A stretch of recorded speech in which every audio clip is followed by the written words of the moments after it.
Here we go, night 2 of the NFL draft. Let's We're once hear it. again Come on. At 115 Bourbon Street. Big show coming your way. It starts right now. CHGO Bears Podcast Live. We love you.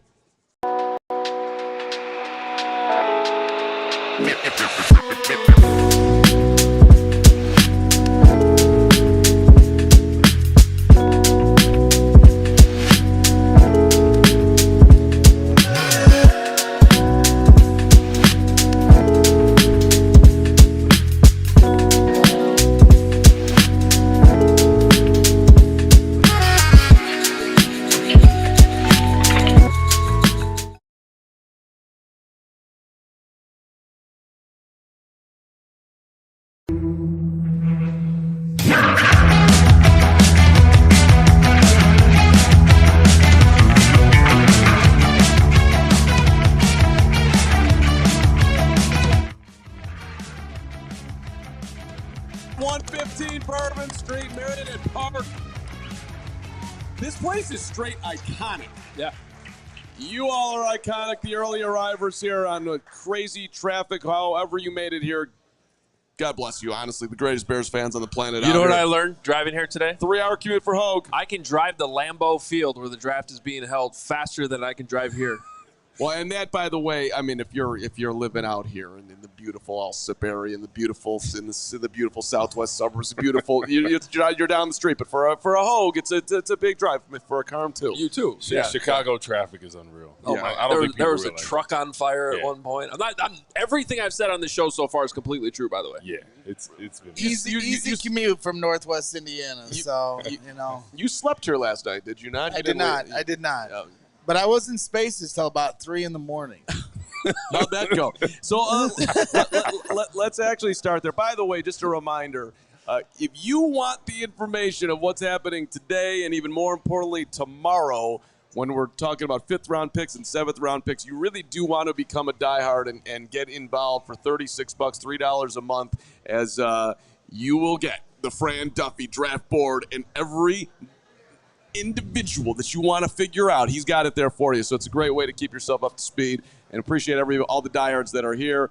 And if you have been thinking about a great time to do it here, $36 for the year. 100%. We got the whole Fran Duffy draft guide. We got the Bears 100, which we're going to be following closely here. We still got a number of guys that we had ranked in the teens that are still available right now for the Bears with 2 picks coming up here pretty quickly in the second round. Our draft headquarters, if you go to allchgo.com, you can find our draft headquarters, which has the Bears 100. It has all the draft results and the video of our show right now. So it's a great way to follow along tonight. And that, of course, is the mansion. Adam Hoge, your Corey Wotton, your Gregory PL and Braggs, yours truly, the Carm. I want to just want to go around the room here and find out how you guys have processed it and where you're at today. I've had my own journey with Colston Loveland. I've come up with a song for Colston Loveland. So you guys should be very excited. Very excited. It's like a 25-second ditty. It's good. Yes, there it is. It's going to be really good. So, Hoge, why don't we start with you? Where are you at today, 20-some-odd hours later? Yeah, I think I'm in the same spot I was last night. I mean, this is a player I had 15th overall. So there's no question that I like him. And yet it was still surprising with who was left on the board and the fact that it wasn't Tyler Warren at the same position. But that doesn't mean it's a bad pick by any means. I like everything I've heard and read. I went back to some of the tape I watched. The national championship game from a year ago against Washington is a good tape for him. Back when he had J.J. McCarthy, an NFL quarterback, there was a big moment late in that game where they needed a big play. And he caught a really tough ball right over the middle of the field. He's great over the seam. You can actually look at some of the heat chart maps or whatever, the heat map charts would probably be a better way to say that. And the middle of the field between the hashes is where he does his damage. And I love that. So he makes this nice catch over the middle, tough catch.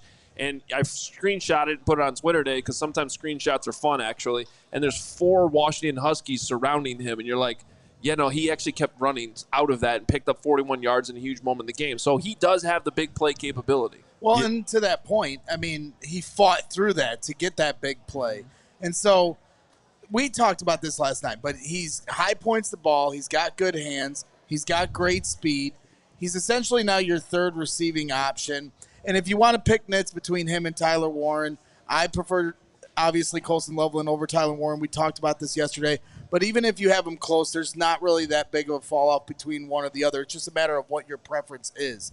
And so for me, Colston Loveland is a good fit. If Ben Johnson says he's the Sam Laporta's prototype, then that's the idea behind this. And this is where you are taking best player available on your board. So, and then the other aspect I'll talk about this is when we talked to Jake Ripma yesterday, and he questioned whether or not he loved the game of football. I just don't know where you could say that if a guy plays through a shoulder injury all season and then has his shoulder surgery after the year, because there's a lot riding on the line for him last year, and he played through that when he didn't have good quarterback play all year, and the team, was kind of in flux. He could have shut it down in any minute, and he didn't, and then had his surgery at the end of the year. So that shows me he has toughness, a will to win, and he's got all the talent. And so now hopefully Ben Johnson gets the most out of him. TWTW. He got the awful like there that. He goes. And look, you got the AC joint dislocation. It happened in early September. He played through it, and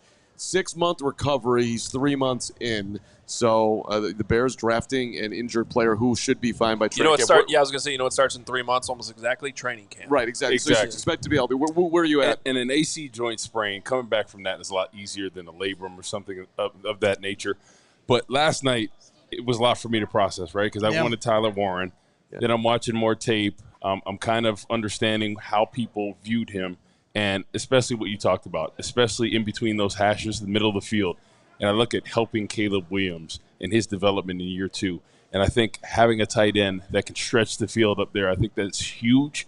And Ben Johnson, just the excitement of him, I think he was thinking about Loveland in this offense and what he can do. It makes me feel a lot better about the situation. And we have to trust the process. I mean, what he was able to build in Detroit with Dan Campbell and them and that offense and Jared Goff and Sam Laporta, that would be huge if Colston Loveland could be anything like Sam Laporta, especially in this offense and especially developing Caleb Williams. Well, and that's what I want to talk to you guys about. I mean, when Ben Johnson first got here, his first press conference, he said, this isn't going to be the Detroit Lions offense. This is going to be the Chicago Bears offense. Well, so far, he brought in Jonah Jackson, Joe Thuney, Drew Tallman, and now drafted a tight end with the number 10 pick. So, I don't know. I think he's trying to build the Detroit Lions offense, which I'm all for. They had 70 touchdowns last year. I'm sure it's going to take some time to get to that point. But I don't think – I think they're trying to replicate what they had in Detroit here. Yeah, here's the other funny thing about the Sam Laporta thing, and I like Sam Laporta a lot, but I was listening to Bill Simmons and his podcast on my 3-hour drive down here. And he made a funny point I'd forgotten about, which I should remember because Laporta's on my fantasy team or has been the last couple of years. And he goes, the Bears are trying to recreate Sam Laporta here. Sam Laporta drove all fantasy owners nuts last year because he didn't replicate what he did his rookie year. So it's not the most perfect comp in the world. You definitely take it, though. Getting thumbs up from the prime table in the middle here. Everybody feels the die-hard seal of approval. Yeah. Well, and then when you think about this draft as a whole, and it's something we talked about yesterday, this is a deep draft. I think this is the deepest draft we've seen. There's a lot of first-round talent in the second round. They can address starter positions in the second and third round today. So I think ultimately, like in other drafts, you look at first-round pick and say, it's a waste of a pick. We need an offensive lineman a little bit more. But I think you can still address an offensive line. You can still address a defensive end. You can still address, a day one starter at running back, a 1-2 punch with Swift. So I think there's a lot of options out there that make us feel a lot better about this day in the draft. And that's where we got all dialed up, right? I mean, last night, we're leading into the draft. There's all these rumors. It's not just smoke. It's absolute fire that they might trade up for Ashton Genty. And then Kelvin Banks goes at 9. And your head's spinning at that point. So we're going to go through this again tonight. Who's going to fall? Who's going to go right before the Bears? Do the Bears have to trade up or trade back? It's going to be a fascinating night. So got obviously a zillion things to do. Bears at 39 and 41. We'll see if they perhaps move up, move down. A zillion possibilities out there. But as we mentioned yesterday, new partner with us that we're super excited about, Big Brothers Big Sisters of America. And we want to just underline that one more time before we get the actual draft starting here in a couple of minutes here. So we have a video to remind you why we wanted to partner with Big Brothers and Big Sisters and what we're planning to do here. It's a 3-year commitment. I'm going to be a Big Brother. You guys are welcome to join me. I'd love to mentor with anybody. We could all get in this together. So this is an open invitation. But here we go with our little salute to our new partner, Big Brothers Big Sisters. 30 minutes over a cup of coffee. A laugh, a smile, a message. Thumbs up emojis, clapping emojis, confetti emojis. Loaded nachos at halftime. It takes 1 try, 2 tries, 3 tries, and a girl, you got this. It takes a queen to H5 at the park. Best 2 out of 3. A spin dash for the win. A Sunday morning gift, a bright splash of color. This is how you make an impact on a kid's life. It may sound small, but it's all they need. A word of encouragement. Someone to talk to, advice. And the time it takes to enjoy a slice or two, you can make a difference. So go ahead, share a few hours a month. Share your skills, share a song, share your thoughts, share a moment. Share a dance and share it with the world. Because yeah, mentorship sounds huge, but the truth is, it takes little to be big.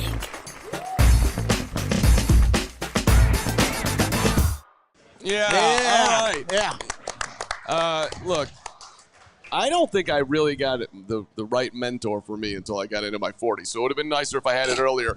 I had a great mentor at WGN radio you did. when I was young. Not really. Did you? Was it before really. he went gray? Well, no, I told the story before. Woot. Yes, it was. Gray is in, man. By the way, he's like me. 3 years ago, this guy did like no gray. I know. And then all of a sudden, I'm starting to get a bunch on the side. We started working together again, and everything. It's salt and pepper's in, man. It's a tough development, and it doesn't stop, and it keeps on going. But yes, I could have mentored you better, but I give you no. great You were perfect. You did nothing and let me do everything. I Yeah. learned very quickly. Yeah. There you go. Can you do everything and let me just take naps and bend at Cubs games and And then we played office play ball office ball? It was awesome. produced a show. That's great. All right, so here, let me just dive into, if we can here, just a little bit more on Colston Loveland, because I don't know if people saw his press conference today, but this is a different cat. I don't, we're what I'm used to. I didn't grow up in Idaho. Neither did anybody else on this panel. You're the closest guy to an Idaho that we have here. In Indiana. I mean, he grew up in a town of 3,500. Okay, he had 100 people at his draft party. I think people saw the video. Did you see the video? Yep. The elk on the wall. Dude, they drafted somebody straight out of Yellowstone. Do I have Yellowstone fans in here? I mean, that's like literally what they did. I mean, I'm looking at this. I'm like, oh my God, this is an unbelievable scene. And then I'm listening to him his interview today with the Bears, and he's talking about how he missed school because he was branding calves. It's a big day, man, and he loved it. He's like, that was great. We got to miss school that day. Yeah, and he's Idaho tough. He's talking about how he used to build fences with barbed wire, and that's what's made his hands tough. And Braggs has got the tough hands from the bricklaying. You've got the whole situation. He used to. Now I'm drinking Venti's today. You have Venti? Venti. You don't even drink coffee. Medicine ball. He says a pinkety Venti's. drinkety, I He's think. changed. I did that. That's from you. I'm impressed. I didn't even do that today. That's That's from you. impressive. Did anybody in here do rodeo as a kid? Can I get a show of hands? Anybody with rodeo as a kid? We got one, no rodeo. It's a half a rodeo. That was a half a raise of a hand. He did rodeo from 3rd to 5th grade. This is your new tight end, Bears fans. He was in the junior rodeo. No big deal, as he put it. I was just doing some goat tying, some goat flanking, riding calves and steers. Nothing too crazy. Everything about that sounds crazy to me. No. Well, the reason why he's downplaying it is because there's like high-level versions of this stuff. So he wasn't trying to be Like it would PBR be, and it all would that. be like trying to say like, yeah, I played baseball in high school, but nothing too crazy because obviously it wasn't like high level. That's what he's talking about. Corey did ride a mechanical bull with Steve Mongo I did. McMichael once upon a time. You told that story on After Dark before. Oh, my gosh. That was one of the scariest moments of my agent's life because it's an off-season. Oh, yeah. You can't get hurt. Not your life, your agent's life. So Mongo he goes for probably like 2 seconds. He falls off. So I tell the guy, I'm like, hey, listen, after 2 seconds, just stop the thing. So 2 seconds go by. I'm like, all right, off. And he cranks it up. Oh, and no. it's like going crazy. I just jump off. And my agent's there looking at me. He's like, and I get up and I'm like, he's like, That's amazing. But that day with Mongo was unbelievable. Just the personality that he had. I grew up being a fan of his, especially in wrestling with the Four Horsemen. Oh, yeah. And being able to meet him and see him in person. It seemed like he was still part of the act when we were promoting that PBR event. It was cool. The Bears were wearing the Mongo pins last night on their suits in the draft room. Yeah, shout out to everybody who rooted for, appreciated everything that went along with Steve McMichael. If you were around when he was playing, it was the greatest. If you know him in his personality days, it's phenomenal. If you just know him from his journey, keeping himself alive through ALS for as long as he did, I mean, that's the most courageous thing I think I've. It's toughness, personified right there. We'll be missed.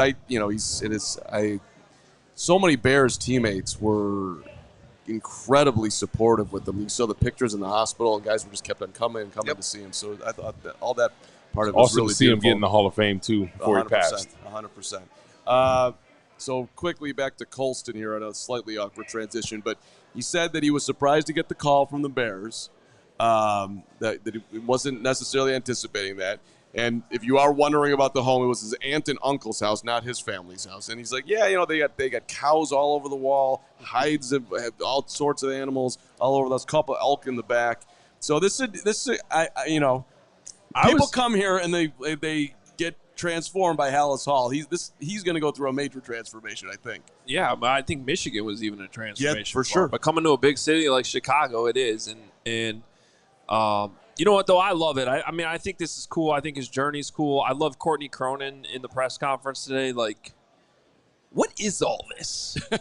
Like, at one point, she was like, what is that? Because, genuinely, we are not accustomed to this. And that's why I made that Yellowstone joke earlier, because it's like, when he's talking about all this stuff, I'm like, this is like that show I love to watch. Well, and he's from Gooding, Idaho, one more time. So I looked at the top 10 things to do in Gooding, Idaho, and there's 5 things that they put on the list of Gooding, Idaho. The top 10 things are 5 things. And 3 more than Green Bay. Yeah, well, there you go. There you go, Braggs. Shots fired. But I don't know if we have it in the budget, Jake Flanagan, Kevin Kiddick, but we might need to go out to the Gooding City of Rocks, because they've got rocks, and we could take pictures, maybe.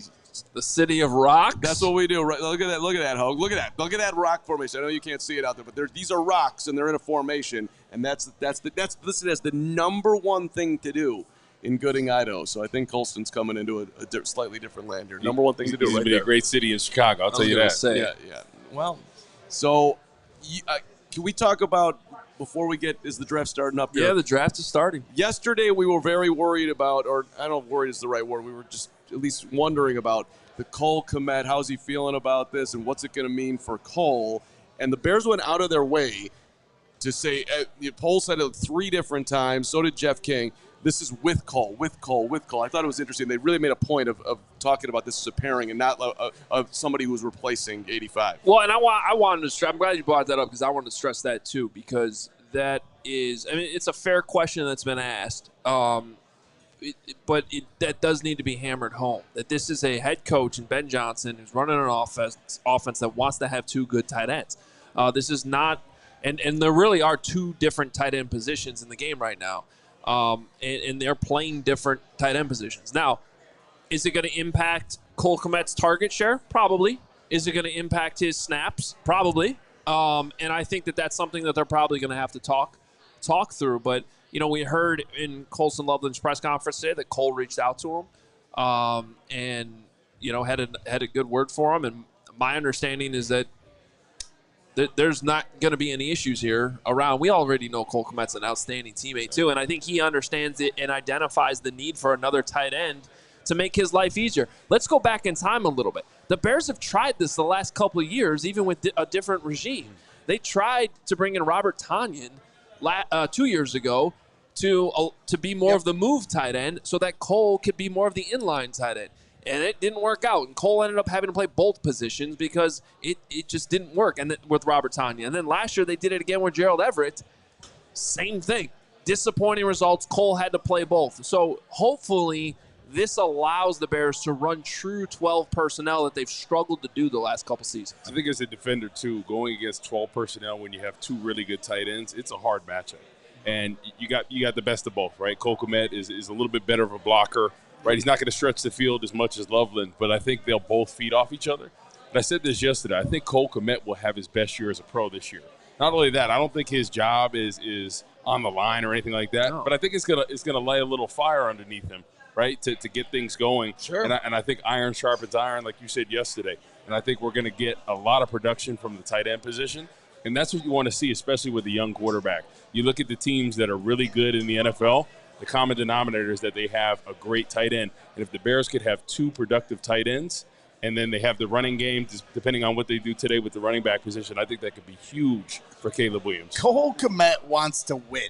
Yes. He's been on this team for 6 years, and he's desperate to win. He was catatonic by the end of the year. And so he's going to embrace anyone that's going to help this team win games. And don't confuse his kindness and his niceness for a lack of competitiveness. This guy's going to go out there and compete and try to win football games for a team that he grew up loving. And so I'm not worried about Cole. I'm not worried about the way the team's going to break this all down. They're going to get things figured out. The number one thing to me is Caleb Williams. Hey, you got Ben Johnson, $13.5 million coach. You got all these weapons on this team now, and you got a couple tight ends that need to be fed that football.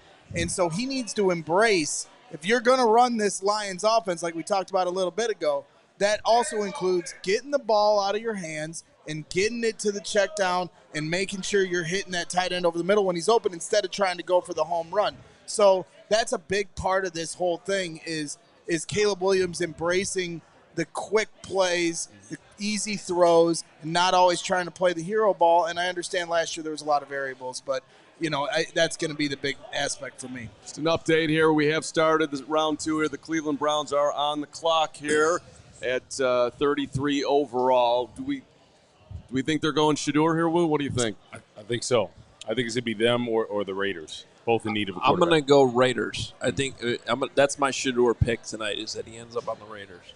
Could be a good situation. Raiders are 37 overall, so that would mean it goes Browns, Texans, Titans, Browns, Raiders. So that would be Cleveland passing on them twice. I think Cleveland's loading up draft picks for next year.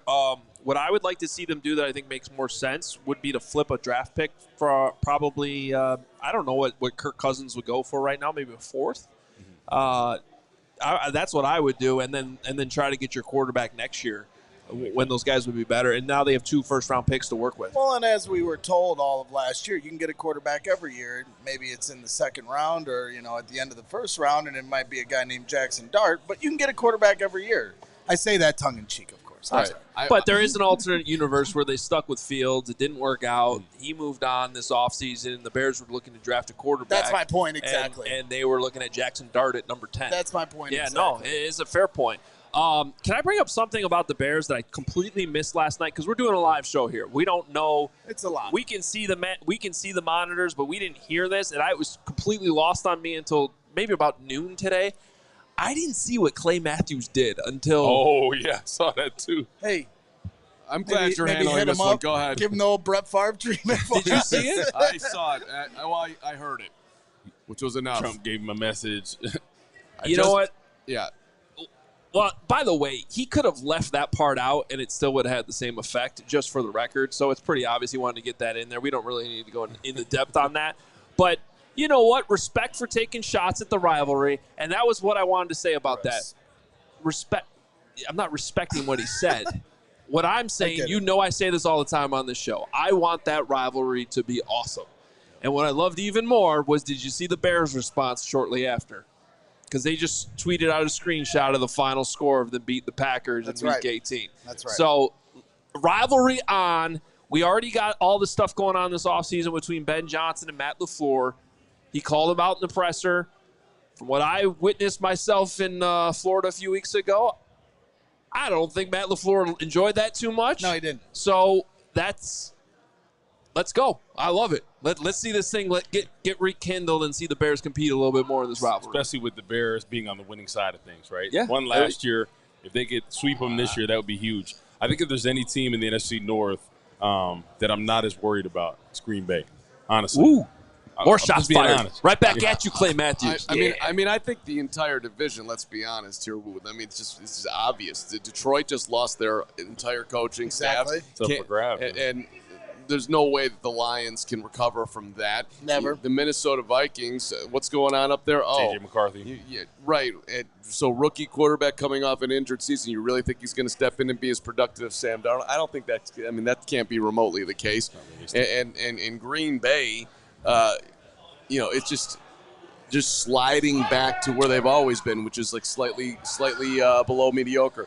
Okay, so the first pick of the second round, the Cleveland Browns have selected UCLA linebacker Carson Schwessinger. Thank you very much. And I like this guy a lot. That's a good pick for the Browns. He is a do-all in the middle of everything. Sanborn-esque. Let's not go too crazy. I'm kidding. But I love that Joe Thomas announced the pick. Yeah. Go Badgers. So, to your point, Woot, no Shador here with the Browns' first pick. It's like the Raiders could be a potential option. I'll be surprised here if they don't. It ain't going to be to Houston. Obviously, the Texans on the clock right now. Any reaction to the way the Browns kicked this off? No, I really didn't think it was Shador. I think that this is very clear that they're going in a different direction. Now, they could – the next two teams picking, the Texans and the Titans, don't need a quarterback now. So maybe they take them with the next one. But that doesn't seem likely. And I like what the Browns are doing so far in this draft. I think it was a smart move to trade back last night, acquire future draft capital, and get Mason Graham. Well, but that's one pick off the board that really I don't know if the Bears were going to prioritize at 39 and 41. Shador Sanders, this storyline obviously is going to have a lot of intrigue tonight and how far he falls. But to me, I'm paying attention to who can get bumped down to 39 here. We got our eyes on Ariante Ursary, the left tackle from Minnesota. But you have a lot of really good options here on the board from safety to edge, running back as well. So shoot your shot. Who's the two guys you want to see here for the Bears? For the Bears, Ariante Ursary and Landon Jackson. Okay. Those are my guys. So I'm going to say Ursary and Jackson, or I don't want to butcher his name from Ohio State. JT Tui Moloau. Yes. Moloau.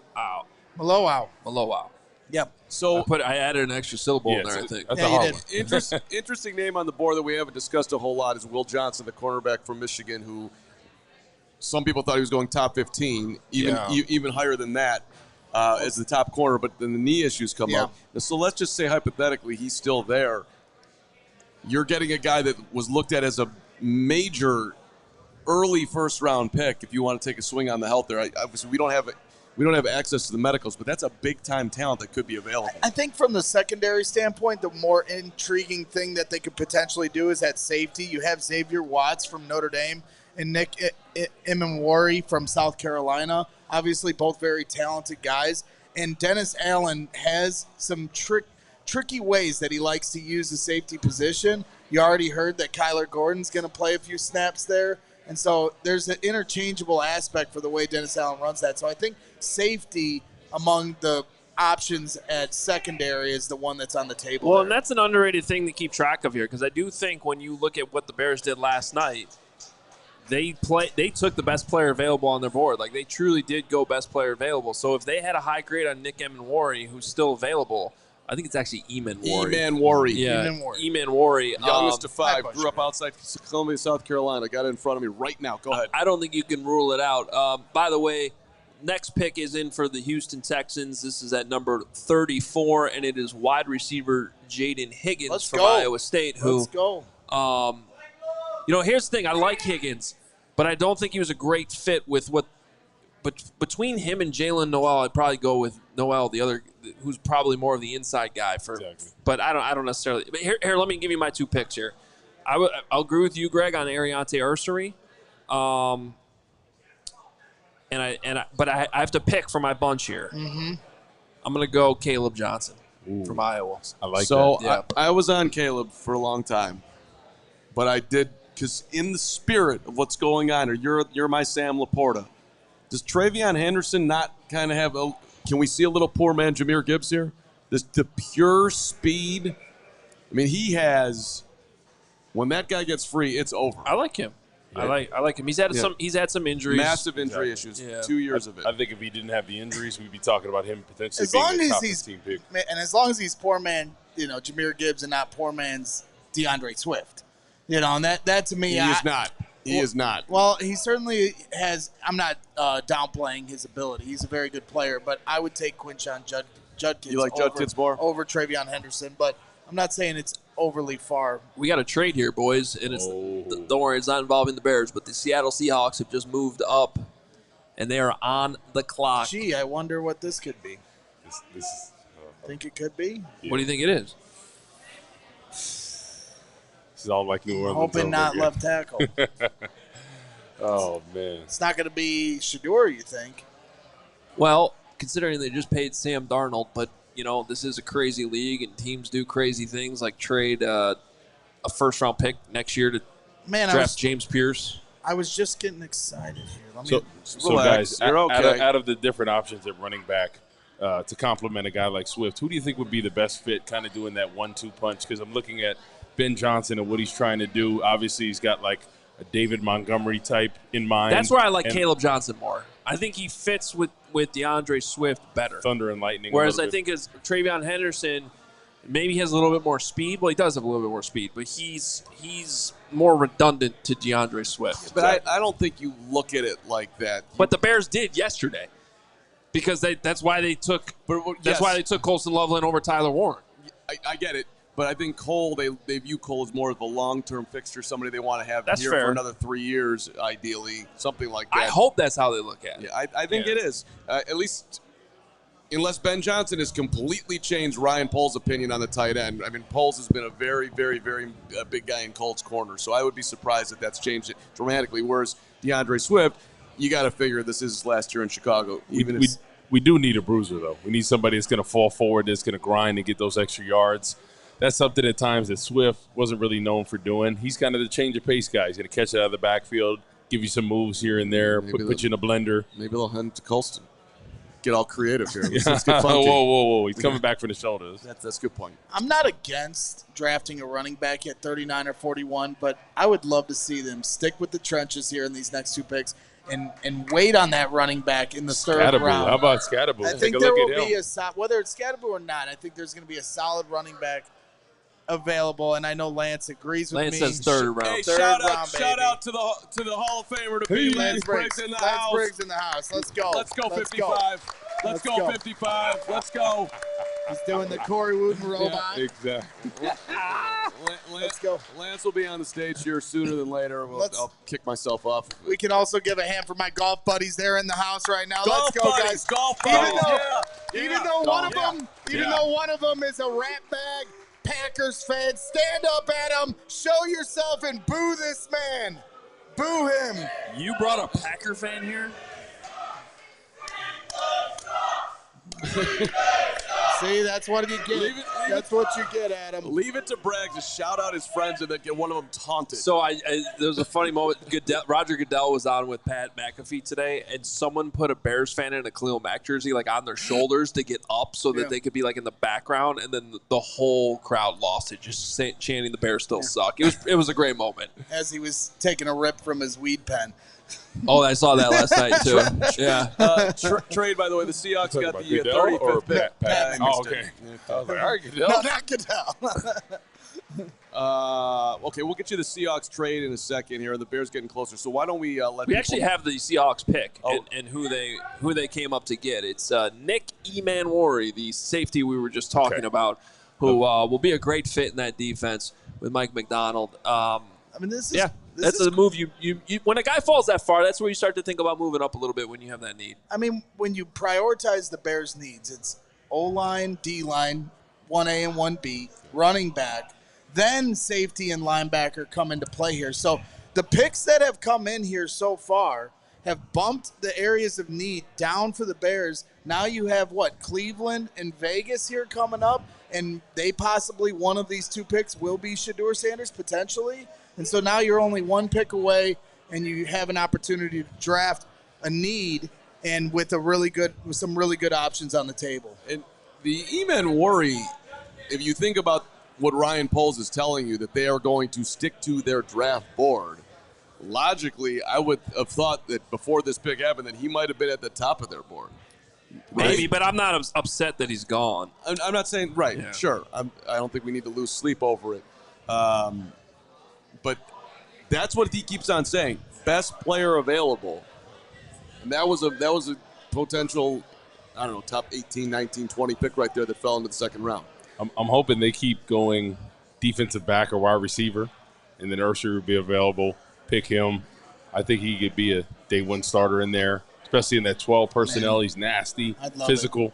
I'd love it. Get him a defensive lineman and then a running back potentially in the third round. Let's go. Then you have all the needs that you wanted for this offseason. Yep, no question. I'd be all for it. We're getting to the point where you're on pins and needles here because I was getting that close. It's like yesterday. It is. It is. I was about to say, you can see if you watch closely. You don't even have to watch that closely. You can see the stress start to mount. Not like see last year rate level when he was getting close to Rome and he was about to you were about to pop in half. Yeah, which you did after they drafted him. Yes, but you're starting to your Ursary you're glowing. Well, this is almost. a big opportunity. Do you want the Browns pick? I know the Browns pick, but I didn't know if we had decided if we were going to announce ahead. Stephen and I are on top of it. We're going to announce them when our production crew's ready to show it. Okay. Because we were having a little bit of a lag issue last night, so Steven's in charge is basically what we already knew that. So we're going to go on Steven's cue. I did get clearance to show this one. It is a running back from Ohio State. Oh, but not the one you think it is. Judkins. Quinshon Judkins goes to the Cleveland Browns here. At what number are we at? 36. So okay. I mean, I like it. I like it because I like Travion Henderson better. So I ultimately I had Judkins in the third round. So I'm okay with the Browns taking him here. I'm okay with that too. But to your point though, Judkins of the two is more the bruiser. Exactly. So he might have fit better if we're talking about fit with the Bears right now. But we're not worried about that fit because we're thinking long term. This year, get to the playoffs. Next year, win the Super Bowl. I like his home run speed though. I mean, when he hits that hole, Henderson, it's nasty. Bye. And I mean, when you watch him, he separates from the DB. It's not they're not catching him. He's pulling further away. Exactly. He's got track speed. I mean, that's rare. Now, can you stay healthy when you have that build going on? But fit-wise, I think Caleb Johnson would be the best. The ground and pound, right? He's spinning too. Yeah. Oh, he's got a little bit of everything, but I think he's a bruiser too, and it'd be a great fit. So we are 3 picks away from the Bears. Can we take a look at the big board here just to kind of reset and what's still left here? I'm going to make one little caveat, too, with who's still left. So the best player available on our Bears 100 is Ariante Ursary, the tackle from Minnesota, who I'm very high on. I had him up at 13, technically higher than Colston Loveland, who the Bears took last night.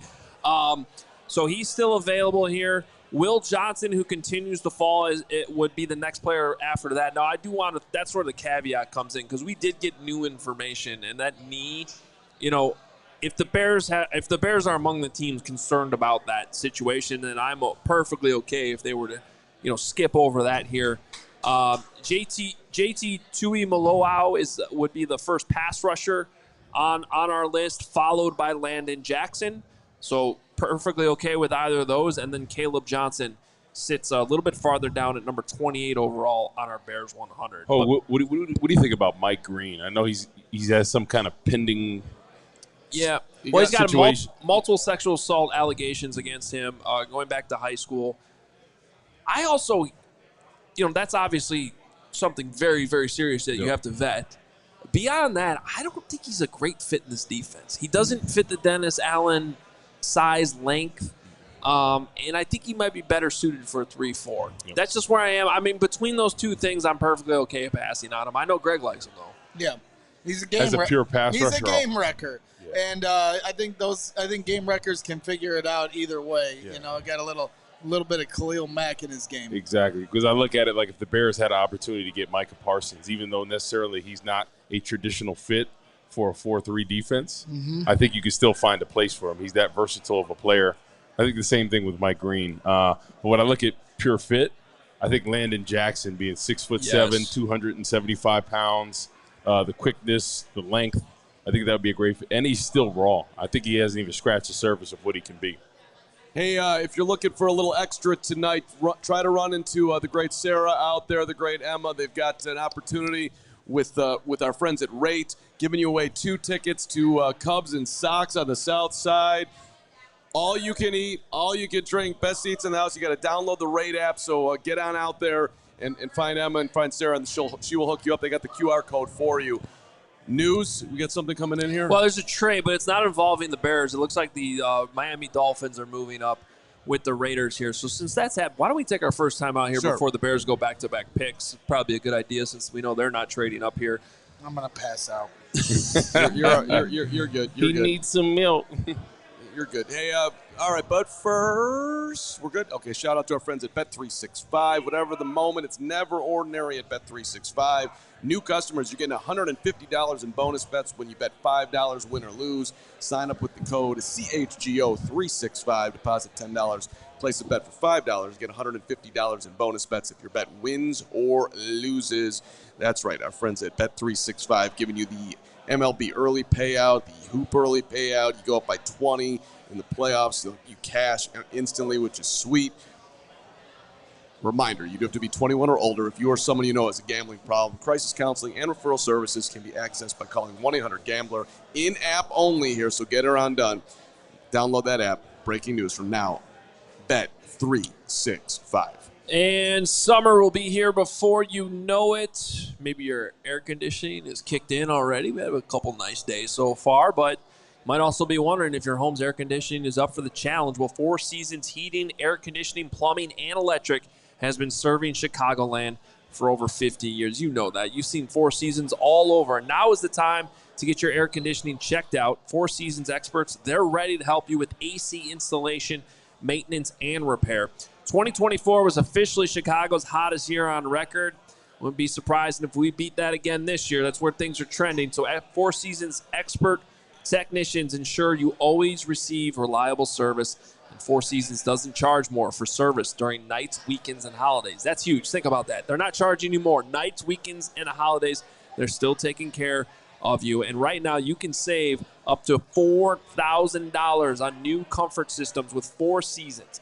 New AC units from $39 a month and AC furnace combos from $57 a month. Your trusted local experts are Four Seasons Heating, Air Conditioning, Plumbing, and Electric.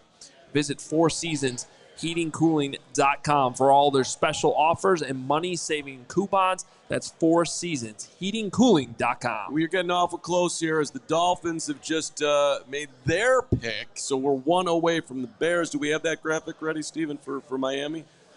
Yeah, okay, I can say it. Woot, you got that one? Because I know you want to say this name. Jonah Savaneo. Yeah. Cool. Jonah Savaneo. Jonah Savaneo. Wait, we should have Lance do that. He's an Arizona guy. Yep. Where's Lance? Get him up here. Lance knows how to say it. Exactly. Well, we let's make sure that we give the proper credit to a man who just made his way to the NFL with the Miami Dolphins. I'll get that for a second here. But Greg, you doing all right over there? We're one away, buddy. One away. I'll give it to you. One away. I mean, the Bears did bring him in for a top 30 visit, I believe. I'm pretty sure. Or you're just making that up, and that's fine too. No, they absolutely did. I just got the thumbs up from our insider, Gary Rappaporter. So that is confirmed. Jonah Savanaya. See, selfishly, I'm glad that I don't have to say that for the next 4 years. Or spell it in your massive. That's even harder. Savainaea. That's a big time move by the Savanaya Barlissimo family. in the chat says Savanaya. We got it. Savanaya. We got it. Very easy. Look at that. I'm going to trust Dane Brugler, but yeah. You did it. Savanaya is a physically imposing blocker, both alert and powerful, with competitive demeanor, according to Dane Brugler. Overall, has the length and functional movements to stay at tackle, but his square play style projects best inside at guard, where he can use his bear claws to control the man in front of him. He should compete for starting reps as early as his rookie season. That kind of feels bear-like. Bear down. They say that in Arizona, too. Yep. Bear claw. You got One pick away, man. One pick away. Take Shedeur Sanders here. You don't need Drake, man. The Patriots? I know, I'm kidding. New England is very trenchy. A lot of good players here. So I'd be surprised if they go at back-to-back O tackles right here. Oh, man. I don't think so. Why did you even say it? They're very trenchy, Braggs. I just want you to. I have to say I am surprised that Ursary has not come off the board. Because he's first-round talent. Just no tackles here in the first. What have you had? 6 picks so far? 5? This will be the 6th? Like, that's – I don't know. And I might have just jinxed it, so sorry about that. Oh, how did he stack up on your board compared to Connerly? from Oregon. I had him higher. Yeah, let me pull that up right here. We had Ursary 13. Let's do this too. Connerly was right after him. I mean, they were basically, I think Connerly was 14, and then Loveland was right after that. So I had them rated very high. You know, Ursary though. Think about Ursary. He's still new to football. This guy's just started playing football in high school, and he's still like that rawness shows up in his game a lot. But he has all the tools, and unlike, let's say, Karan Amagaji last year, who maybe you would say something similar, you got to develop him a little bit. Well, he's farther along because he was playing in the Big Ten. Exactly. I mean, he was facing real dudes all the time in the Big Ten, guys that have already been drafted in this draft. So I love the potential. Like, I think he's far enough along, Woot, that I feel like if you drafted Ursary, he can be thrown in the left tackle competition right now. Exactly. And perhaps win it. So when I was looking at him and Connerly, the thing with it, Ursary was, like you said, a lot more raw, but you saw at times where he turned it on, right? The footwork, the pass sets. It was just about consistency with him. And I look at Connerly, just his sets. He had some of the quickest sets I think I've seen at any of the offensive tackles, him and Will Campbell. I mean, just the footwork of Connerly. I think he was a little bit more ready. But I think Ursary is a guy that, like you said, can come in and compete for the job. And especially with the right coaching and system. I mean, he's nasty, too, especially in the run game. You talk about being physical, 12 personnel. I think he'd be a great fit. The Chicago Bears, as you hear from our crowd, are on the clock here. Not quite yet. Not getting off. Well, they're on the clock in Twitterville. They're on the clock in Twitterville. That's because close enough. we've already broken the news of what the Patriots have. Well, we haven't yet. But the crowd knows, the chat might know. I don't know what the chat's saying. I don't know. So if you guys know, go ahead. I do not know. Hoge, do you know? Yeah, I do know, but we're not ready to announce it yet, so it's a bummer. Chill the F out, you guys. I now know. That's too bad. Yep. So it looks like our guy is here if they're ready. Time to get trench drunk, ladies and gentlemen. Time to get trench drunk. Ursary is there. Man. Trench drunk. I would be surprised if they do not select him right here. Defensive line, offensive line, one of the two. No, Ursary right now. I'm down. I will not fight you on it. Ursary. Let's go. This is kind of a dream come true if they do it for you, Hoge. You have to protect your quarterback, right? Set up a nursery with Ursary. And I'm a little bit different than you guys. I mean, obviously Ursary's top of the board, but there's a handful of guys here that I'd be okay with. We've talked about them. JT Tuimoloau, Landon Jackson would be fine. Caleb Johnson would be fine. That's probably where I'd probably want one of those four guys. And if they end up with two of those four right now, that would be outstanding between these two picks. I'll throw you a wrinkle. Luther Burden is still out there. That's a slot receiver. The Bears could use one. It's a luxury There's pick. a reason he's fallen, man. Okay. His mom and his girlfriend, I believe, right? Isn't that the reason why? Was he the one that had the he's from his mom's running things? Or I don't know. Talented guy. We can get him in the program. We'll super talented. Are we ready with go ahead and announce the England. The New England Patriots, 38th overall, in front of the Bears, have selected running back Travion Henderson from Ohio State, which is a bummer. I would have loved to have seen if the Bears had a shot at him, because that guy would have been a ton of fun to watch if you gotten him at 39 or 41, but he goes at 38. Will Campbell, Travion Henderson, they're really trying to stack for Drake May. This is his year. He really came on at the end of the season. I think he's going to be a great player. That dude, if he stays healthy, is going to be nice. Oh yeah, he is going to be nice. And look, I do like the Patriots draft, but let me spin this for you in a positive way. So 6 players off the board before the Bears picked, and honestly, the only one that I was really eyeing much for the Bears here was Nick Eamon-Ward, because he was just so good and still sitting there, and I was fine with him going to Travion Henderson as well. So 1.5 of those 6 picks were guys that I would have been okay with the Bears taking here. So the point of all that is a lot of great options here. I love where the Bears are sitting here at 39, and I'm ready to have my heart broken again. No. Greg? I have no words. How you doing, buddy? I have no words. No, you need to speak right now. Words. These are your best I will moments. put money on it. They're going to pick Ursary right now. You got to put some money on it. I like that. No, I mean, at the end of the day, as I said, the Bears have some good options here. They have to take trenches here.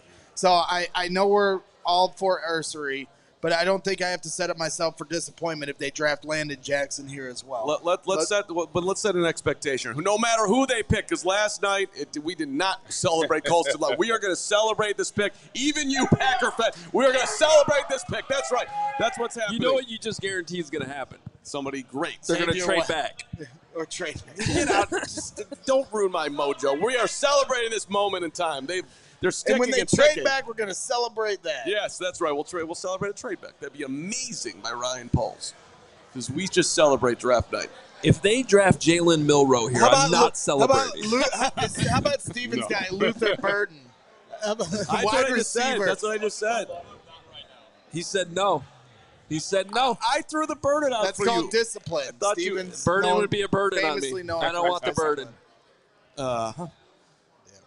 So we're about to find out. The Chicago Bears are on the clock. I am about to throw up.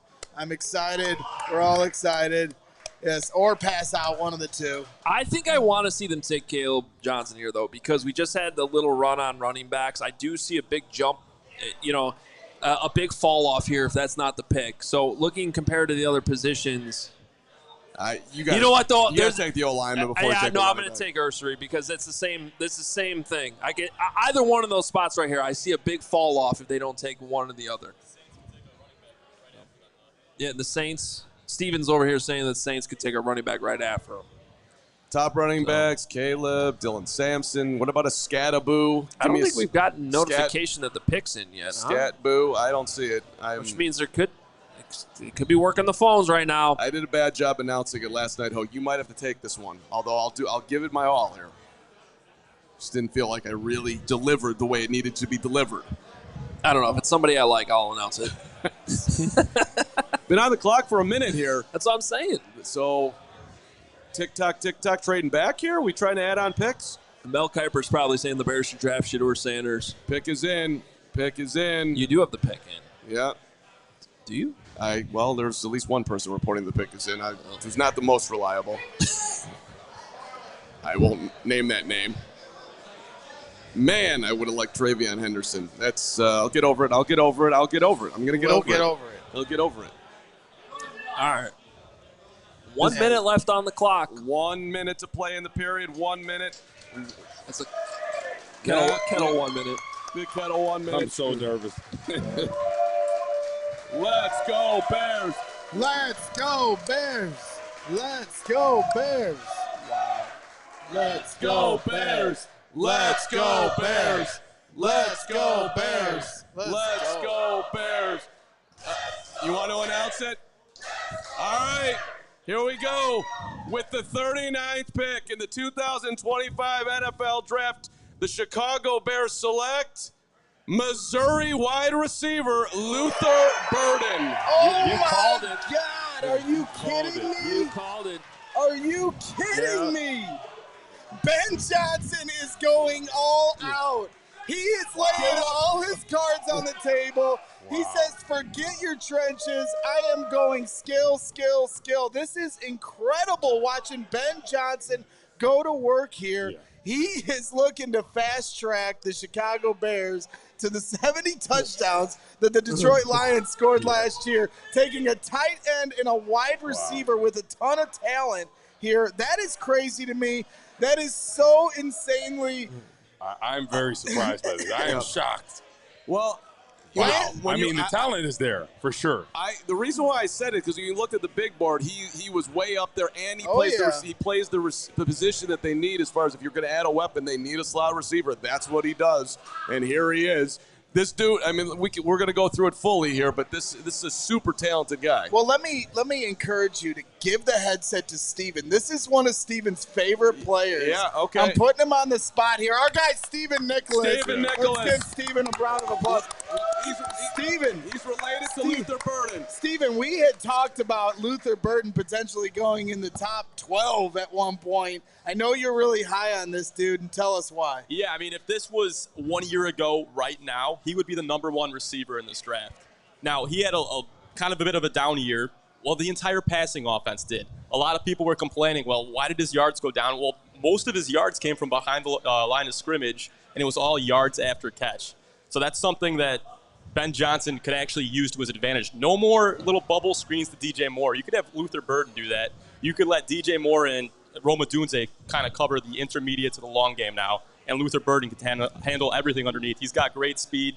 He's someone that's just a weapon for the Bears. I'm really excited to see what Ben Johnson does with him.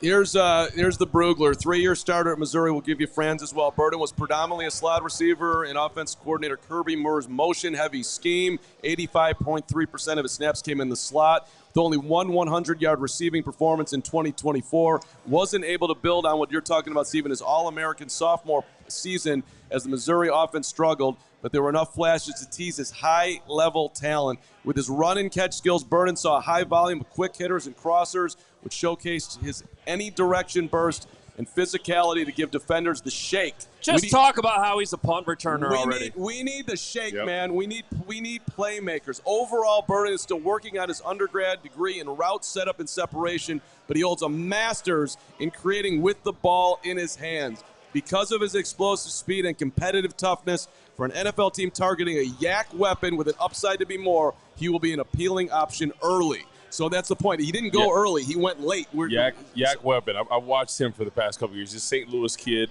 Watched him even in high school. I mean, explosive as can be. He's St. Louis, an Illinois kid, right? No, so he actually went to Cardinal Ritter in St. Louis, and then had some family over there, whatever situation. So he moved there. Sure. But really explosive guy. I mean, honestly, first round talent for sure. I know some off the field stuff with his mother, his girlfriend. They kind of took him out of the first round. Brady Cook this year, their offense and the production went down. But he's a guy at any point in time can take it to the crib. And that's something that you want. Obviously, I would have liked the offensive line here. But I think he's a talented playmaker that has a first-round grade on a lot of people that you got value in the second round. That's why I'm okay with it. I mean, obviously, it wasn't one of the handful of guys we've been talking about a lot here in the last 45 minutes or so. But, if part of the reason why he was pushed down on my board was some of those reports about the Bob McGinn does such a great job digging some of the stuff up with. And so I just pulled out my notes because I had some of this from Bob almost a month ago now. But he's got a reputation for being a bad practice player, apparently. This is according to scouts that scouted him, not me. Apparently the girlfriend is his manager, and the mom gets in the way of some stuff. And so but obviously that's what you do all this homework for. So the Bears determined at a certain spot the talent is worth it. This is going to be if we're going to talk about Sam Laporta last night, this is your Amon-Ra St. Brown tonight. Right? That's what you're shooting for with Ben Johnson? Well, and look, I like guys who have a chip on their shoulder. This dude last night, after not getting picked in the first round, you know what he did? He went out and worked out at the Missouri facility, and he put a picture on Instagram at 12:52 in the morning saying, I'm going to show day, and showed a picture of himself. So he was, look, you want guys in your locker room or anywhere for that matter who feel like they've been slighted. That is a guy that part of it, you want that.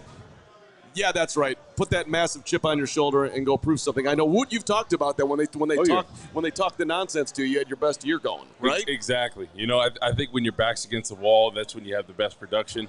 But watching this guy's tape, Carm, I mean, arguably one of the most talented receivers as far as playmaking ability. I think Ben Johnson is kind of stacking the pieces together for how this offense wants to. And I know the offensive line was the for sure pick. We still got another pick. It coming still up. could be. Right? It still It could be. I mean, this is just absolutely incredible. The amount of playmakers they are surrounding Caleb Williams and Ben Johnson. Okay, enough with the playmakers, though. I need an offensive tackle. Telling you. And if the Saints take another offensive tackle away from the Bears, I'm going to throw the whole table. At this point, I think they have enough tackles. I can't say anything. They have 1,700 tackles. They might have looked at it like the Saints aren't going to do that. They got 3 first-rounders for the Saints but the there's past always 3 years. a chance that the team trades up. Yeah, no, you took a risk here, but look, again, the Bears have been saying we know, Gary. Thank you. We got it. Gary. Bears are on the clock. Do we know who the Saints picked? Because that's of the utmost importance. He's announcing it right there. Ryan Ramchick. No. Okay. The guy that retired and is the reason. I was right. You've been I was right that they're taking a quarterback here. Yes. Wow, But it's Tyler not. Shug. It's Shug? Yeah, I said Shug. What's wrong with that? It's shook. It's close enough, though. Shook? It's shook. I'm shook. I'm shook that the fact Tyler Shook just got took. Whoa, 30 like that? Greg's got Some part. cat in the hat there. 33-year-old Tyler Shook got picked ahead of Shador. Wow. So guess what? I tell you Left tackle is still on the board here. Just keep surrounding Caleb Williams. I don't know. I think they need another wide receiver. I think that you know what? It could be a running back. You know what I mean? We could just be going skill here. It's absolutely insane what's happening What about right a kicker? now. What about a punter? Let's get some real competition here. Let's get a long snapper in her. All right, Tyler Shook to the Saints. Gonna tell you all that right. that unconscious. We got to trade up. According to Mike Garafolo, We're trading back. No. they have traded with the Bills, which would be a significant trade back. That would drop them. Wow. Trade back. to 56. Oh, What are they getting for that? Yes, I can go eat my food. Yeah. Well, we mentioned that this is certainly a possibility that the Bears were going to move back so they could add some additional equity because guess what? Look at the board. Look at who's still available. You still have a litany of running backs available. You can certainly be patient with that.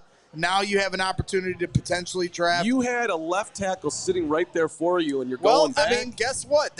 Either they think he's going to fall or they're not interested in him. It's just that simple. I mean, I But got it. how are you not interested when Braxton Jones, his kind of return is up in the air? I personally, I think I've already gone enough on the record that I would draft him, but But I'm just trying to think about this logically, right? Braxton Jones, you don't know when his return is going to be. Amagachi, you don't feel great about, right? Especially after last year, right? This is a new year, development. But you're not banking on him coming in and being ready to be a starter. You have a guy that is a lot of people's boards as top 15 pick, still available. All right, well, here we got the wow. give it to us. oh, wow. So this is going to – there's some moving parts here. So the Bears are trading back to 56, but they're going to move up from 72 to 62, which would put them in the back. So they're going to have two more second-round picks here. They're moving tonight. And see you the whole could take trade? a running back, and you could take C.J. Let me West. finish the trade. Yes, sir. Let me finish the trade. I thought that was it. Nope. I got excited. So they're moving back, 15 spots to then move up 10 at the back end. So from the early third up to the back end of the second. And then they're also going to acquire the Bills' 109th pick. 109, baby. Which is what, in the Jake fourth? Flanagan loves it. 109. Which would be in the fourth round. So they're adding a fourth-round pick out of this, and they traded 240, which is way later. Which is their last pick after 233. That's 240 comes after 233, which means that Good we math. could start our show earlier tomorrow. Great job. Love that. Let's get on the air earlier. That's 240 minus 109, Braggs. You know that math, and no problem, right?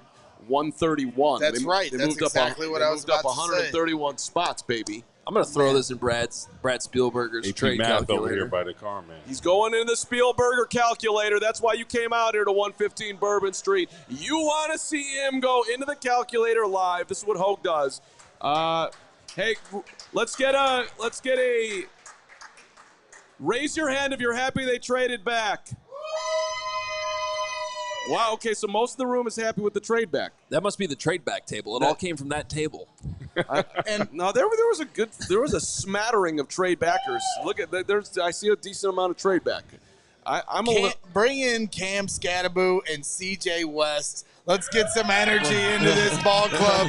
I'd Look at love Gary. it. I'd Gary's be all eyes for lit it. up. All right. C.J. West, no matter what, but that does They won the trade. They won Exactly. the trade. They won the trade. exactly. Brad Spielberger, the Fitzgerald Spielberger evaluation trade I see. calculator machinery thing here says that the Bears gained 318 points. Well, and hopefully in offense. Well, and I thought you were going a different place when you say they won the trade because with the Luther Burden pick, that finalized the Carolina Panthers trade from 2 years ago.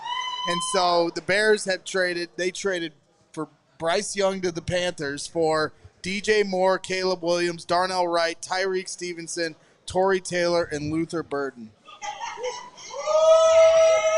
It's pretty good haul. That was a great summation by Gregory P. Allen. What was your favorite, Tory Taylor? That's because I read it. Taylor That's because I read it on Twitter from Adam Johns, who just posted it. Oh, good job. Thank you. Better I'm a good watch out when reader. you see you I'm in a the good locker reader. room. You don't normally read. I'm I'm a good reader. Yeah, this is good. It's quality reading. Actually, I take that back. You read Twitter more than anybody in the history of Twitter has ever read Twitter. That's right. That's actually where he learned how to read. Yeah. Chris Sims, Bears are killing it. Ben Johnson is stockpiling a young nucleus of big-time skill guys. Luther Burden with the ball in his hands is one of the most explosive players in the draft. Okay. Yeah. There's a little Tyreek Stevenson here to this pick if we go back to Luther Burden, because I think there's no question there's a lot of talent here. And it's sort of up to him to take the coaching and chill out a little bit, because also in Dane Brugler's draft guide, 2 frustrating 15-yard penalties in the Boston College tape, including one for throwing an opponent's mouth guard in frustration. That's just a gross thing to do. I don't know that I want to pick up somebody's mouth guard. But he did it, and he said, he's quoted in here, Burden saying, "I have to cut the nonsense out." Exactly. Jameson Williams from Detroit. Randall L. was used to another St. Louis kid. That's a great point you bringing up Randall L. because I like that he's coming here to Chicago with these coaches, because I think that's a good fit. And Randall L. probably loves this kid. I'm just guessing, and then he's going to start to mentor him right away. And there's a fine line between nastiness and toughness, and then crossing that line, and now it's undisciplined. And you look at guys that they brought in, Colston Loveland. There was the fight between them and Ohio State, and he was like, "Hey, we're gonna do the main thing, keep the main thing, and then afterwards, if they want to do something, we can do something." Okay. And, and there was a point in one of his highlights where he headbutts a guy with his helmet, and they get into it a little bit. They get a little scrappy. Luther Burden, obviously, he's got a little chip on his shoulder as well. I don't mind it as long as it's harnessed in the right way. The Bears team needs a little bit of nastiness. In my opinion, last year we didn't have enough of it. But it has to be used in the right way, and I do think this coaching staff will be able to try to harness this energy and use it as a positive going forward. If you look at Antoine Randall and the way he handled Jameson Williams in the last couple of years, I think that's an example of that. That's a good comforting spot right there. Do we have the Bills graphic ready? Yeah, okay. So the Bills traded up to 41 with the Bears. Who they want? They wanted the defensive tackle from South Carolina, T.J. Sanders. So T.J. Sanders is looking at where he's falling on people's big boards. Where's he at on our big board? Well, can I give you, more importantly, what matters on Sure, go ahead. So Luther Burden on our big board was number 43. The chance of me not singing Beast of Luther Burden is about 0%. That's coming up. Go ahead. Okay. Thanks. Sorry. We'll save that for tomorrow. Thank you, Adam. So this is the opposite of what happened last night, where our board was way different than our guy Fran Duffy's. So last night, people were mad at Fran, because he had Colston Loveland down, I think, at 44. We have Luther Burden at 43, which isn't far off from where the Bears drafted him, by the way. Let me finish. Sorry. Yes, sir. Let me finish, because you want to know this. I do want to know this. Luther Burden was Fran Duffy's number 8 overall player in this draft. I remember when he was. So we're going to hear from Fran here shortly, and he's going to tell you why I'm not going to ruin all this right now, because he's going to come on and tell you for himself. But he loves this guy. Impact player who instantly provides juice to his offense. Juice. He's got juice, honestly, and I agree with what Steven said. He probably would have been the first receiver pick last year. The moral of the story is some of these guys, you have to nip things in the bud and get some of your family members away from the situation, because this cost him some serious money right here. He could have been a top 10 pick, honestly, if this situation. A lot of people don't want to deal with his mom and his sister. Moral of the story, the young guys coming out. Watch who the people are around you, because you're judged by that, and it can affect your pockets. Luther Burden III from Dane Brugler, the only boy of 10 children, 8 older sisters, 1 younger sister.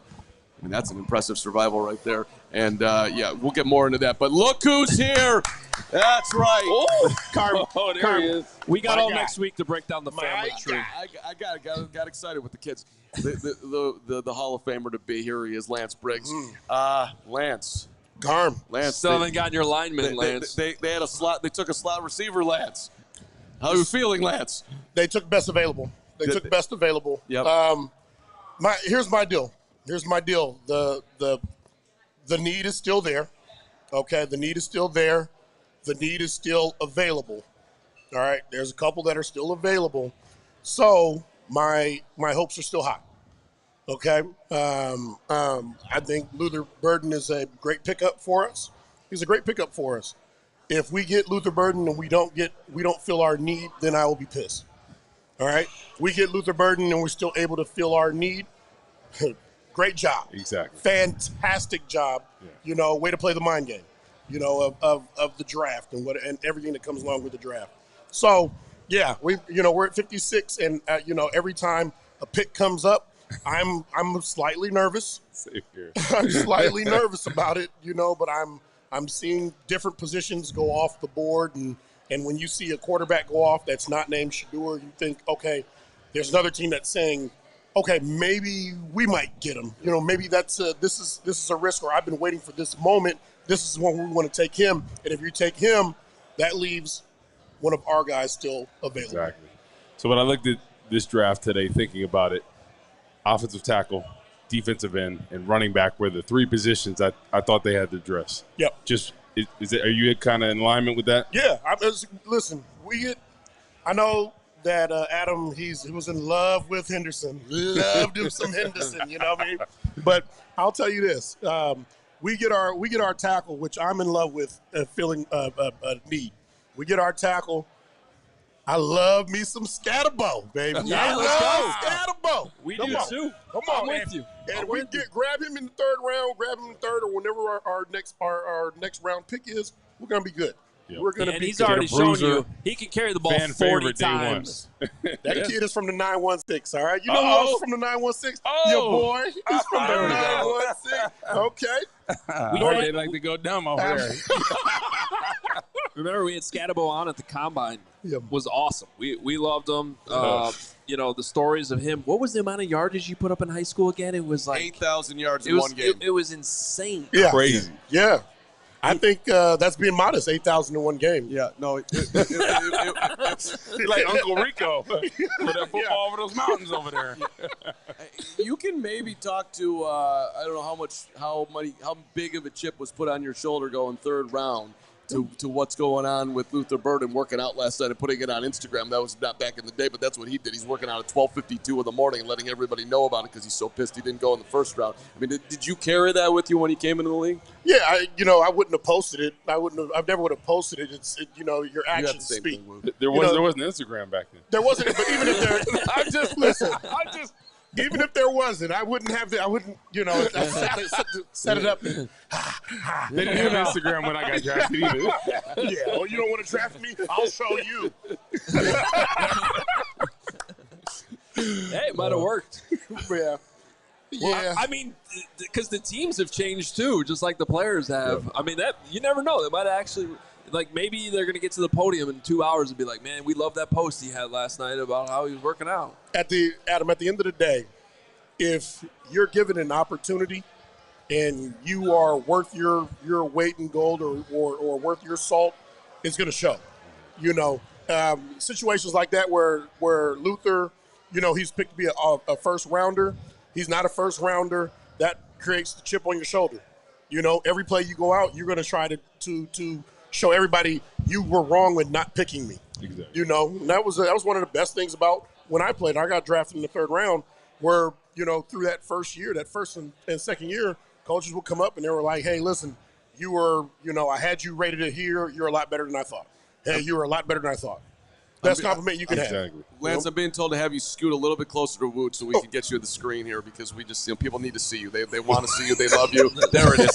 That's it. What's up? He's here. That's 55, perfect. 55 we right. have, Lance, you can sit on this. Stay here for this. We got Fran Duffy joining us, analyst, and he had Luther Burden, number 8 overall. So, Fran, jumping in with us again. Appreciate all the hard work. So, the exact opposite of last night. These guys are just flipping rounds on you. But tell us what the Bears should be excited about here with Luther Burden.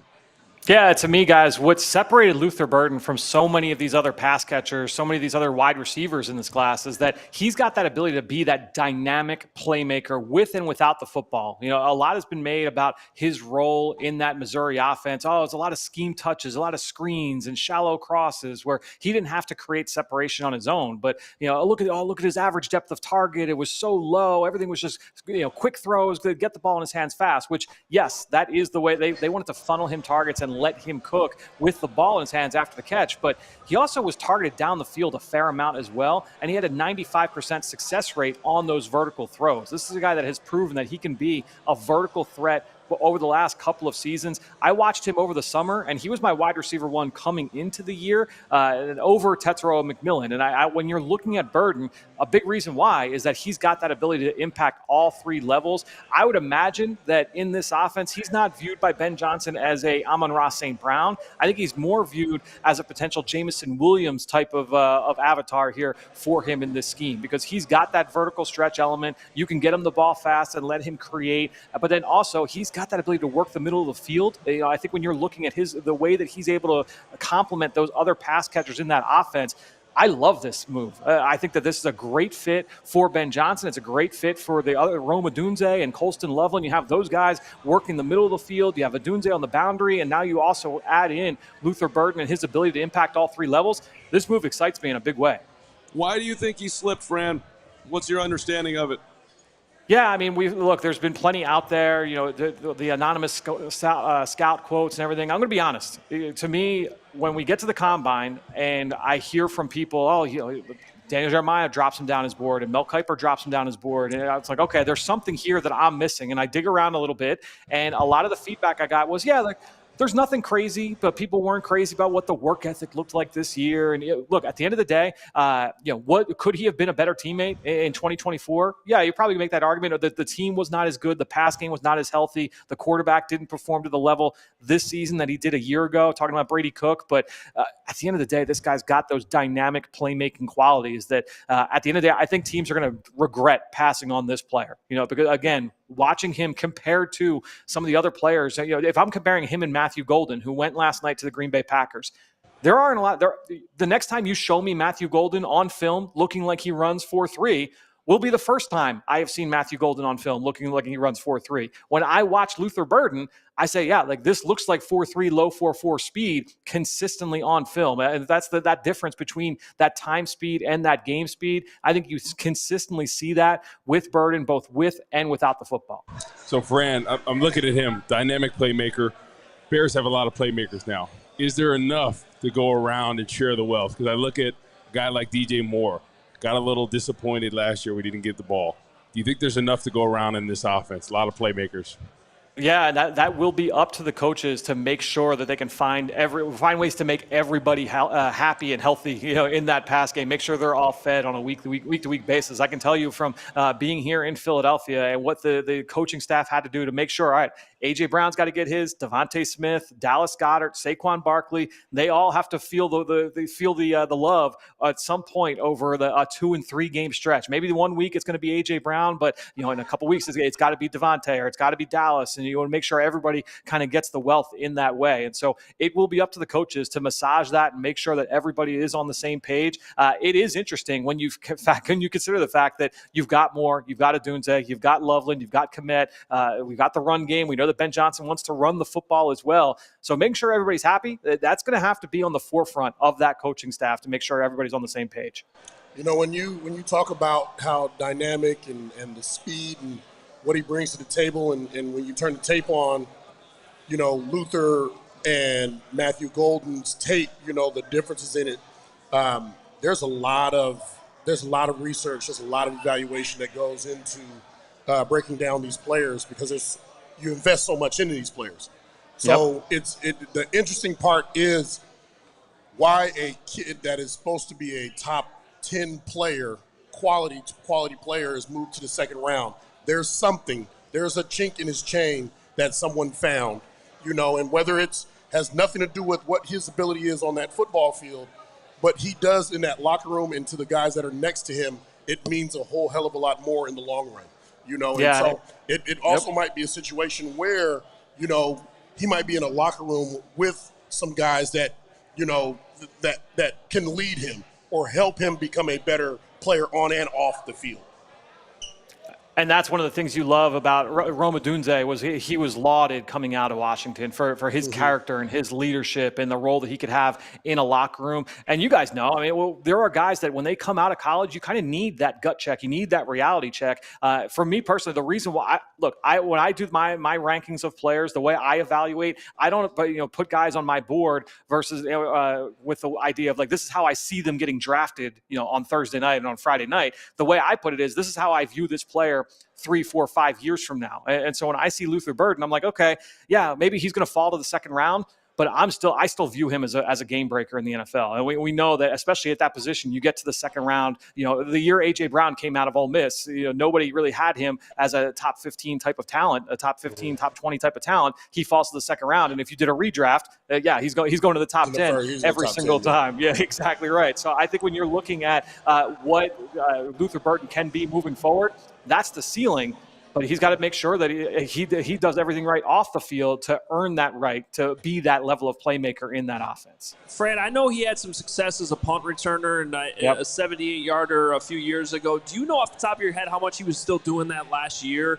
I'm just wondering because with all these, we were just talking about all these options to throw the ball to. Well, maybe as a rookie, as you're trying to ease him in, that's a spot where you wouldn't mind putting him out there. Where we had those conversations a few times about Rome last year, but it was like, I don't know, man, this guy's your number 9 overall pick. It might be a little bit different for Luther Burden.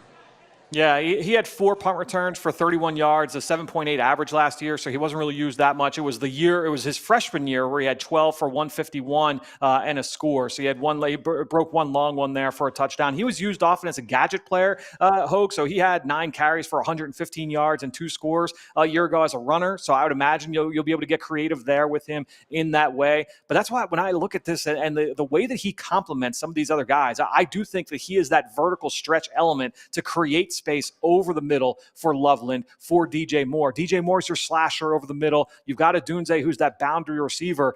And a lot of coaches feel you want to build your receiving core, your offensive skill core like a basketball team.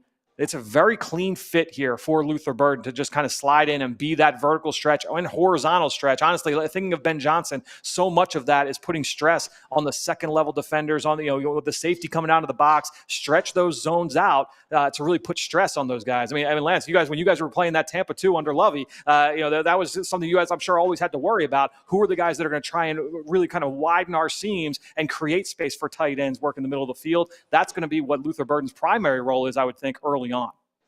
Hey, Fran, they traded back, so they passed on Ursary, who was high on your board. Yeah. What did you think of that decision? I was fine with it. I think you just continue to find more capital. I think that there is a drop at offensive lines. There were some people that were really high on Ursary, and there were other teams that weren't as high.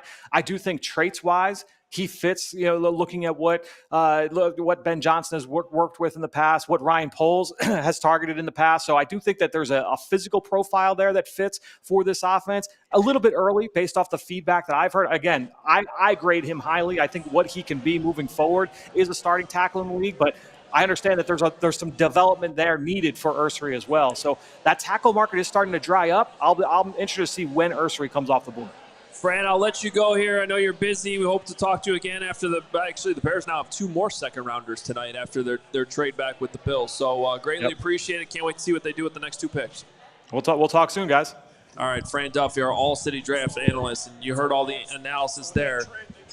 You want to get all of the information you possibly can in Fran Duffy's draft guide. Available now if you're not already a CHGO diehard. Still very, very valuable information. No doubt about it. All right, hey, what's up, Lance? Tell us. Do the Bears still have the 3rd round? They moved from 72 to 62 in that trade. Okay. So they moved it up 10 picks. So they actually have 2 more second-rounders tonight. 56. And then a 4th rounder. And then a 4th rounder tomorrow, which they added. But they did not have that before that trade. They didn't have that before. Yeah. Okay, yeah. right. Okay. Yeah. All right. 56. Smart. 62. 109. 109, by the way, was the pick that they gave up in the Austin Booker trade, and now they went out and got it back. Oh, there you go. So there you go. Let's get some Ryan Poles synergy. Why don't we, as we creep towards Good old number, pick 56. Why don't we shout out to some of the people that made this possible for us today. And I don't know where Greg went, but he can come back up. Yep. Gregory, you're being welcome. He's being a good host. He's an outstanding Gregory. Hey, the Chicago Cubs are headed up to Milwaukee. You could be too. Do it with our friends at Potawatomi Casino. Kick off your summer right with the CHGO Cubs crew. Cody and Luke and Corey. They're going up this next coming weekend, or May 3rd, to Potawatomi Casino Hotel in Milwaukee. Exclusive pregame party in the private room at the casino. There's a live CHGO Cubs show. You get to hang with the crew. You get to talk baseball. You get to vibe out. You get the buffet lunch. You get a drink ticket.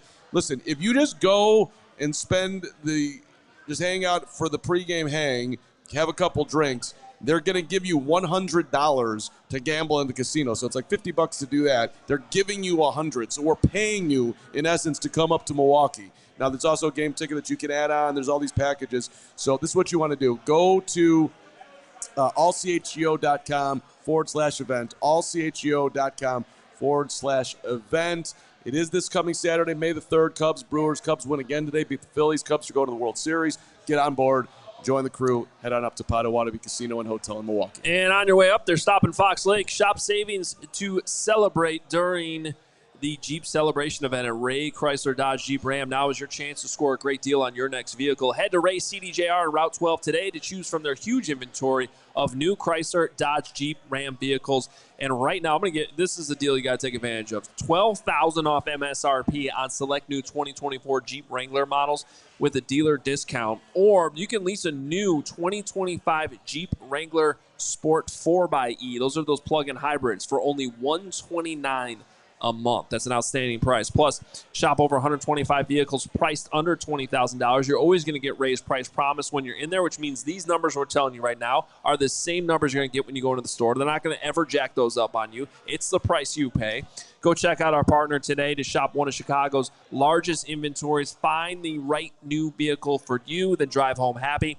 The team at Ray CDJR is the only one we recommend. Don't miss out on the Jeep Celebration event going on all month long for huge savings on your next Jeep Wrangler. For more information, visit Ray CDJR today on Route 12 in Fox Lake or online at raycdjr.com. They've been serving the community since 1963. We are live at 1:15. Perfect. Come on, keep the energy flowing.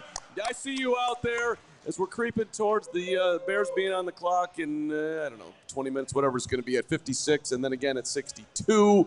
They moved up in they moved back in a trade and moved up in a trade with two of their picks with the Buffalo Bills.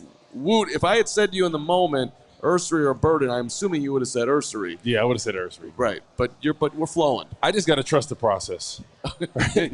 Ben Johnson, he had arguably one of the greatest offenses past couple years in Detroit. Love what he's built there. For Chicago, we've always been a defensive-minded team. And now, right, we have the playmakers. It's offense, tight end, wide receiver. Right. Maybe we'll go an offensive tackle here. Who knows? Maybe we'll go another playmaking receiver. Who knows? But it's possible. I'm trusting Ben Johnson and what he's doing and how he's trying to really have this offense be a juggernaut in the not only the NFC North, but the NFL as a whole. Well, we asked, who is going to be the guy that stretches the field? Who's going to be in that slot? And Luther Burden can play on the outside, but he can also play that slot position. Missouri obviously was taking a lot of deep shots with this guy. And so the Jameson Williams role, if I may, just got filled right here. And so you're going to be able to use him. I mean, Jameson Williams was getting end-arounds for touchdowns. I think you're going to see some of that with Luther Burden. And just a bevy of weapons right here. And I think the one domino effect, maybe for some isn't some big groundbreaking thing, but Tyler Scott, who's been battling to just get a look somehow, some way. I think this was probably the final nail in the coffin. Why do you got to bring up the future of Tyler Scott right now? I don't mean to, but it's just looking at that wide receiver room. It's okay. So I like Tyler as a person, so I feel bad, but it's the one domino effect that affects the roster. Tyler's going to be fine. Tyler's going to get an opportunity to play in the NFL. I believe that because Tyler's a hard-working dude. Mm-hmm. Just a reminder, the Bears now have 5 picks left, assuming they don't make any more moves, which of course is entirely possible. But they've got 2 picks in the second round, 56 and 62. 1 pick in the fourth round, 109. That's the Austin Booker pick coming back. They've got a 5th-round pick, 148. No picks in the 6th round. And then their last pick, 233.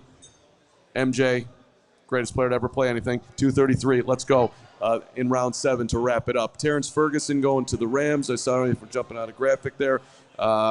We can probably get you caught up on all the picks right now. That's probably a good thing to do. Gregory, you were just perusing the crowd. Anything happen out there? You want to shout out anybody for all the incredible support we're getting? Yeah, I mean, it's incredible, right? I mean, day 2, these are the real ones out here. We appreciate every single one of you guys right now. We do. We got a high school football coach that wants to talk ball with Adam Hoge at some point. They got to break down special teams. This. No, he was not. Okay. He's the main guy. He's the main guy. Main squeeze. Yeah, I didn't know if they were talking special teams. Well, of course, Adam's always going to talk special teams. Yeah. So you just can't stop it. I'm sure that's what he's doing right at this very second, as he's mowing down a sandwich. The guy's working hard. Like a chicken sandwich. He just shook his head. Way to pay attention. But back to what we were talking about with Ben Johnson, right? He found his Sam Laporta. He found his Jamison Williams. Mm-hmm. Where's his Taylor Decker, right? Left tackle. Sure. And where's his David Montgomery? That's what I'm looking for in these next 2 picks. Honestly, what I'm thinking is that maybe they are feeling good about Austin Booker in a situational pass rush situation, right? Being that end that comes in on pass rush situations, because I know last year it was tough, him playing the run, but maybe they feel confident in him taking the next step as being a dominant pass rusher. Well, and I don't know if the Rams have made their pick yet official, but you're 10 picks away, and some of these options are still on the board. So, you know, I see the Cardinals pick is in, so the Rams took. Yeah, we'll back Terrence it. Ferguson. We'll back it all the way up to now, where Will Johnson officially here is the pick for the Arizona Cardinals. So now we're 9 picks away. Right. As Will Johnson falls all the way to 47 here in the draft as somebody projected as a top 15 guy. It's a hell of a value for our friends at PHNX. What's going on?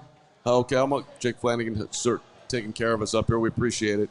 Our GM, our leader. Let's shout out to everybody who's helping out here. Again, just a reminder, hey, see the people out there at Circus Sports. Been with us for years on end, doing a phenomenal job. Go over to their table. They'll hook you up with the best gambling situation you could possibly have. Shout out to Sarah and Emma who are walking around.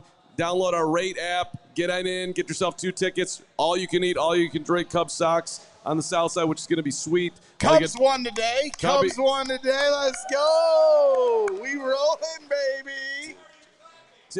Tip your bartenders, tip your servers. Phenomenal service here, 115 Bourbon Street. The food's amazing. This place is 7 miles long. They've got 2 kitchens. I had a delicious blackened salmon with a little broccoli, a little rice woot. Okay. So I wanted to be, good in the neighborhood, baby. Wanted to be lean for tonight. I've been going the other way for a while, so I had to kick it back. All right, just to get everybody up to date here as we go back through it. The 49ers, 43 overall, took Alfred Collins, a defensive tackle from Texas. Boston College edge Donovan Eziraku, thank you very much. I think I had that right to Dallas. Did I do that right? Okay. Eziraku, thank you very much. And then who was next, Stephen, out of Ohio State? This is Hoge's guy. JT Tuimalu. Tuimalu. Excellent job. I got this one. The Rams took Terrence Ferguson, the tight end. That was you got that one. Thank you very much. That's the 4th tight end off the board, and then Will Johnson, the corner, goes to Michigan with the Texans, and then the Bengals, and then the Seahawks, and then the Broncos, and then the Titans, Bucks, Packers, Chargers, Bears. So we got a ways to go. Houston just traded up with the Raiders, so the Houston Texans are now on the clock, which could be for a left tackle. Because Laramie Tunsil's not there anymore. Correct. So this could be the Ursery. Yeah. This could be the Ursery. Let's. I'm going to go a little bit deeper, if you guys don't mind, because I'm getting excited about the Luther Burden strengths. Above average speed for a 206-pounder. Danger with the ball in his hands. Runs with physicality and contact balance of a running back. You got to like that. So he's physical. Lined up in the backfield. Threatened defense with jet sweep options. So we're here seeing the creativity. High volume of quick targets. We were talking about that. 7.3 career yards after catch per reception. That is outstanding. Outstanding lower body agility to redirect and burst in another direction. By the way, this is a 5-star recruit coming in and was the number 1 wide receiver after 2022. Went a little bit down from there, but still, obviously, the talent is remaining. Strong concentration and control. The catch point tracks well over his shoulder to coast underneath the pass. Gotta like that. Doesn't appear bothered with crowded airspace downfield. Flashes play strength to fight through contact. And then the summary here. 3-year starter at Missouri. Burden was predominantly a slot receiver in Kirby Moore's motion-heavy scheme.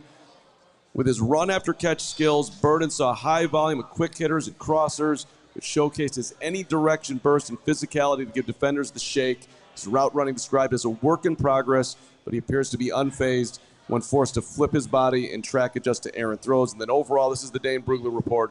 Burden is still working on his undergrad degree in route setup and separation, but he holds a master's degree in creating with the ball in his hands because of his explosive speed and competitive toughness. For an NFL team targeting a yak weapon with upside to be more, he will be an appealing option early. Now I'm reminding myself that I already read this, but that's okay. Yeah, and to go around the horn of experts that we respect, and obviously I brought up Matt Waldman yesterday as we were talking over, Colston Loveland, but he finishes off his assessment by saying this, and Steven will like this because they're on the same page.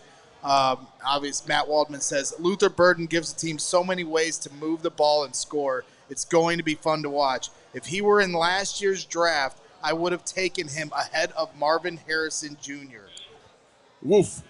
Woof. I don't know about that, but I don't know about those apples. He has him ranked number 1 on his wide receiver I know a lot of people list for this did. year. So, No, he's got the talent. I think, honestly, his quarterback situation, and Steven, you could probably attest to this if you got a sec, but watching him, Brady Cook, no offense or disrespect to him, but he had trouble stretching the ball down the field. And I look at it, if he had a legitimate quarterback option, Luther Burden that is, I feel like he would have been regarded coming into this draft as one of the best receivers, even though he was. And I don't think he would have fell as much as he did. Because you're going to tell me his mom, his girlfriend, players all the time have issues with their mom and their girlfriend, right? Caleb Williams, even when he was coming, his dad was in the, he needs ownership. No. Everybody has family issues and all that. So there's something there that I'm wondering, because everyone knew his situation with the quarterback.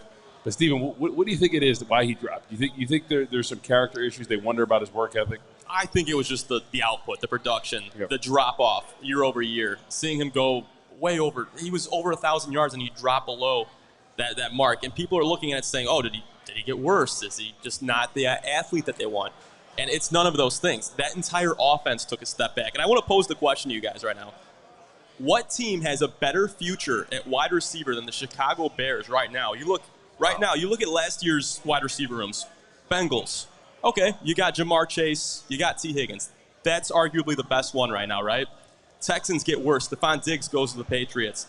Eagles. A.J. Brown, Jalen Hurts. They have some issues with each other, some chemistry issues. 49ers, they go out and they trade Deebo Samuel.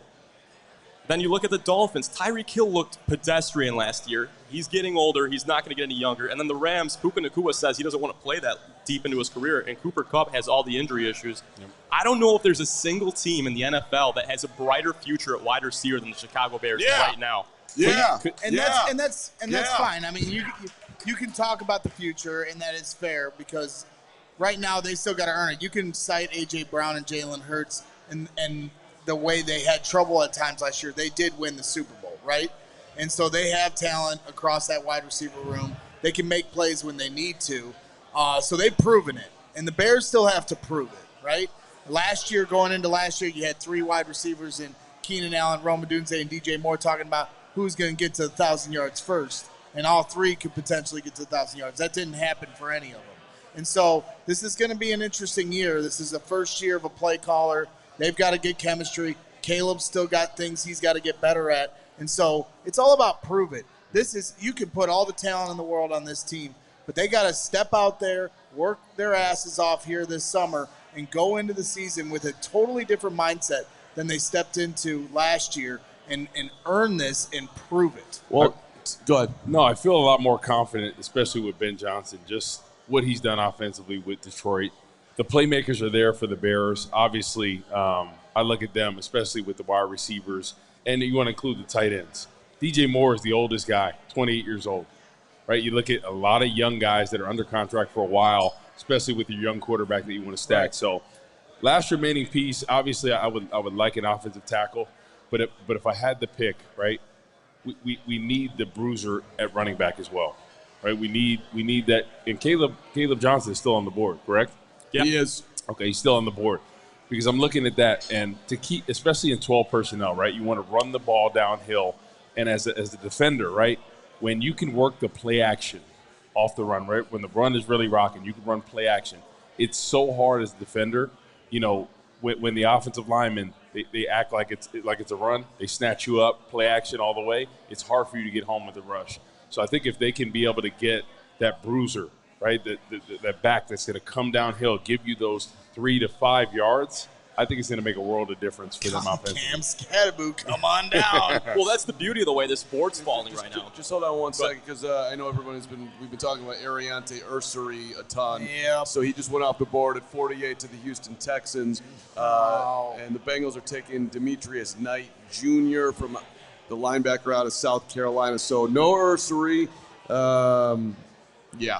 And that's the point. And my guy, Nunu, in the chat, he's very upset about this. And I understand where you're coming from, man. I wanted to get Trench drunk. Ben Johnson isn't drinking what I'm dishing out. What are you, Trench sober now? We're sobering up. We are sobering up with skill position players because Ben Johnson is force-feeding this right now. But I understand Nunu's frustration and anybody else that's saying, well, what are you going to do? You need to get some additional help on both sides of the ball in the trenches, and specifically at left tackle, because right now you're taking a gamble going into this season with Braxton Jones and Karan Amagaji. Braxton Jones is going to go into training camp limited. And so you hope that there's no setbacks, and you can know what the medicals are all you want, but you got to get there first, and he's got to get through his rehabilitation to see how he comes out. And Karan Amagaji, if you want to say, okay, well, Braxton might get hurt or he might not be ready, we've got Karan. That's also a gamble. And so you're taking two gambles, and it reminds me of last year where they took a gamble at the center position. In the draft, you had 10 good centers you could have drafted, and they chose not to draft any of them. And the whole moniker was, well, we got Coleman Shelton and Ryan Bates. You got two centers there. We don't have to worry about that. That was a gamble. And guess what? It went for broke. And guess what they had to do? They had to pay out their wallet to fix that mistake in Drew Dahlman this year. So if you gamble, yes, you can win. You can hit big. You can hit big if you gamble this, and Braxton Jones gets healthy and gets to play alongside Joe Thuney. But if it doesn't work out, you're going to be making the same thing you had to do with Drew Dahlman and pay big money to fix that mistake a year from now. But you gotta let it play out, Nunu. I know you're upset. I get it. We could have drafted him. They chose not to. Either way, with Braxton Jones, right? I think he's a solid option, but he's never going to be your franchise guy. Well, Ryan Poles is trying to strike gold twice. He did this once before with Braxton Jones. I mean, if trading back ends up landing another Braxton Jones type, that's a win, and we're going to be talking about today as an A-plus day 2 draft. Exactly. I was hoping for them, and this still could be the option. Ursary still could fall to them, and he could be their franchise option. He's off the board. He's off the board. Yeah, he's off the board. Oh no. It's all right. It's all right. I was listening to Braggs. We need your comfort pillow. I definitely just said it, and he went 48 to Houston. You didn't hear it because you didn't hear it because you didn't want to hear it. It's okay. But what about a Donovan Jackson? What about an Azie Trapilo? What about a Charles Grant? What about an Anthony Belton who came in for a visit? 8 picks short. He almost made it, but the Texans knew that, and that's why they traded up. That's why they traded up to get him. Very disappointed right now. I get it. Because you wanted to get an option that you felt great about for the future, that potentially your franchise guy. Just because either way, I thought Braxton Jones was kind of the bridge to your next person. Yep. And I feel like at this point next year, even if he gets healthy, I don't think he's ever going to play to a level that you're going to say, man, I feel that confident in giving him the big contract. I'm with you. Even if he had never gotten hurt, I would have wanted to bring competition into that room. And not just competition, depth. You need depth in your offensive line room. So the job's not finished on the offensive line, not by a long shot. Joe Thuney isn't getting any younger. He's probably the best player on your team right now. but he's not getting any younger. And they've got Jonah Jackson and Drew Dahlman, and that's a great start. You have to see what's going to happen with Braxton Jones. You just don't know to this point how he's going to come out of this, and then can he clean up some of the mistakes that he's made over the last couple of years. He's serviceable, so I'm not calling him trash, but he's like Charles Leno to me, which is serviceable. It's solid option. It's serviceable, and there's nothing wrong with that. That's a respectable career you can have in the league. Well, let me ask you guys this real quick. Would you rather play it safe and reach for an offensive tackle with your next pick just to make sure you get it? Or would you go running back or a different position just as that best position player available? But who would it be, Steven? That's why, to me, Landon Jackson's still on board. I doubt he makes it to the Bears, right? You've got some different options. Obviously, you got a litany of options here at running back. So, no, I'm looking at defensive line. I'm looking at running back. I'm looking at Gary's guy, C.J. West, our guy, C.J. West, who came on the show. That dude is electric. Love to bring him in. Just like we talk about the offensive line needing depth, so does the defensive line. You need to bring some younger players on the edge, even at D-tackle. I'd have no issue with either of those moves. And then I'm looking at running back right here, right now. And if they want to double down on running back, get one now and then get one in the 6th, 7th round, I'm not against that either. Okay, I like that. Getting aggressive here. He is. Skill. Yeah.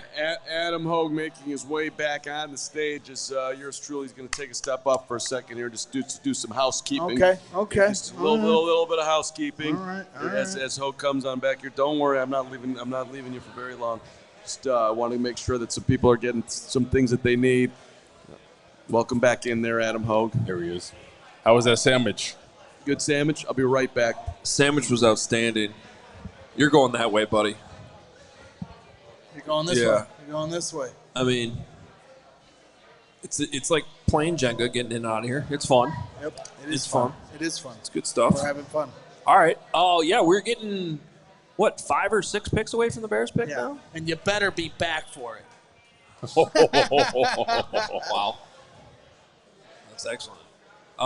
You could probably bump down and Steven can hang out with us. Yeah, that's a good point. It's a good point. I make good points. Slide to the left. Woo! Slide. No, you can't say slide to the right then. Crisscross. Everybody clap your hands.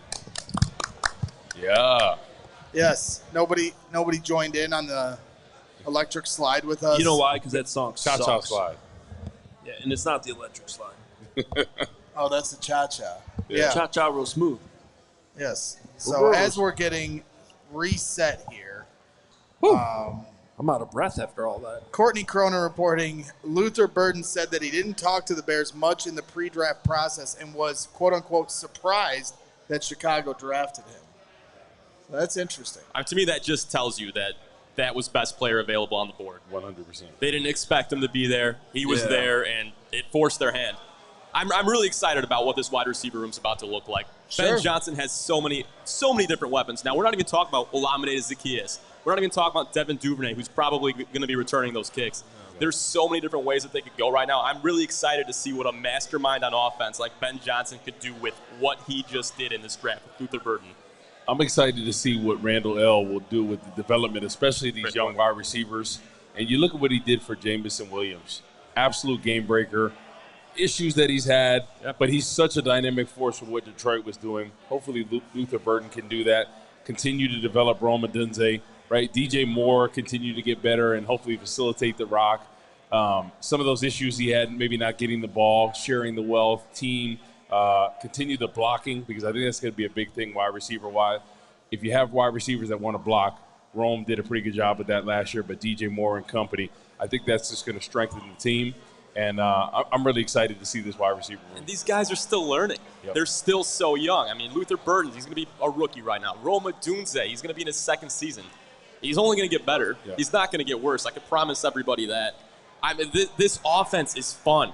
This is exactly what we hired Ben Johnson for. I mean, they're devoting everything to the offense right now. It's exactly the way it should be if you're going to hire an offensive-minded head coach.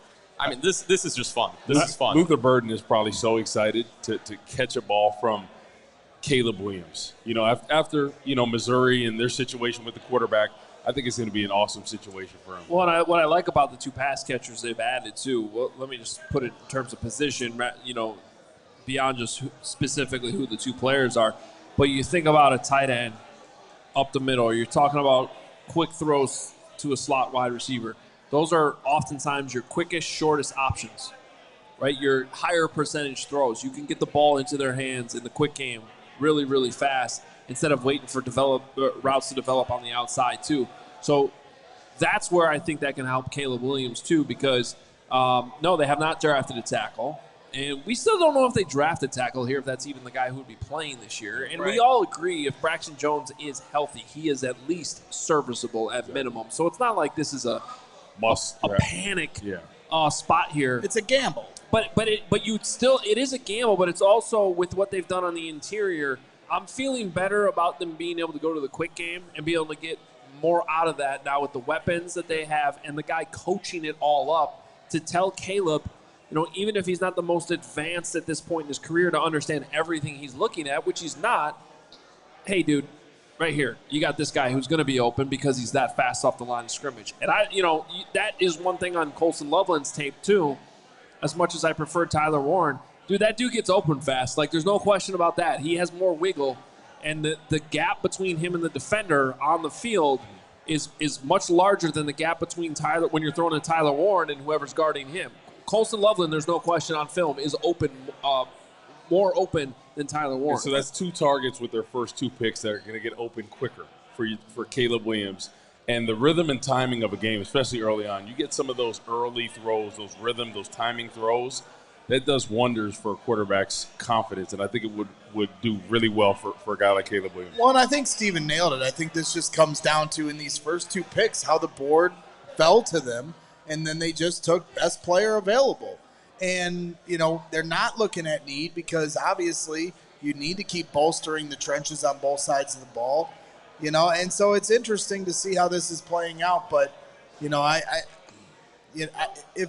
if you're going to see, the thing that throws me off is, Adam, when you talk to Ryan Poles on Hogan Johns, he was very, and with CHGO, with Ben Johnson, both of them were very transparent about the tight end position. And they immediately addressed it. Yeah. They were also very transparent about the need to bring in competition at left tackle. They said it at the combine. They said it in interviews. Well, I want to clarify a little bit on that. They didn't necessarily say they need to bring in more competition. They just said there would be a competition. Right. And they also have been very consistent in saying they like Braxton Jones and the guy they drafted last year in Karan Amagaji. So I was never sure if it actually meant they would be adding somebody. It's been more my opinion that they should. I don't think they necessarily were announcing to everybody, hey, we're definitely bringing in more competition here. In fact, and I did some of this reporting when we were in Indy that week, when I followed up with some conversations I had at the combine, I was kind of told to pump the brakes on that a little bit in terms of oh no, this is actually something they look at. No, they actually really like the 2 guys they have. I've more so just been doubting that with my own football brain, the level to which they love them. But we'll see. We'll see. Maybe in the offseason what they've seen from Amagaji, maybe they've seen a little bit more development from him this offseason. So it's a project. So they're probably thinking, hey, Braxton Jones can get us through this year. Amagaji could still develop under him, and then we have an option to see after this year. Let's also look at this about 15 minutes from now, by the way. Maybe 20, whatever it is, just because they got a pick in 3. They got 3 picks, and then they got another one, a few picks after that, because they've now added number 62 overall with their trade back.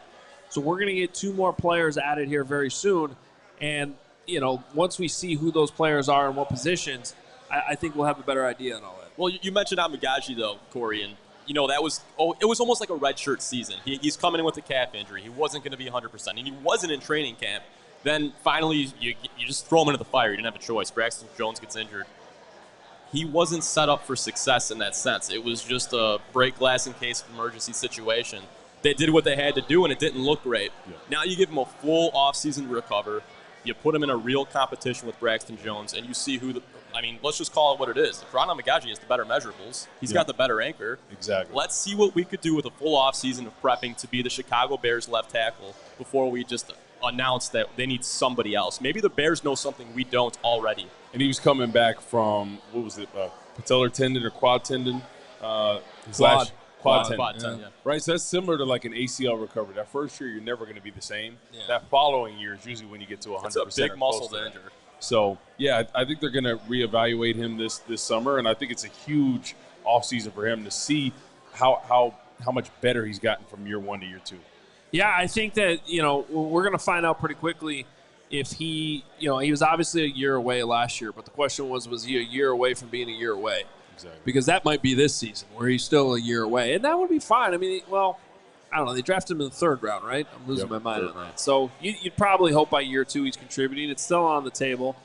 But again, hey, let's take a moment here. We're just a few picks away to look at who's still available. I actually still have a 1st rounder still sitting there in Landon Jackson, who I think is a fit for this defense too. So as much as we're talking offense and as much as the Bears have addressed offense so far, that's a guy still sitting there. And then my running back is still sitting there too in Caleb Johnson. So they got options. Yeah, they do, and I'm assuming we've announced the Panthers pick, but Nick Scorton comes off the board for the Texas Panthers. A&M. So you're looking at when you're talking about defensive ends, they potentially could be. You know how it becomes a contagious thing when guys come off the board. Can it become a trickle down effect as the Bears are now 4 picks away? So Mike Green does not look happy. Yeah. What about Shedeur Sanders? How's he looking? I don't know. Have they been showing him as much tonight? I don't think so at all. Or do they stop that? Maybe it's the NFL Network broadcast showing him. I'm not sure. We got the Where do you think he actually lands? You think it's still Cleveland or the Raiders? Just a matter of what pick? I've been saying the Dallas Cowboys. I'm going to keep saying it until it happens. I'm going to speak it into existence. Because of Jerry Jones and Deion's relationship. Yeah, Deion, they courted him a little bit. Now, did I think that this was going to carry on this deep into the draft? No. But at the same time, I could see it. Yeah. I could see them drafting him and then convincing Deion to come coach for the Cowboys next year, even though they just signed Schottenheimer. Do you guys think Shedeur is a guy that can come in day 1 and be a starter in the league? I mean, I don't see Shedeur. Yeah. No, I had a 2nd round grade on him. But you think it's a develop, like sit for a year, develop? Yeah, I mean, I feel that way with a lot of 1st rounders too. But yeah, what I think he definitely has is a competitive spirit and a willingness to pull his team to victory, which matters. But he's got to get more polished as a passer and a decision maker, considering he doesn't have the strongest arm amongst these candidates. So. I think wherever if Dallas made that move, it would create a bit of a circus. I don't think it's the worst place for him to go learn behind Dak Prescott, though. Plus, the Cowboys are let's have some crazy things happen with the Cowboys. Exactly. So sometimes I think with the quarterback position, regardless of where you're picked, sometimes it's better to sit for a little bit, unless you're truly NFL ready day 1. Just so you can develop, you learn behind a pro. I mean, as much as this pains me to say, Green Bay has done it right with their last few quarterbacks, right? Aaron Rodgers sat behind Brett Favre, and then Jordan Love as well, sitting behind Aaron Rodgers. Packers are on the clock. This guy sucks. This guy sucks. This guy sucks. This guy sucks. See, people that aren't here, that was a rude chant you just did. Rude. That you just did at Mark Carman. Yeah, Mark Carman. No, my good friend Adam, who's the best golfer in our crew. Thank you. Thank you. I appreciate that. No, thank you. That's very nice. We beat him last year, remember? Intercepted. Yeah, you were all disappointed last year. About what? About the golf situation. I'm never disappointed about my golf situation. As Mark Carman returns to the set, don't give me that look. What have you been up to? I saw you finally say hi to. You didn't big time my mom today like you did last night, so that was very nice of you. Your mom is the greatest. She brought gummy bears yesterday. She did, and everybody thought there was THC in it. There was. We wish. Mom's dishing out drugs. I swear there was. Hey, you never know. That was Carm goes, there was. I felt it something. That was a massive walk around the room. Got to see some great people here, historic people that I'm very excited about that we're going to talk about who are in attendance tonight. I think Braggs knows what I'm talking about. I do. Yeah. I do. Yeah. So I don't. You don't, but you will. We're on the clock. Is that right? No. So we are not on the clock. The Packers have selected offensive tackle Anthony Belton from North Carolina State. There goes. That's a Gary Ross situation. Gary Ross situation. Would you like to explain to the, 2,000 people watching the show what the hell that means? Everybody knows exactly what that means. So, Gary Ross, one of our most loyal fans here, he was talking about how the Bears had met with Belton. Had he come in for a visit? So he was saying that could be a target. He was texting me. Now I think I explained it well. Now, of course, the Packers just stole him. So now down the list that goes, the options here. As far as offensive tackle, that's not exactly who the Bears wanted to see go. Are we learning yet, though, with the picks that maybe the visits don't matter as much? Yeah, maybe so. Best available. Well, the Luther Burden thing, they barely talked to him. He was surprised about the pick, and then he had a weird press conference. He had a weird press conference? Well, according to Patrick Norton in our thing, that was not the. It was.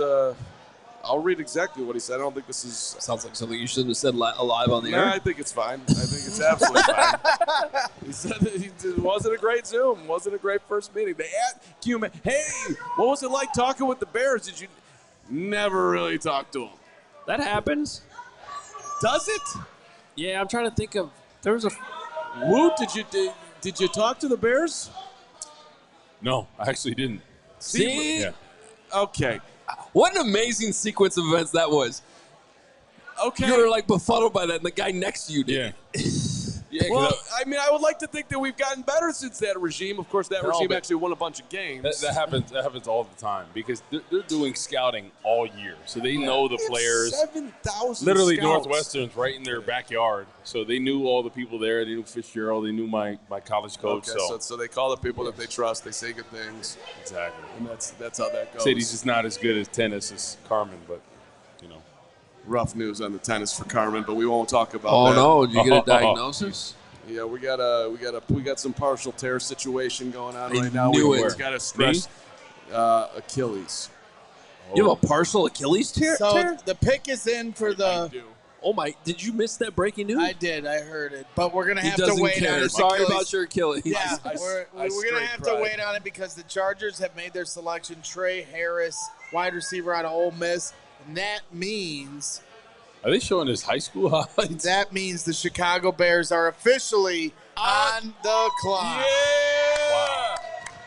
I've never seen that, though. They're showing his high school highlights. Why not? You think they got your high school highlights? Yeah, I wasn't playing golf back then. I'm a prodigy, just. No, I'm talking about football. Yeah, no, I wasn't doing anything on that. I was chasing down Jenny in high school. Got her. See, persistence works sometimes. She was probably That's like, right. who's That's this right. guy? That's right. That is a rough moment for Jenny. Let's relive. Jenny, I feel bad for you sometimes, What about me? Should have seen she's her. an angel. You know what? The Bears are on the clock right now, so you're not going to knock me off my spot. I'm focused. I'm locked in. Who are the Bears going to take?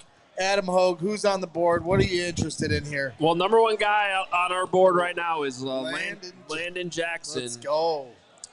Behind him, as I refresh this, Caleb Johnson I believe it would be Caleb Johnson. Yes, it would be. Caleb Johnson, followed by Xavier Watts. All three needs. All three that would address a need on the Bears. So that is really interesting.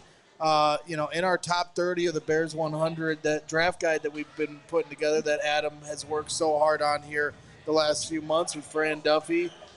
And so that's really interesting to see those guys still be on the board. Jack Sawyer as well, somebody that I think potentially Kevin Winston Jr., safety, Omar Norman Lott, defensive lineman. I don't think the Bears would do it. Mike Green is sitting there. Yeah, that'd be I'll give you a different edge guy if you want to go traits. Like big I would look possibly at Jordan Birch from Oregon. Yep. What Very about talented? That one? That seems like a Bears pick the way things are going, and I admittedly side towards more of the. I don't know how to explain it, but just like this feels like Caleb, right? But I keep going. I'm sorry, on Birch. Well, I'm just I my personal preference. If you've been following me over the years, like I tend to side towards like the quote unquote like football guys, like that guy's just a football player. Like this is probably another way of saying that is the safer picks. Whereas the Bears and NFL teams, they're all about traits. Grade the flashes. Really swing for the fences. It happens, and it unfortunately leads to a lot of busts. I mean, when I was just sitting down there, Kevin Kaduk brought up a good point. How many wide receivers now has Ryan Poles drafted in 4 years? A lot. Velus Jones, Tyler Scott, Roma Dunze, and now Luther Burden. Am I missing one? I don't think so.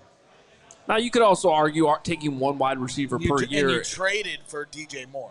Yeah, and you traded for DJ Moore. So, you could argue that drafting a wide receiver every year isn't the worst thing in the world. But, if Tyler Scott had worked out, they wouldn't have drafted Luther Burden. Right? Exactly.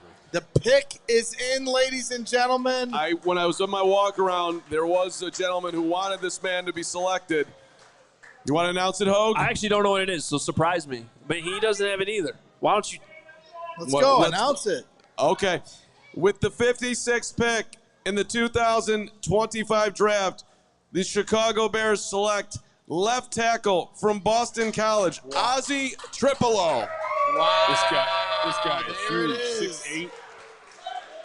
Went back to Boston College and got his guy.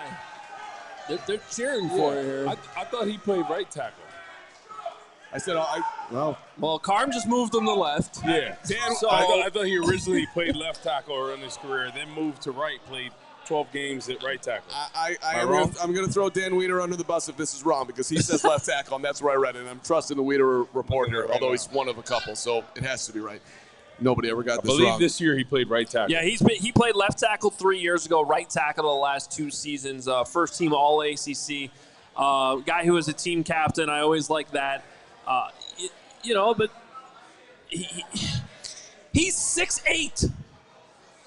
We went 6'8". Let's go. I mean, in all seriousness, you almost get to the point where they're too tall. Yeah. The bend.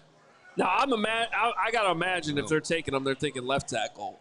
I would imagine, yeah. They ain't moving him to guard with our 6'1" quarterback. Well, he played in 2022. He played left tackle, but missed 2 games. In the last 2 years, he's played right tackle, and this last year he was first team All-ACC. So there it is. We wanted a left tackle, well, not just left tackle, but depth within the offensive line room. They have to continue to bring guys in there because this is a violent sport. Guys get injured. Not only were the Bears' offensive line flawed at times last year from a personnel standpoint, they had a ton of injuries to go along with it, which just turned into a black hole, and a real problem for this offense. So as Seth Rollins is announcing the pick here, getting the Lambeau crowd hyped up over here. Maybe Seth Rollins can drop kick someone here in the crowd. Well, guys, I'll tell you one thing I do like about Azie. 772 snaps last season. Do you know how many penalties he had? 0. Yeah! That's what you love. Trapilo. Discipline. 0 penalties. You've now said his name 2 different ways. I don't think either of them was correct. Hold on. Trapilo, right? Trapilo? Oh, is this going to be one of those where I say it? Trapilo? Is this going to be one of those where I say it French his whole life? Trapilo. I don't think that was French. This? I think that was Italian. No. Well, it could be. Interesting note from the Bruler files here. His dad, who passed away at a very young age of 39, was a highly decorated O-lineman at Boston College. And he was on the field when Doug Flutie threw the miracle in Miami on the Hail Mary. Wow. That's a little nice note. That's why we like Trapilo. Well, he was. Now here's the part where I bum you out with Fran Duffy. Oh no, he doesn't like him. Well, he had him 17th of all the offensive tackles. Is that good? / guards. He always does that. We do have a $100 super chat. Would that cheer you up? Sure, that'd be great. Okay. Zero Demon, $100 super chat. He says, I love Azie. He is ridiculously good, guys. The man does not get pushed back. Strap in and strap on, y'all. We got 5,600 people watching. Is that accurate? That's awesome. Strap in and strap on. Hit that like button. We should be well over 1,000 likes by now then. Hit the like button. Thank you very much. Do it for Azie. Do it for the Bears pick. That is, we had over 50,000, probably 60,000 people watch yesterday's show.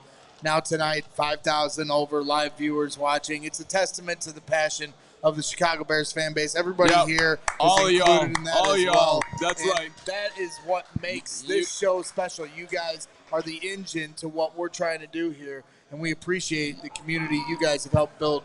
Y'all deserve a winner. 100%. And let me give you another thing I do like about drafting somebody from Boston College right now.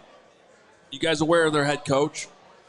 Bill O'Brien. So we're talking about a guy that knows the NFL. That's true. Coached the NFL, coached offenses at a high level in the NFL, has had success. So for him going back to Boston College, I like the fact. Now, he wasn't there, though. I don't think he's been there the whole time. Azie's been there. How many years has Bill been there? Is it 1 or 2 years now? 2 years, I think. 2 years now. So I do like that. He's played him at right tackle. That'll be interesting to see where he ultimately I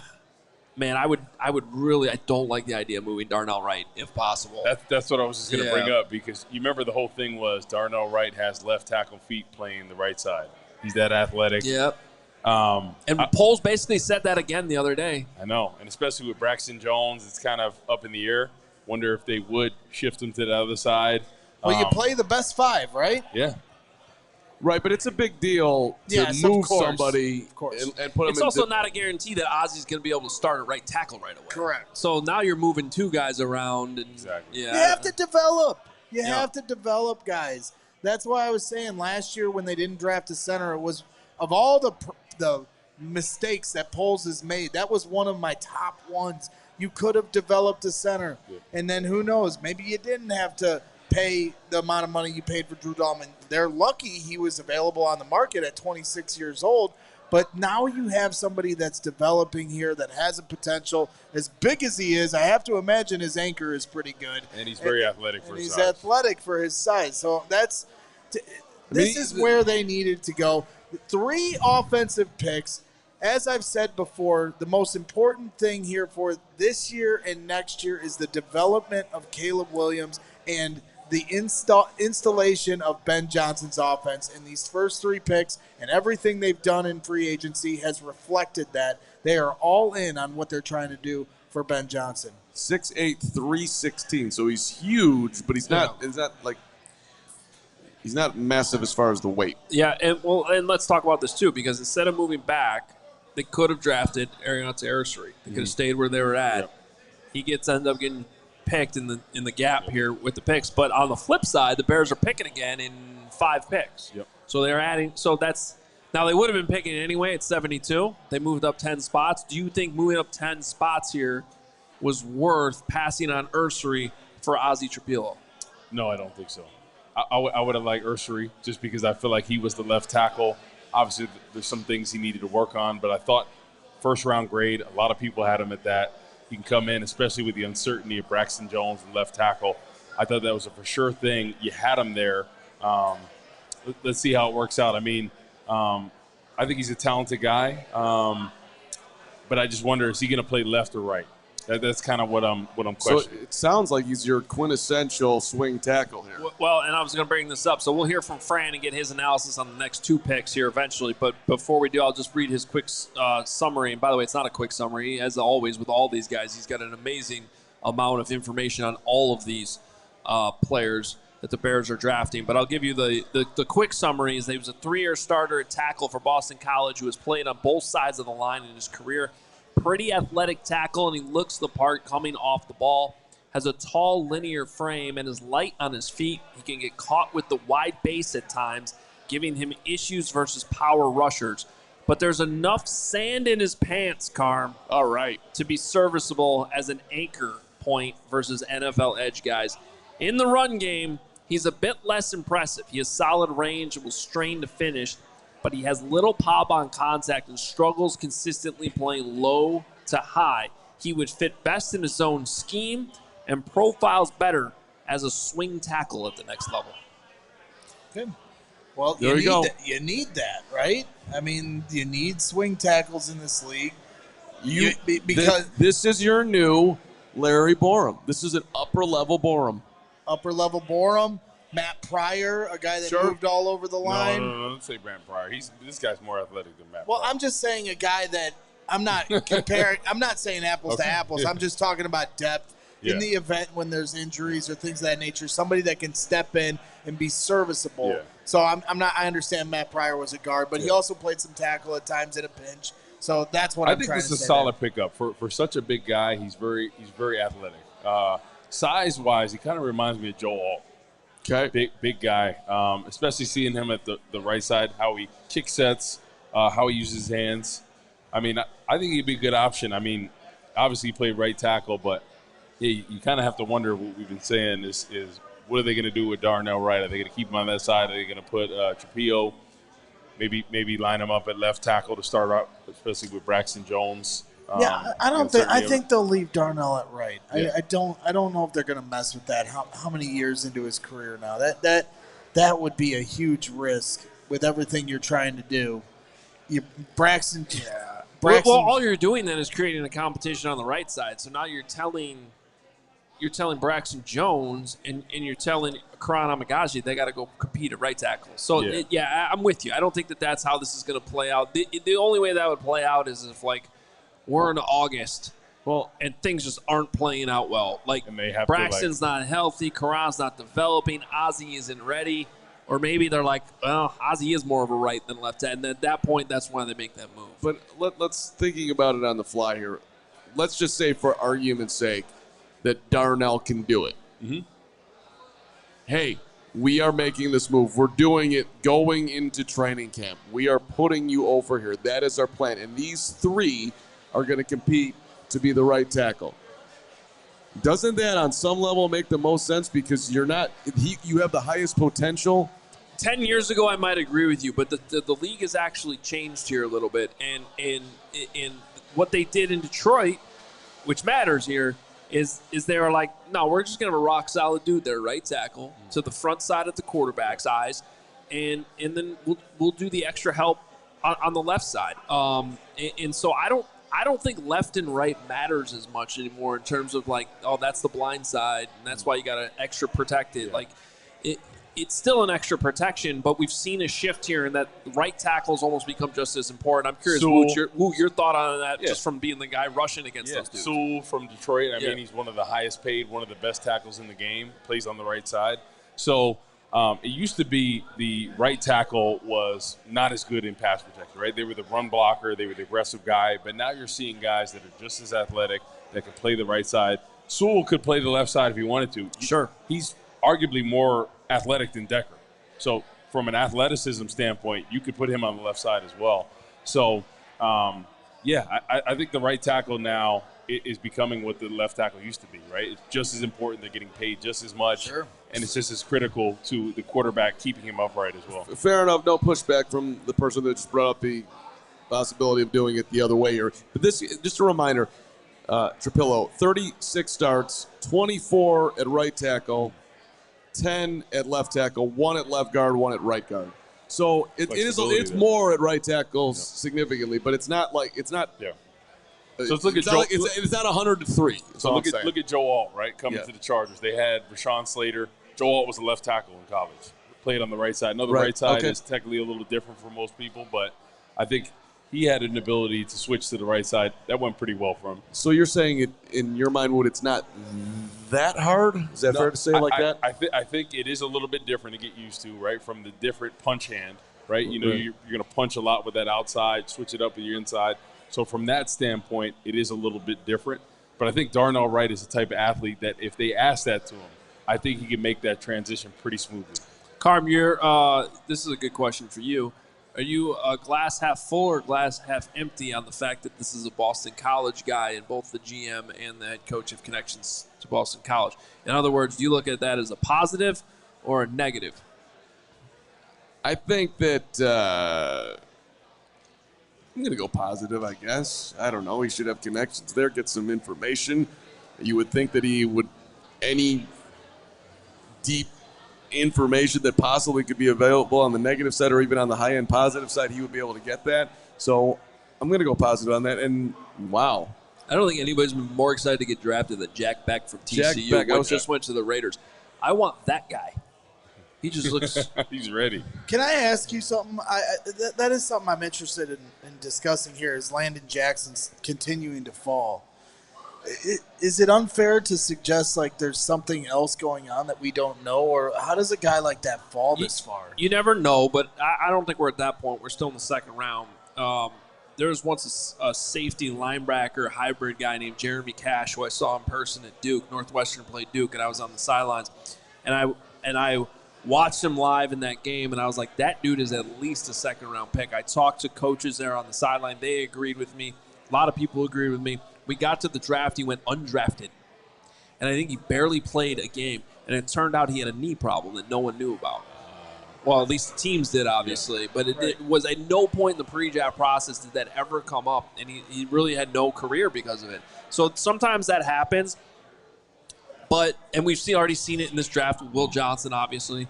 I think with Landon Jackson right now, I'm not ruling that out, by the way. It was a good question, Greg. But I think right now it's just more of the fact that he's not the most explosive guy off the edge. He doesn't have the crazy bend and athleticism that a lot of times you're looking for. To me, he just has the height, length, size parameters and a motor that never stops. You watch him on tape. If there was one rep where he got blocked, the next rep, he was bringing even more. He was pissed that he got blocked. Exactly. And because he doesn't like to be blocked, and I like guys who don't want to be blocked. Exactly. That motor there, that's something that runs out of him. Watching his tape a lot of times, it reminded me like of a Kyle Vanden Bosch that never stops with it. Yeah, right? He's always trying to get to the football. And, I mean, you cannot teach length. I think he's a little bit raw, but I think in the right system with the right coaching staff, I think he's a guy that can explode in the NFL. I really do. So his snaps, by the way, if people are interested in that, and that was a loud situation. I don't know where that came from. That wasn't me. That was crazy, though. That was wild. It was Fran is what it was. Oh, the Fran. 600. Phenomenal. We'll talk to him in a second. 646 snaps at left tackle in 2022, and then 727 at right tackle in 23, 756 in 24. Woot, on the fly here, why would you move somebody who was a left tackler in his career? Why would you move him to right? Maybe the other person that was potentially going to play left tackle is a better athlete. Okay. That usually happens in that situation. So that's probably why. Yeah. We ready, Fran? Yes. All right. Let's bring in our All-City draft expert, our guy on the fly, taking us through everything. Fran Duffy rejoining us here. Okay, Fran. You remember who they drafted, right? Yeah, I'm pretty certain we haven't talked about OT-17. Yeah, I'm pretty certain that we why don't we just start with the latest pick, so I know it's fresh in my mind, and I know I'm not getting anything wrong. Do you like the fit here with Trapilo as a potential left tackle, right tackle? What do you like about him here? And I know he's not super high on your board, so maybe you have some doubts on this.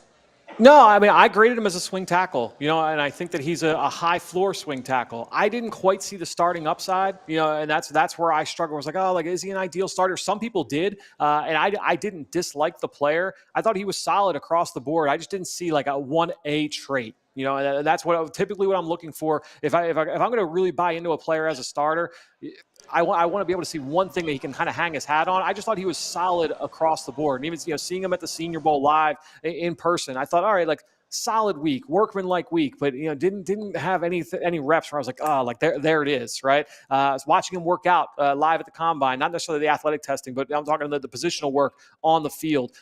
Solid. Unspectacular. At the end of the day, I just thought Azie Trapilo all day. I feel good about him being that first guy off the bench. Ben Johnson had a lot of success with Dan Skipper. Maybe there's some Dan Skipper role there for Trapilo. But I think when you're looking at this player, I do think that there's a high floor. This tackle class dries up fast. If you wanted to buy into a player that has starting potential and can help kind of plug it where it leaks there, can give you some starting reps in a pinch, I think that you could definitely do worse. I'm fine with this value. Again, it's probably a little rich for me personally, but with conversations I've had with people over the course of this offseason leading up to the draft, I figured that this was about as high as he could go.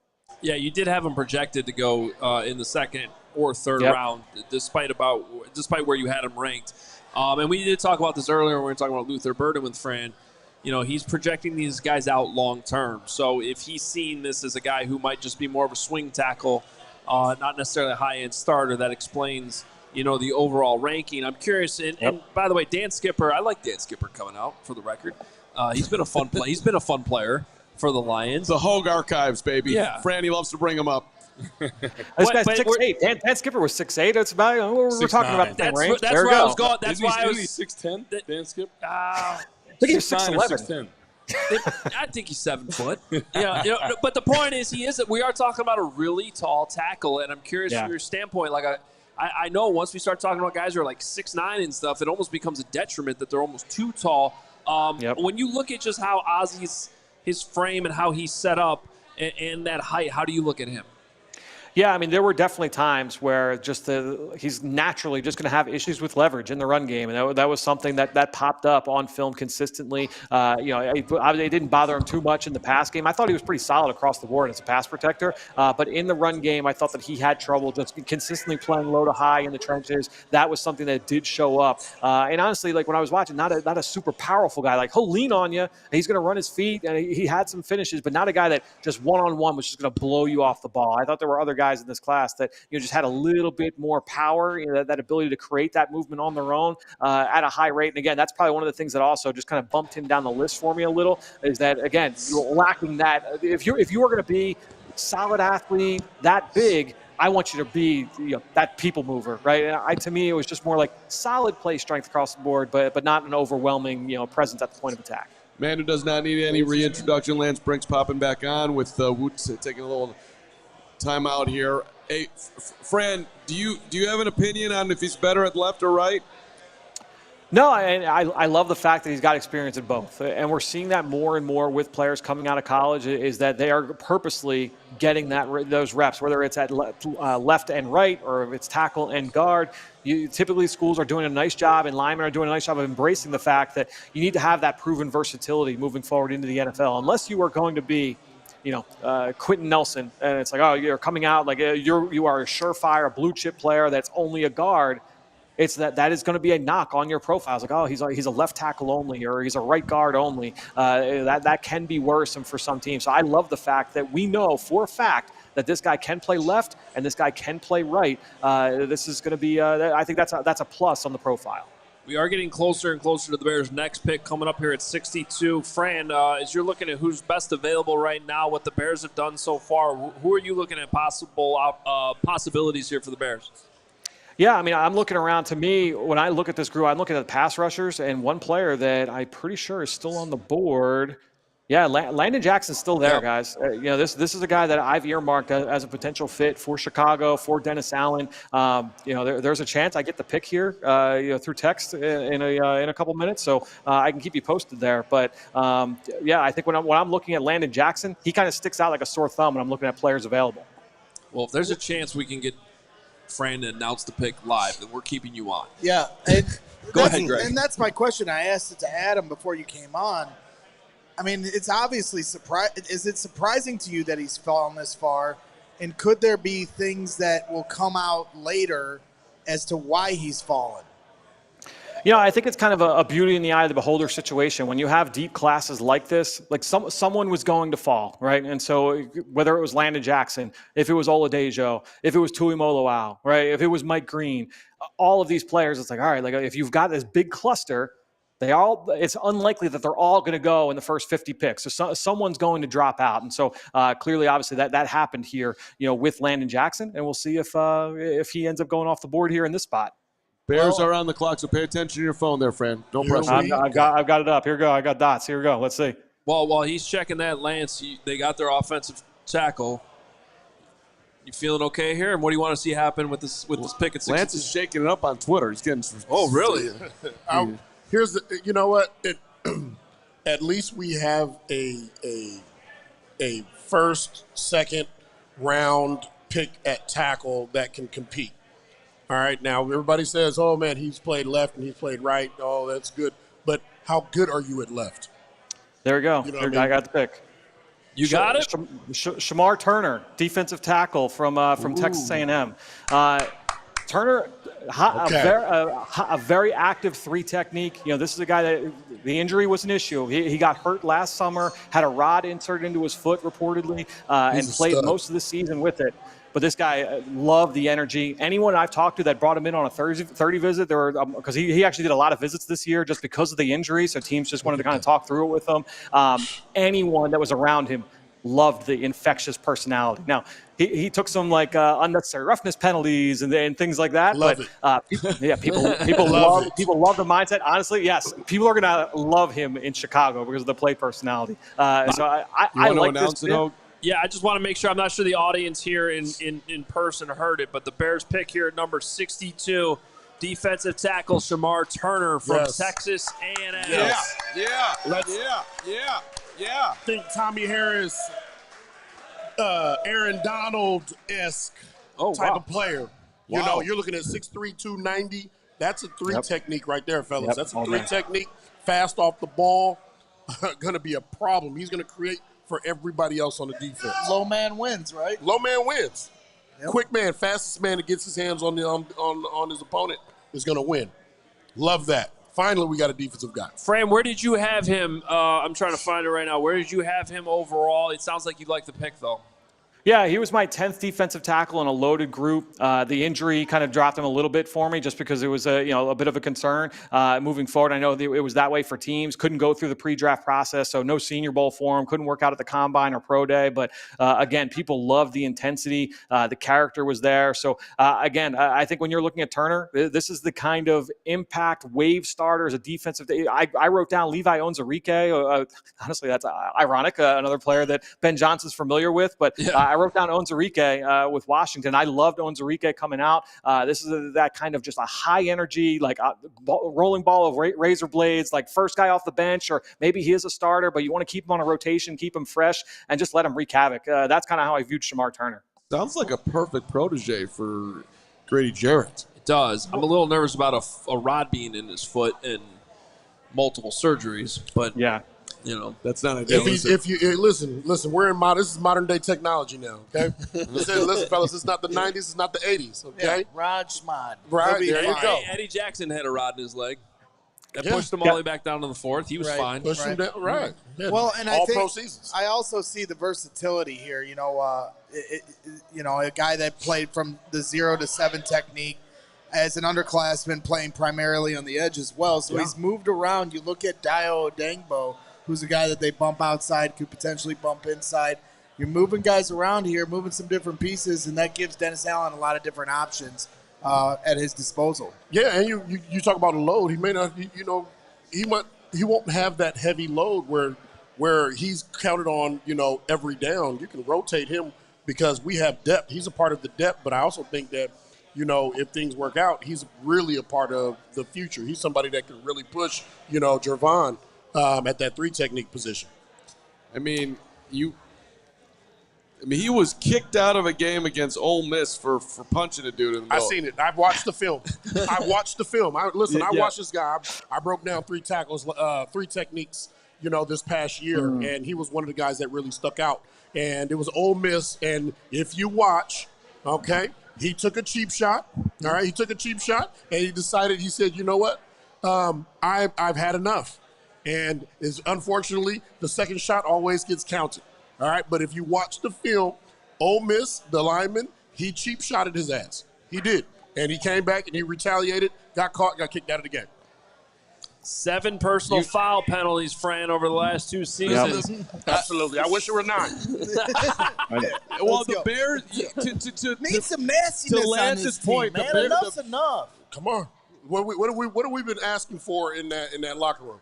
We need some dogs. Need some toughness. We need some dogs, all right? Well, one way that you can find a dog in college football is somebody that gets penalties, somebody that gets personal foul penalties. That's a dog to me. And now it's up to the coaching staff to take that energy and harness it in the right direction. Who was saying it? Was it you who was saying this to me last year? Whoever it was. It might not have been you, though. They're like, look, they need more of exactly what you're talking about right now in that locker room. Come on. Fran, you want to jump in here? I got to jump out just because the Eagles are on the clock, so I'm going to jump out real quick. Get out of here. Get out of here. All right. You guys talk here. Oh, they don't need any picks. Relax. I'm good wherever we go from here, guys. Well, we might be done for the night, to be honest with you. They don't have a third round pick now. They don't have Unless they trade back in. Adam, I'm happy wherever we go from the rest of the draft now. You like this pick a lot. I like how much you like this pick. Well, look at the weaknesses on him. Adrenaline is overflowing and complete skills border on reckless. Flagged 7 times for personal foul penalties past 2 seasons, 5 and 24, 2 and 23. Ejected after throwing their young dog from the audience. Ejected after throwing multiple punches at an Ole Miss blocker, including an uppercut to the groin. Yes. Oh, boy. Solid. He landed it. Stewart called his actions unacceptable and tweeted an apology for, quote, embarrassing myself, my family, and my team. But he didn't need to send that apology. He should have said, I apologize. Yeah, but so he did. And then... You know what I am noticing? The Bears are getting edgier under Ben Johnson already. I mean, they're taking some chances here on Luther Burden. Character and personal fouls. Luther Burden the same way. Yeah, I'm not criticizing. I'm just pointing it out. I think that's pretty obvious. Absolutely. And Colston Loveland plays with a little bit of chippiness as well. So I'm right there with you. And the coaching staff they brought in, we've talked about it before. I think this is a good coaching staff for these guys. And that kind of thing can be contagious, right?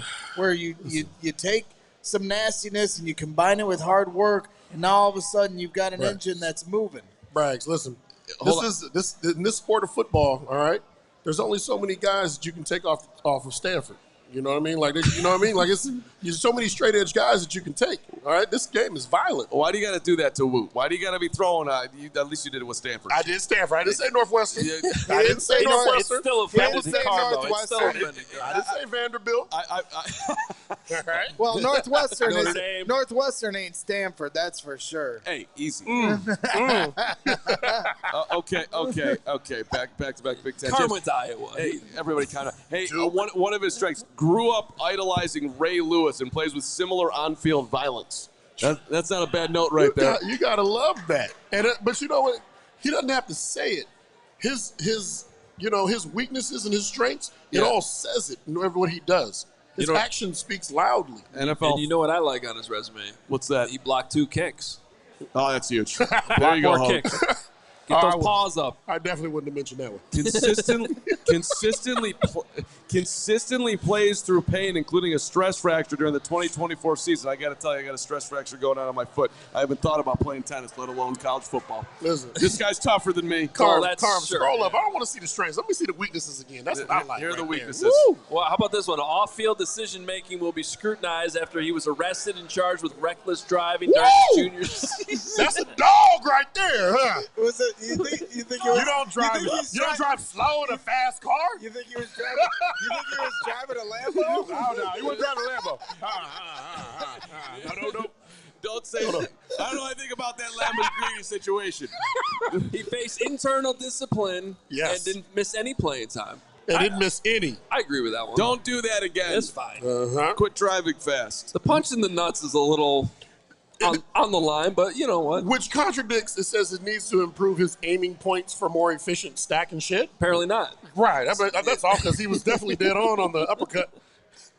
I mean, to play through a stress fracture, for real, though, that is some serious toughness because that is just straight pain tolerance, and most people would not do that. Stress fracture during 2024 camp that required a rod to be inserted, played through the injury, but it didn't heal properly, which is why you don't do that, but okay.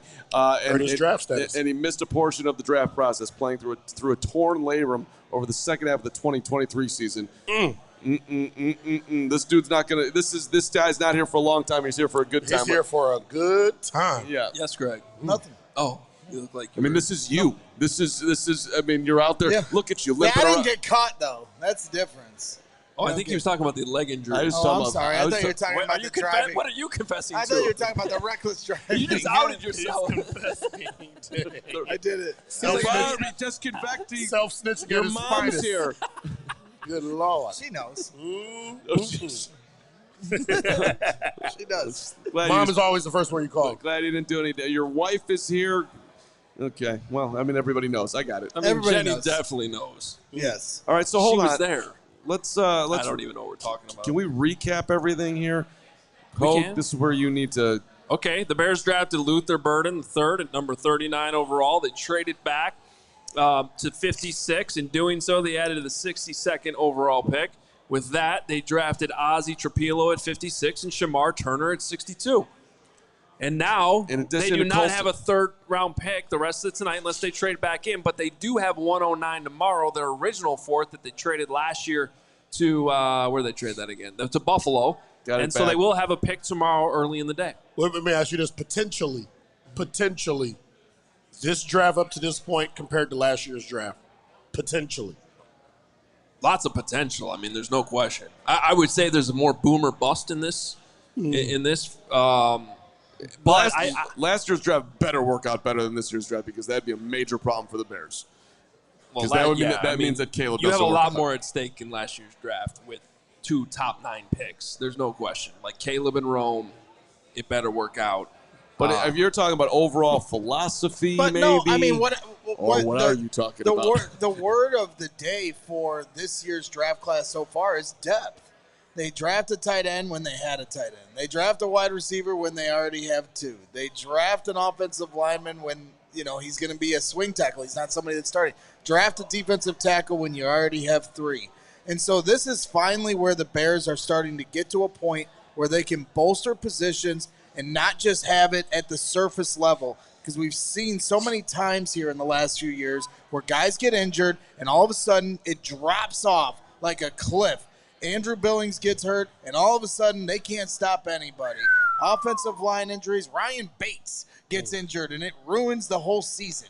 You can't. We never even saw him. Right. We never even saw him. So now you have depth at these positions. You've got some different options as playmakers offensively, which is certainly exciting. It is. And so it's going to be interesting to see how things go forward. But I would say that the word of the day is depth.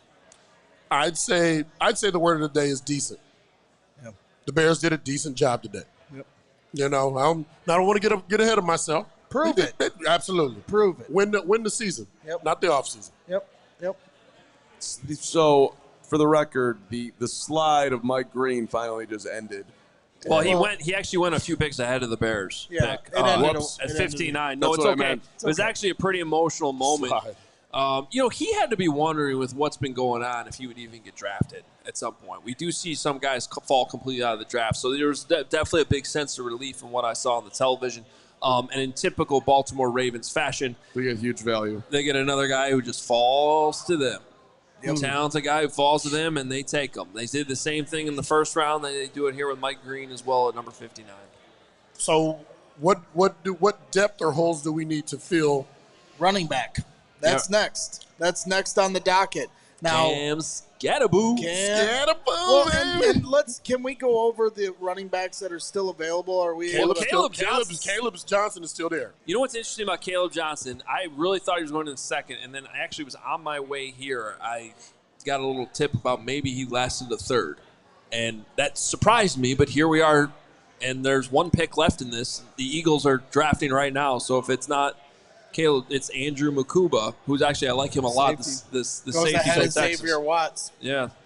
So officially, we have Shedeur Sanders falling in the third round. That's crazy. And also on a much less notable level, Caleb Johnson from Iowa also. Well, can we get the rest of the list? Because I just have a hard time believing Caleb Johnson will make it to 109. Okay, I'll give you other running backs. Dylan Sampson. Yep. Bashul Tootin. Yep. Cam Scatterboo. Rashard Smith. What pick do we have? 109. 109. Is We're next not. up. This is. And Devin Neal from Kansas is one of Nate Tice's. We don't pick till the fourth Big guy. round. 109. Devin Neal. Yep. That's who I have through the third round.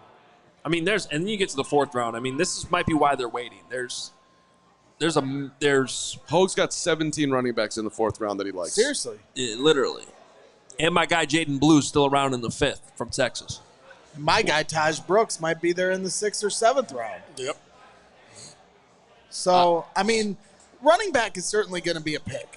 We're going to get one. It's going to be a pick. Now, will it be the 4th round pick? I mean, we'll find out. Will the Bears trade it back into the 3rd round? It's not impossible.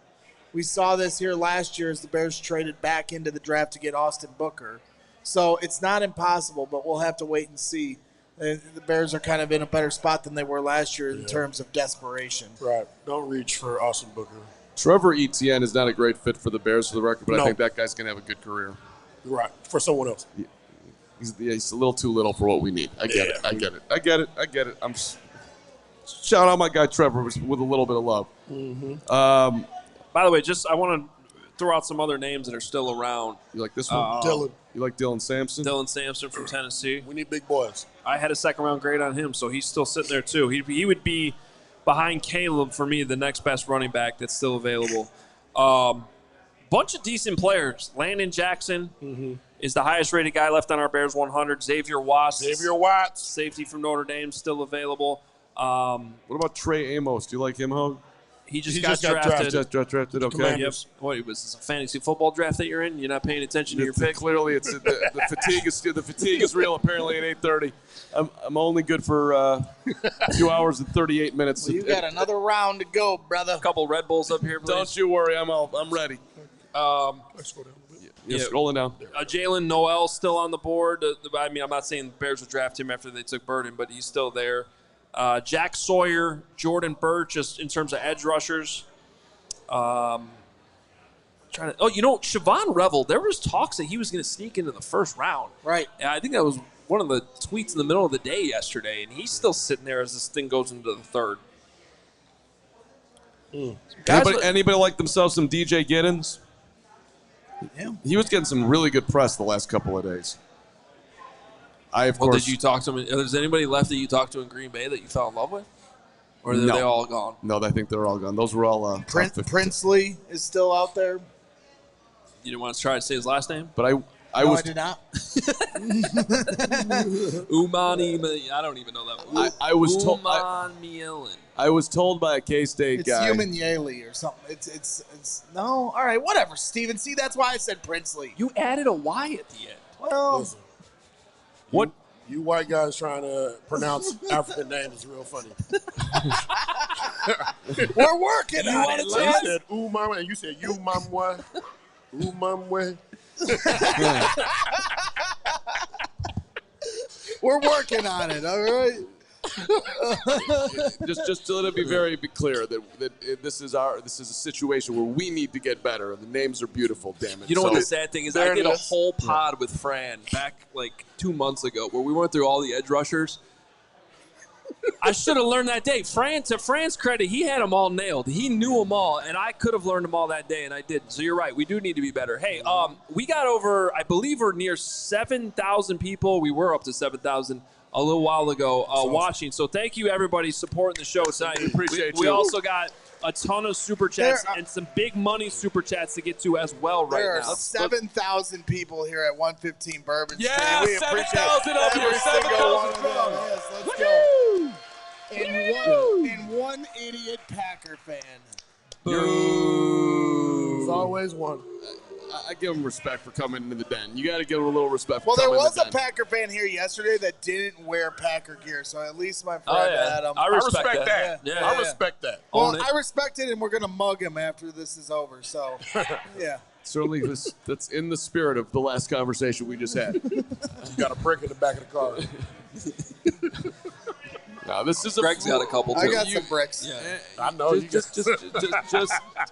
Just shout out to any of you people that work for other teams other than Bears that watch this show. You are welcome at any of our events always. You want to get shout out to the people here? Well, we have some big money supers. Let's get some big money supers in there. Yeah. Let's do that.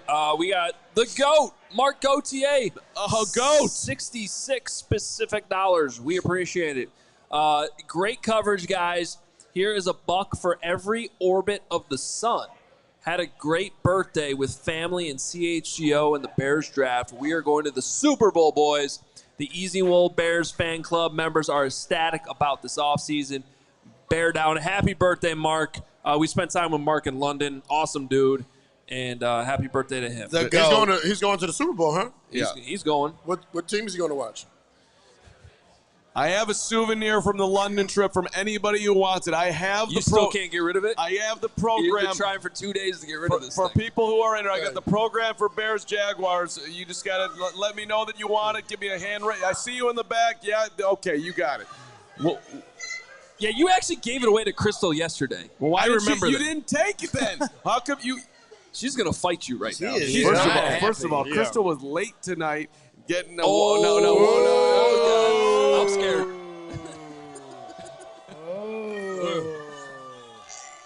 It's all. Hey, Woo, watch out. It's all love. It's all love. Oh, I just got myself in trouble. Yeah, you're in trouble. We'll have to figure this one out. I'll have to do a do-right. That's the queen. We all know. Do we have another super to get to? Yeah, get some soup. Oh, our guy Kevin. Kevin, Naked guy. Naked Kevin. Well, Kevin, the store, who is sponsoring our softball team. Everybody should go to the store and hang out. Yeah, and he just dropped $200 on a super jet. Does he have a comment to go with it, or is he just loving? He's such a good man. We appreciate it, Kevin. We'll be back in the studio soon. Dude hooked me up with the fifth row Bulls tickets for the play-in game. It was unbelievable. That's pretty awesome. Great to hang with him and his people. Kevin's the man. Craig Leach, $100. Let Poles and Johnson cook. Destined for greatness. Let's effing go. CHGO. Have a drink on me. That's an expensive $100 drink. Thank you, baby. I call it. I hope you don't mind me calling you baby.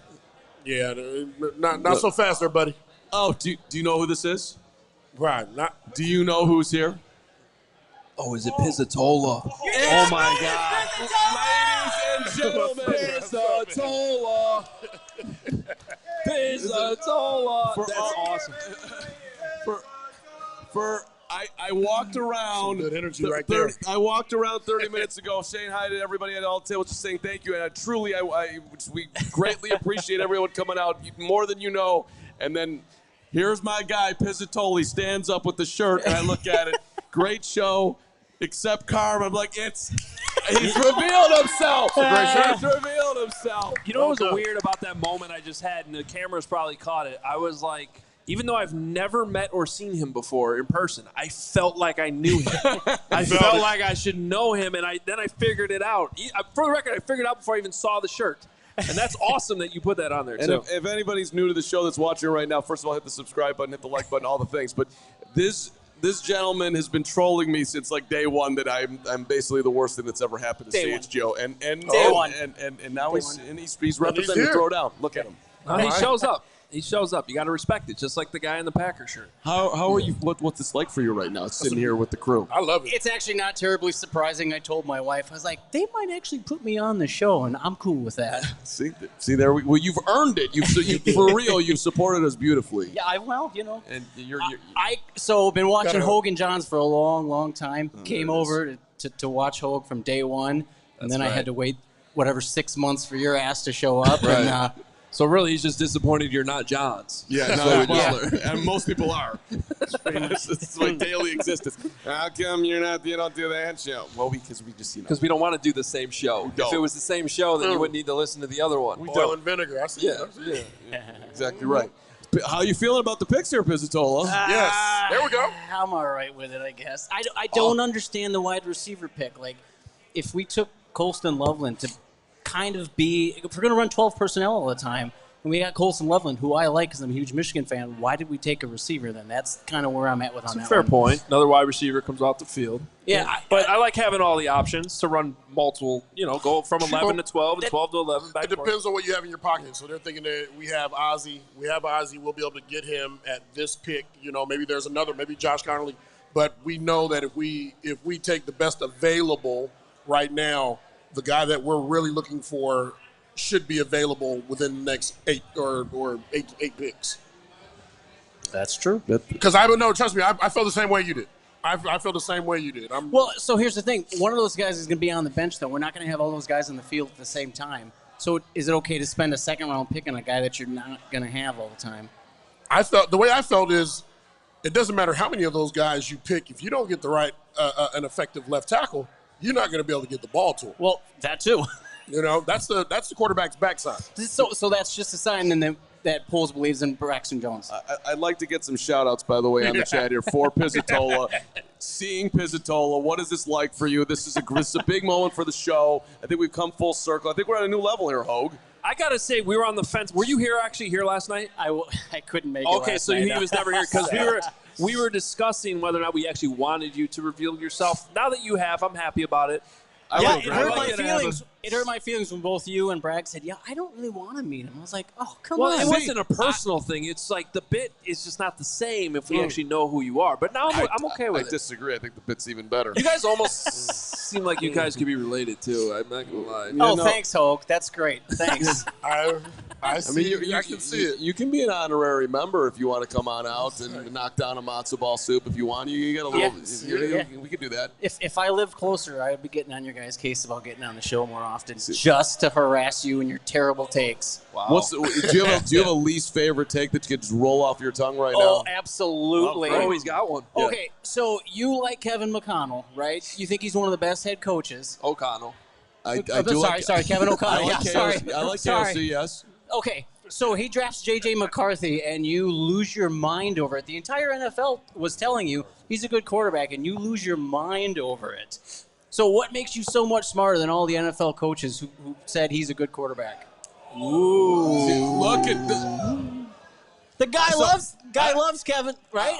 I don't Kevin O'Connell. Did I really lose my mind over J.J. McCarthy? You did, because I sent in a super chat and you lost your mind over it. I think David Kaplan hired this guy to come at you. You start scratching that neck right there. It's Pizzy. Something's going on. Am I wrong? He's scratching a nerve right there. Yeah. I just think I was probably just trolling the Vikes. So we could have trolled the Vikes. I don't remember this moment. That's a convenient argument. How's this? I'll tell you. Actually, now I'm remembering. There it is. It takes a while for him. So this was, and I'll say this. Maybe not the most professional take of my life, but J.J. McCarthy came and visited the Whites, the Northwestern Wildcats, and they straight big time the Cats. So that's what it's about. And that was so whatever comment, whatever slick site, that's where that was lingered. I do think a little personal. It was a little personal, which is wrong. But it's fine I don't want to do that, but I think I did that there. That's what happened. It's fine if you don't like J.J. McCarthy. You cannot think of him as a great quarterback, but when the entire league says, yeah, we like this guy, then you got, right? They know more than you do. But you're a Michigan fan. Well, that's you're a Michigan fan, so that's you know what I mean. So that's personal too. Yeah, but that just means I watched all his games, so I know that he's actually good. Yeah, I mean, there's a lot of good players from Michigan. Doesn't mean they're the best fit for every team. Yeah, that Michigan quarterback situation doesn't tend to work out in the NFL, except for that one guy. One guy. Yeah, that one guy was pretty good. Yeah. All right, I want to hear more of Carm's bad takes. No. You want to hear more? You got one more. All right. You're allowed one more. One more. Hang on. Wait. Instead of a take, I'm going to go over one more thing. So every time the other punter, I know. That's what I've determined. Every time the other punter that we had in camp last year had a better game than Tory Taylor. He was phenomenal. You had to throw up the stats to prove you were right, even though you were dead wrong. And you would go 3 weeks without saying anything because Tory Taylor was better, and then you would bring it up on the one game in which you didn't have better stats. That even flew over my head. I didn't even know you were doing that. Okay. Yeah. That's the Tory Taylor guy on the show. Yeah. See, this is where me and Pizzatola get at it because we're getting at it. Yeah, I don't think I'm wrong. How many games did they win last year? They needed more talent. It was a luxury pick. We could not afford luxury picks. I know you're with me. You could it doesn't matter. Wait, listen. But here's the thing. It's okay if you don't like them taking a punter at 4, but you don't get to then go say the guy the 1 or 2 or 3 games that he had better stats. Now you think that makes your argument for you. Nah, he's taller. Listen. Oh, no. Listen to this guy. This is where In no realm. When I say realm, I'm talking about the frame. Right. I'm talking about the multiverse. Yeah. In no realm, in our situation, did we need to reach to get a punter on the 4th round? There was plenty of talent. There were plenty of ways for us to build depth, which we kicked ass building depth today. Back me up over here. Come on, brother. No, because I think it's a situation where everybody's right, and I've said this. Because you did not need to do it. There's no question. There's no question. But Tory Taylor can also be a really good punter at the same time. He did well. Right. He shined. And to my credit, if I will, it was never about Tory. That had nothing. I'm not saying that he's not good or whatever. I am saying that I don't think that there are people that can do what in relative closeness what he does, and then you could add somebody like they need 8,000 things. Let's hear it for Pistons. All right. Dude, thank you. Thanks, you guys. for showing up, brother. Appreciate it. Nice meeting you, man. Nice to meet you, brother. All right. Steven, I'll catch up with you later. Wow. Oh, wow. Okay, so I mean everything's happening tonight. We'll we met revisit Pizzatola. that back in a second. We're going to replay that on a loop. You guys need to go to therapy together or something. That's a perfect transition. So why don't we thank the people that got here? But first, Hoge, you're That's up. right. I didn't even do that on purpose, but we'll tell you about one of our favorite sponsors, and that is BetterHelp. This show here tonight, this awesome draft show, is sponsored by BetterHelp.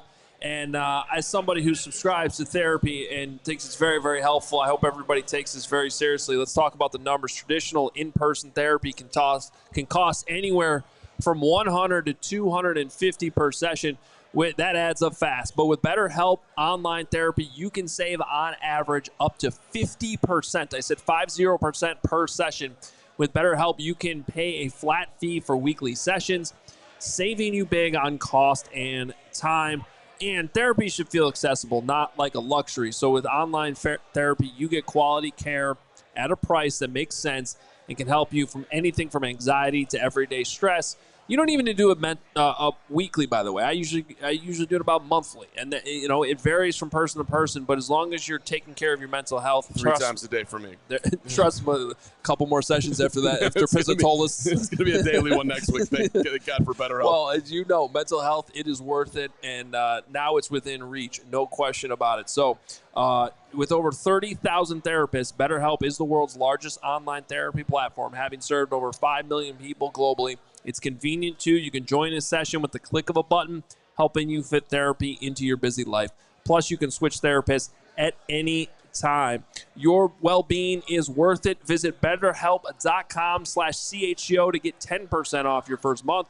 That's BetterHelp, HELP.com/CHGO. And again, this show tonight sponsored by BetterHelp. You want to visit our friends at Cornbread Hemp. That's right, life is a little crazy lately, and you need to unwind.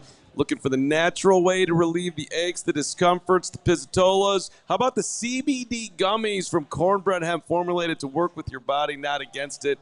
We're all getting a little bit older here, but you want to maintain your physical wellness. You want to maintain your mental wellness.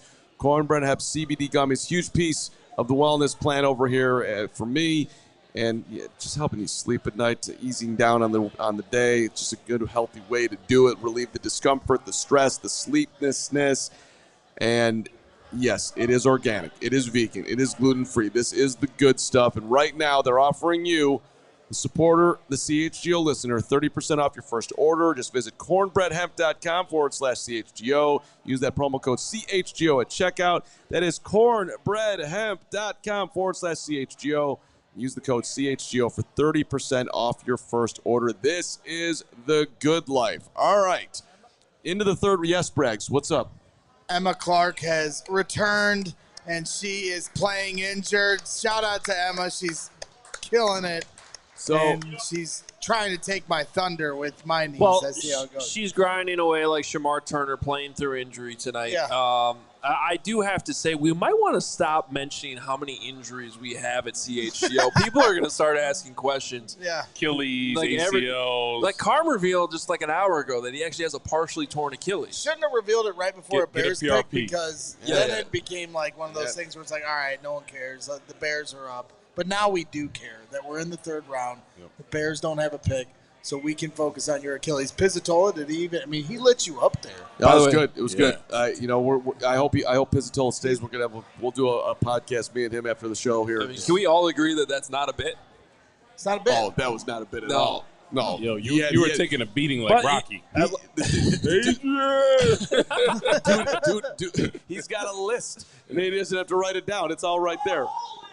Oh, bro, he is chirping you from over there. He said he's got a whole list. Yeah. It's like when Dwight Schrute finds the complaints all filed away. Listen, from Jim Halpert. Listen, and Toby didn't put any of them in, and there's like thousands of them. I'm gonna drive up to the Tolas, to Pizzy's house. The Tolas, it's the family, and I'm gonna video each take of his disappointments, and we'll work it back out.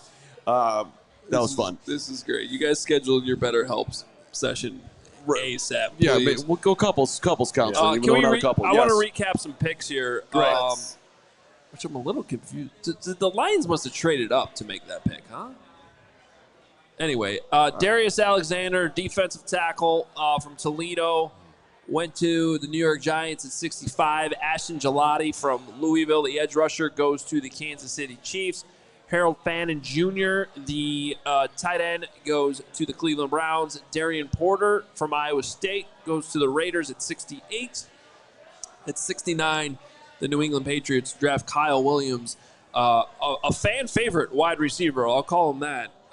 Certainly got a lot of attention in the last week or so, and he heads to New England at number 69. And then the one I wanted to mention. Yes, Hope. The Lions ended up with the Jags pick at number 70.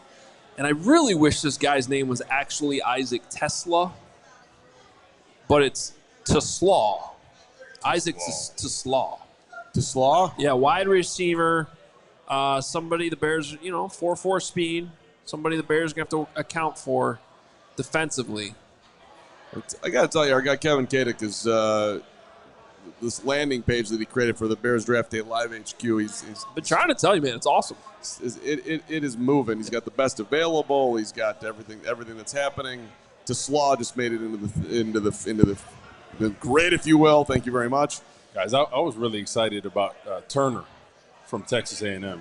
That's right. You weren't up here when they made the pick. He is a stud. Briggs loved it. Oh, I love it. He's a guy that battled through injury. I believe he had a stress fracture in his shin most of the season, so he was kind of banged up. But heavy hands, explosive when he's healthy, unbelievable. Like the penetration. He probably has first-round talent, 100%. but the injury concerns are why he fell. And so you're taking a bet on him. I do get nervous when they draft injured players. Yep. But if he stays healthy, and I'm sure they had their doctors look at him, this dude should be an instant impact type of player. Like if he's healthy week 1, he will play week 1. He'll be on that field. 100%. He'll probably get half of the snaps.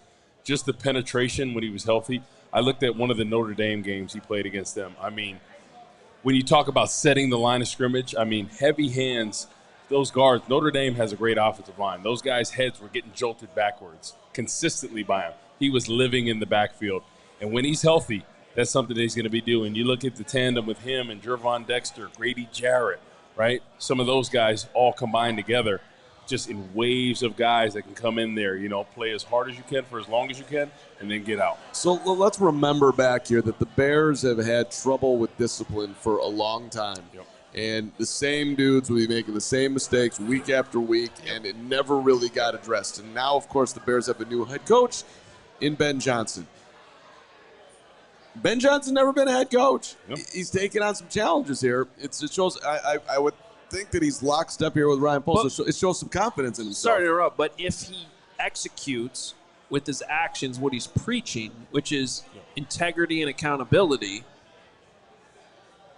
it's not having these edgy players is not necessarily a bad thing. It's when you can't control them, when you can't coach them, when there's no accountability to it, that things get out of hand. And so there is a world in which this all works. Exactly. True. And it's a fine line. It's a fine line. Stepping in, it's a balancing act. A lot of winning teams straddle that fine line, and it turns out, they have the coaching, they have the mentorship, they have the right dudes in the locker room, and then they win a lot of football games with the talent. I mean, Myles Garrett, when he was coming out, there was a lot of question marks on everything with him, right?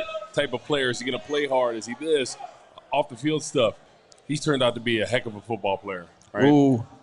Yep. Sorry to interrupt you, but that was the Bears pick at number 72. Remember, they moved up from 72 to 62 in that trade back earlier. The Buffalo Bills, with that 72 overall pick, have drafted Landon Jackson, the edge rusher from Arkansas that we've spent a lot of time talking about. Tell us, Wood. Go ahead. I was really excited. It's that pick. Yeah, it always works out that way, right? Like yesterday, one pick before that, Kelvin Banks goes to the New Orleans Saints. This pick today. Landon Jackson, what I think is he had a great upside. I loved his motor. Good he bend. Consistently got better every year. He just lacked elite quickness and explosiveness. Right. But when I look at him, he still hasn't even scratched the surface of what he can be as a defensive end. Like looking at his hand usage, right? Pass rush moves. He still hasn't even developed, and he was still productive. So that motor, that's something that you can't teach. So I thought if he got in the right system with Dennis Allen and company, I thought he could really flourish in a scheme like this. It's a surprise he fell as far as he did, 72, all the way to the third round. A guy that we had a first-round grade on, right, in the Bears 100. So, well, part of the reason, I'll tell you why. Part of the reason I had him that high was because when I'm watching his film and I'm watching that motor, I'm thinking Max Crosby in my head.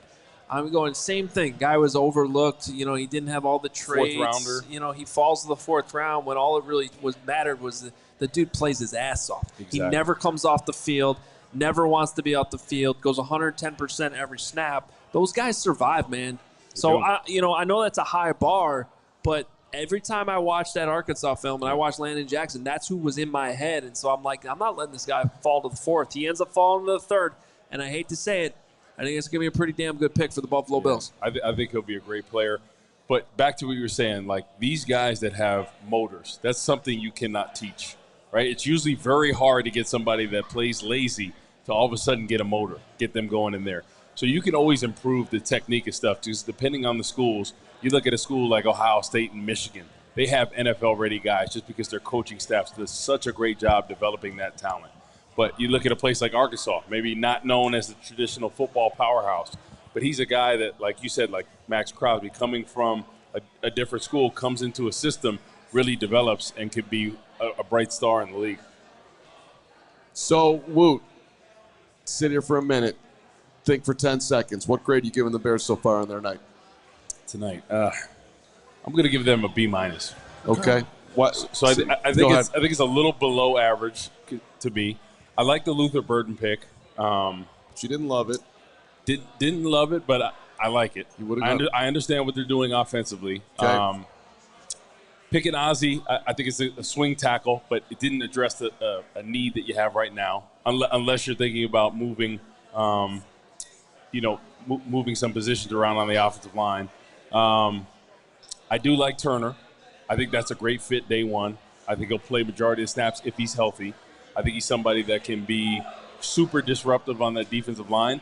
And you know what that's going to do, too, is elevate Gervon Dexter's game, right? Because he's been kind of the guy and still getting away with playing high, not getting off the ball at times, just kind of coasting by. I think this is really going to elevate his game as well. Do you think Gervon Dexter is destined to kick inside even further and play more of the role behind Andrew Billings? Because now you have Grady Jarrett and Shamar Turner. Yep. The thing is, he struggles with pad level, and I worry that kicking him even more inside, right, with those double teams, center or guard, it's going to be a situation with that you're going to get driven out of the hole. So I see him really being at the 3 technique. I've seen Turner on film play a 2-eye, play a nose tackle, and he's been pretty great at that, especially we call it hat in the crack, right? When you're on the center and the guard, they're double teaming you play that center, you slip your hat in that crack. He does that tremendously well. So there's flexibility with him that you could play him potentially at the 2, the nose, 0, or even potentially the 3 technique. Hoge, I'm going to give you the same question on the spot. Yeah. Grade for the night. Tonight or overall? Let's start with tonight. Let's do both, tonight and then overall.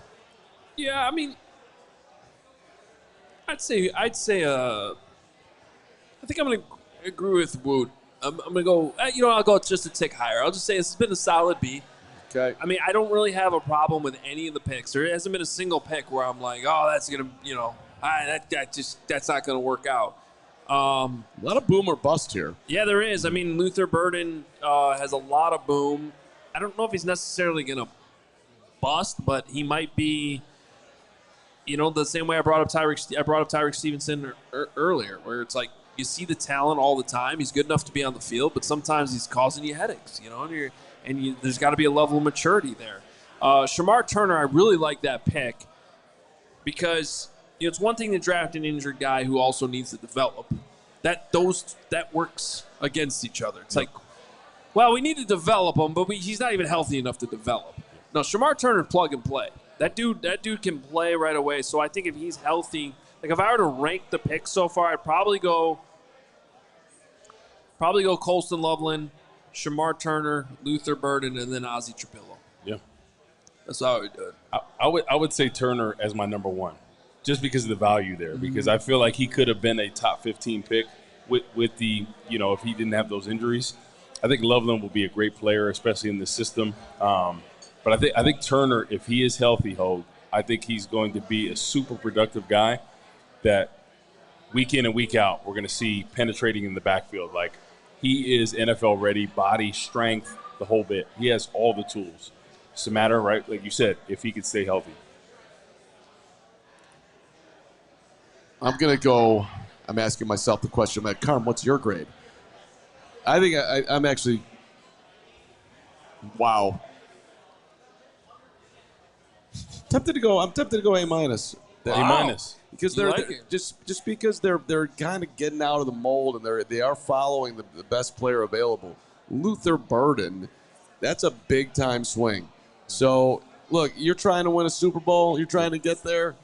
You're trying to make the most of your picks. I mean, I like that a lot. Now the Bears, you look at what Eamon Warwick slipping and coming up to get him. Now that's a primetime safety, which the Bears could use. Like in that moment of the night, I'm like, I wouldn't have necessarily loved trading up, but I would have been excited. I would have been excited about that. Like I don't know if they're absolutely maximizing their position, but they are taking dudes who, if they hit, could have big time impact. Yep. So I think they're also making a big bet on the coaching staff that they can handle these guys, which is interesting. The one thing that I'm a little disappointed, and they can still address that with the 4th round pick, is running back position. They need the bruiser. They need the complementary back to Swift. Hopefully they can address that with the 4th round pick. So I think that's something in this offense with the 12 personnel. You need that downhill back. Yeah, Scatboo is exciting, but do you have a name outside of that maybe you would be looking at when I pull up some names for you? Yeah, I mean, for me, I think it would be a perfect fit. Like Scatboo. I like Scatboo. Chicago, what Ben Johnson is trying to do, like ground and pound, set up the play action offense, set up the passing game. I feel like he'd be a fan favorite day one. Oh no, there's no doubt about that. Like he would be on every billboard, every commercial. I mean, he's one of those guys that people just rally behind. So I think that could be a potential great fit for him. Credible competitor, we'll give him that. I know, and like injury-wise, he stayed pretty healthy with all the carries and stuff he's had from high school to college. Yeah, that's fair. It's pretty impressive. Hoge, would you take him over Dylan Sampson? Would you take him? No, I have Dylan Sampson higher, I believe. Okay. Sorry. Stick to the Dylan board. Sampson. Okay. There's 2 guys I still have ahead of Cam Scatterboot, Dylan Sampson and the Bashul Tootin. Okay. And Caleb Johnson's still out there. We can't forget that. Caleb Johnson's still I think there's some character concerns there that are probably popping him down. He got suspended for the first game of the season under sort of mysterious circumstances. I think it was like for the first half of the first game or something like that. We also ran 4.6, so and the speed's not helping him there too. One of the things, getting back to your question about the overall grade, I'm still going B because I'm trying to give the benefit of the doubt. B for benefit of the doubt to Ben Johnson, to this regime. They have new voices in there.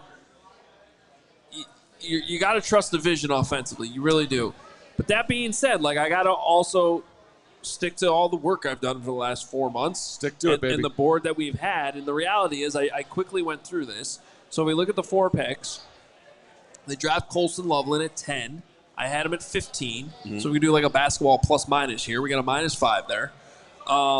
We go to Luther Burden, who they drafted at 39. We had him at 43. Right around there. Four spots off. Not a huge deal. These last 2 picks, Azie Trapilo, who they take at 56, we had down at 90. And I had a 3rd-round grade on him. So it's hard for me to get too terribly excited about it. Yep. Now, Shamar Turner I had a little bit higher at 85. They took him at 62. Now, that one I'm going to go against myself a little bit because part of the reason why I had him down there at 85 was because of the medicals, because of all the injuries piling up. The player himself, I'm in love with. But when you have that many injuries in a row, you start talking about a rod in the foot and stuff like that, I get scared away. There's no question. And part of that is past mistakes the Bears have made with drafting injured guys. So while we had Shamar Turner at 85 in a 3rd-round grade, I think he actually has probably back-end first-round talent. So he just had his press conference, by the way. Patrick Norton was there covering it for us out at Hallis Hall, and he said that Shamar Turner was incredible. He's going to be your favorite player on the team. He's going to be my favorite player? I think he was talking to me, but maybe he was talking to you. He's talking to me. If he's talking about press conference, he was talking to you. He probably, he might have been talking to you too, Wood. You're a big press conference guy. The Athletic, by the way, grading the Bears picks, just to give some outside context here. They give him a B. They give Luther Burden a B-. Value pick for the Bears. Burden will help the passing game flourish, but doesn't match the Bears' needs. So this pick shows Chicago clearly trying to load up on offense under new coach Ben Johnson. Who's doing these grades, by the way? Yeah, I don't. We don't know because I think it's probably a byline. We could go to the top. You want to double check? I want to see who I need to text here to yell at. Yeah, I knew it was Nick. Oh, and it's our guy Scott from Iowa, Scott Dockerman. Dockerman and Baumgartner. Are these not worth reading? You want to go that hard? No, I'm just messing with him. Nick Baumgartner and Scott Dockerman do an outstanding job. Still translates to a number one receiver will help on day one. They give that one a B-. Then moving down the list here, going to 56, What?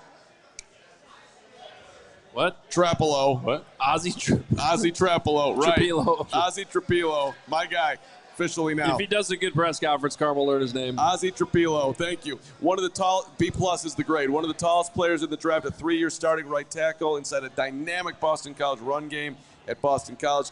Trapilo, way to go. Might have a tougher time with speed on the left side than the right.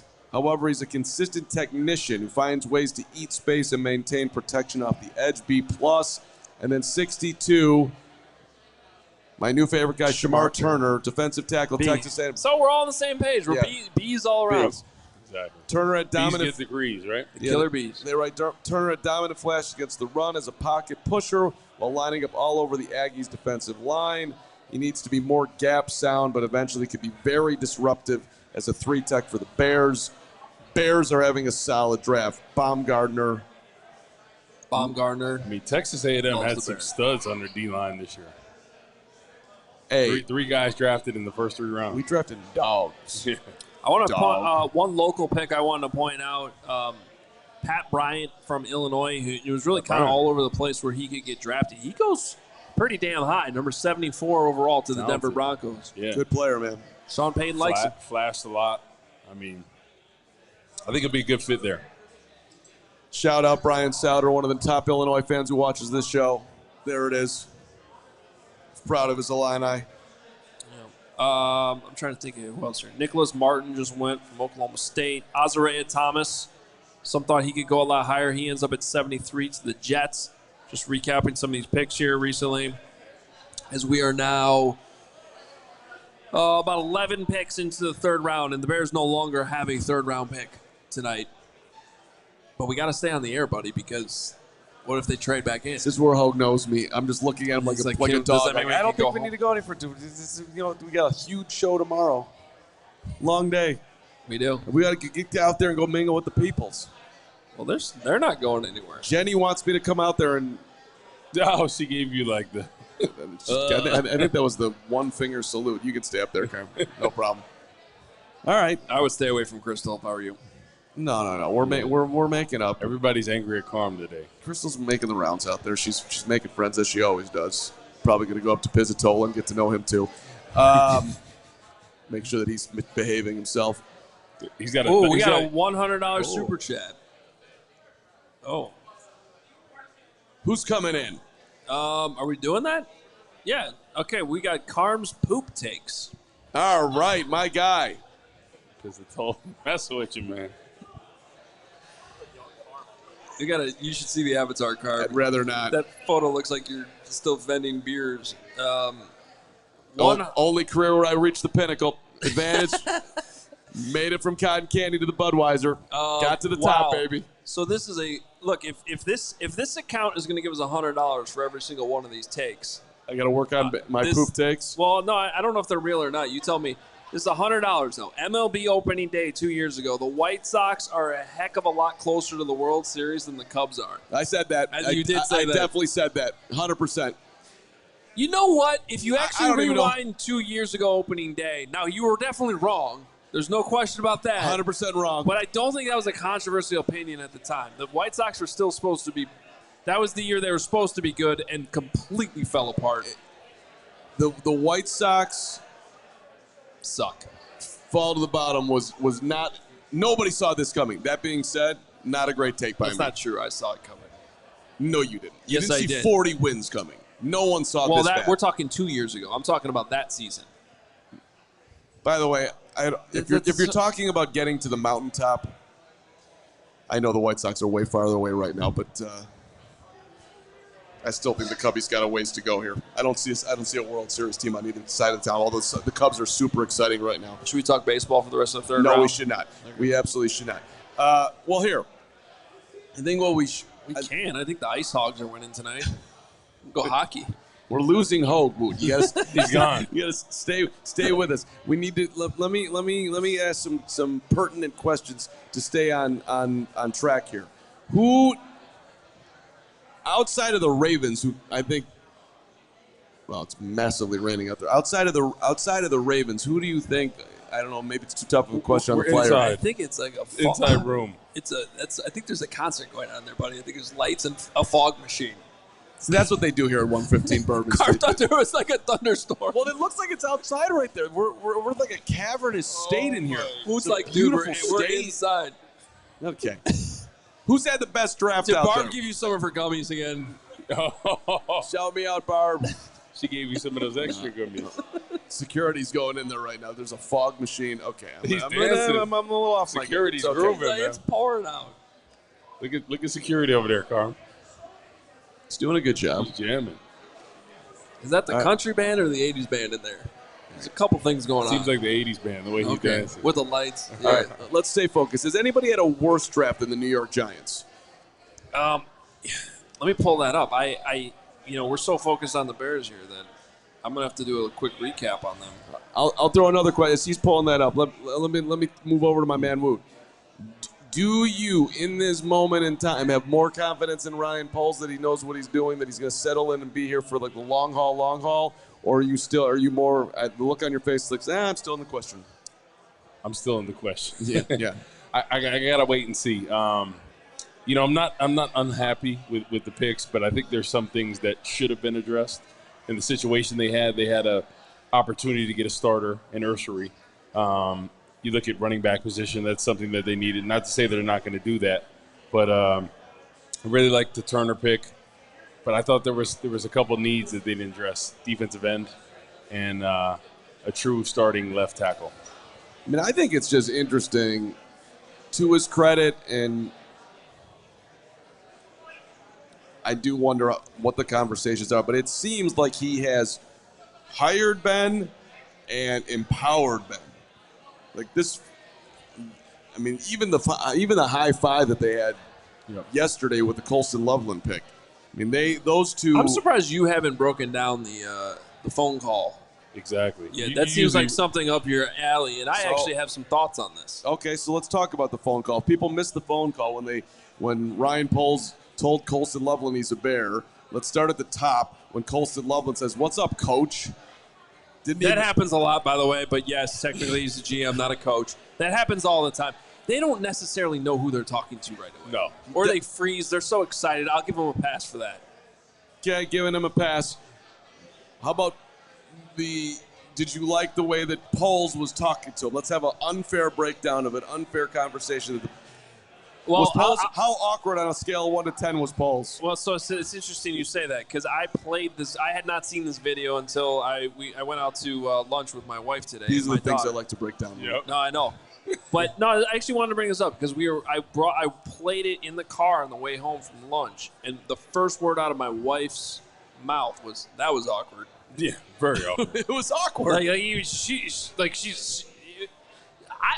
I didn't necessarily have any problem with it, but what did stand out, those were three very different conversations. You had Poles like very subdued. Yep. Welcome to the Bears. Not a whole lot of excitement. Now I saw Chase Daniel tweet. He tweeted about this actually. He was like, "Where the hell's the juice? Why is there no excitement here?" Yep. I thought Ben Johnson had the juice. I thought he had some energy. He was doing the rock. He was enthusiasm. Yeah. And he even brought up, "Man, you're my first pick. Like, this is awesome." So and then you had Kevin Warren, who's, welcome to the best franchise in the NFL, which was said with as much conviction as one of the more insane statements. yeah, it just did not. The best franchise in the NFL, dude. This is best fan base. You are not running for president right now. You are talking to a draft pick very political. who I think is aware that you haven't won a playoff game since 2011. That does not make you the best franchise in the NFL. Come on, man. Let's live in some level of reality. Just three very different conversations is my takeaway. Well, but the Warren part of it, why is he on that phone call? What is that? There's not a need. Usually you never talk to the president. Yeah. I agree with you. We have to play. I'm pretty sure they did it last year too, but But do you think there was a disconnect between Ben Johnson and Poles just from their reactions and? What do you mean by disconnect? In the pick, maybe. Like of who he wanted and who. No, because I think we know Ben Johnson really wanted him, and I don't think that Ben Johnson is calling the shots. Yeah. You don't think he is, or you do think you think he has roster control? That'd be a hell of a thing to say on this show right now. I'm not saying he has roster control. I'm saying he has had a very large impact on. Well, no the question. draft. But my point is, I don't think Ryan Poles would be drafting somebody at 10 that he's actually not excited about. No, I agree. I'm not saying not excited, but maybe it wasn't his first choice. I think that's just Ryan's demeanor, to be honest with you, man. He's pretty consistent that way. He's always been sort of hard to read. I think he likes it that way. I don't think he likes to tell, even in his own meetings. I think he likes to kind of sit back and not give anything away so he can get honest opinions from people in the room all the time. I'll give you another thing that he said that was slightly irritating to me. I got him going here. Yeah. I got him going. Got him excited. Slightly irritating. Not a big deal, just a slight irritation, that's all. In his press conference with the media, as he's talking about Colston Loveland, he says that the blocking is actually a lot better than most people think. Wait, say again. When did he say that? He said that in the press conference with the media. The blocking is not as bad as most people think, or it's better than people think. However he put it, he was telling you that he's seeing things that others are not. When you get in that smartest guy in the room thing, okay, I'm gonna push back on you on this. Okay, the people that are high on Colston Loveland, whether that's Matt Waldman, who we had on the show the other day, whether that's Nate Tice, who said this 2 weeks ago on Hogan Johns, Ben Solak, who I saw on ESPN today. The guys that like Colston Loveland all echo that same thing that Ryan Poles said. That's fine. They're all on the same page that, hey, man, when you actually watch his film, he's out there battling with a bum shoulder and holding the edge against Big Ten defensive ends, despite being a little bit lean. Well, yeah, I think the misconception on him is that he's 248 pounds. Yeah, I think that's what it is. I think it's a visual misconception. Exactly. It's the same thing with Kelvin Banks when people are like, he's a guard. No, he's a tackle. He just looks like a guard. Exactly. Right. So. This is where the nuance of this is where I get in trouble. But try to stick with me here. Piscatolo, you got your notebook out right now? Here's the nuance on it. He could say, I really like him as a blocker. I think he's a very capable blocker. He could say it like that. Versus saying, it's actually a lot better than a lot of people think. That makes me think like you think you're smart. Like you just say it straight versus, which is unfair. Which is I'm picking nits here. It doesn't need to be done. But you brought it up, so these were my reactions. Well, what about the thing of Jerry Rice coming out of the draft? Right, lacks elite speed. Can't potentially separate and get open. People say, well, he's a lot faster than you think. He can get open a lot better than you think. So I think it's just going off the misconceptions that people have. Look, and hey, I'll say this. I appreciate you are paid huge amounts of money to be the GM and be in that position and trust your gut and what you see and your scouts and putting it all together. So don't go with you got to have an opinion. These things there's a zillion forms of gray here, so you got to trust yourself. Well, the NFL, from the tight end position, blocking is like kind of a lost art. So, me watching Colston Loveland, in my opinion of his blocking, I think it's pretty accurate. When he gets a shot on someone and it's there in front of him, he is able to do it. I think half the battle with blocking is just want to, especially the tight end position, right? They're glorified receivers a lot of times, but it's just want to. It's one to get your face in there. Yeah. Go toe-to-toe with an outside linebacker. I see the want to when I watch him. Yeah. I do. And I think if you have that. He's not shying away from it. Yeah, because you see some guys, like, I know Travis Kelce a lot of times. Like, I played against him when he was never wanted to block, right? That's just not his cup of tea. Yeah. Like, going against him, you're like, he's going to give you half effort. Yeah, yep. So, and then you carry that reputation around, too. Exactly. So, at 9:18, Carman's forgotten his computer password. No, it's just stop. Tennis stop, Pro. Stop. 80. Pizzatol is my daddy. Who just put that in there? No, that's your password. Oh, he lives rent free in your head, man. He does. He's over here like this in your head, like. I'm going to go to bed tonight, and I'm going to see his face, which is fine. You asked about the Giants draft. You still want that opinion? Sure, I'd like to take it, but now that this guy's coming back, I'd like to know what he's been doing for the last half hour, walking around getting triple whiskeys. Where have you been? Excuse me, sir. Listen. Yeah. Listen here. Listen, this is the heavy lifting right now. You don't get to just go flip around. Everybody got to eat. I had to eat. Come on, look at me. I hadn't had a meal. You hadn't had a proper meal. You got plenty in reserve over there. Oh, man. Listen, you pot-bellied pregnant worm. I don't want to hear it. Yeah, that's fair. I have no room to talk. That's exactly right. Good to have you back, Greg. Thank you. Here come the Red Bulls. It's only like who else need one? Only like 8 picks went by. Maybe like 14. Yeah, Steven wants it. Steven wants it. This is the heavy lifting right now. That's all you, bro. He's going to pour it. I don't know what's happening. So let me ask you this here, Corey. We were talking about, the word of the draft for the Bears, right? And I said depth. Lance said decent. What if you had to have a word that described what your feelings are on the Bears draft here so far, what would you say? Offense. But I look at the first 2 picks that they had, Loveland, give Caleb Williams an option, and Luther Burden, right? They're dynamic players. So I think offense is kind of where they're going, where they want their strength to be. Because we all know the Bears have always traditionally been known as a defensive-minded team. Yep. But I think they're trying to change that tune. Yep. And with those first 2 picks, 2 dynamic guys that can stretch the field. And for so many years, whether it was Mitch Trubisky or Justin Fields, didn't work out. But they didn't surround them with enough talent. And I think what they're starting to do with Caleb Williams is incredible because you want to put your young quarterback in a position to succeed. Mm-hmm. I think what they're doing now, you look at these 2 additions, and then you look what they got with DJ Moore, Rome Odunze, right? Obviously, Cole Kmet's there as well, Swift. There's a lot of playmakers on the offense, what they've done at the guard and center position. So it's stacking up pretty great offensively. I think there's, obviously a tackle and a running back, but I think it's stacking up pretty good as far as playmakers. A defensive tackle, right? So that's the balance of this, right? You bring in Ben Johnson, a first-time head coach, and he doesn't have so much of an ego that he won't bring in a defensive coordinator that's a former head coach, right? Exactly. And that's not always so easy for young coaches. And so I think that's going to be the balance there is somebody that's been there and done that and knows, the failures and successes of the league and is going to be able to help him maneuver through those things. Yes, Hoge?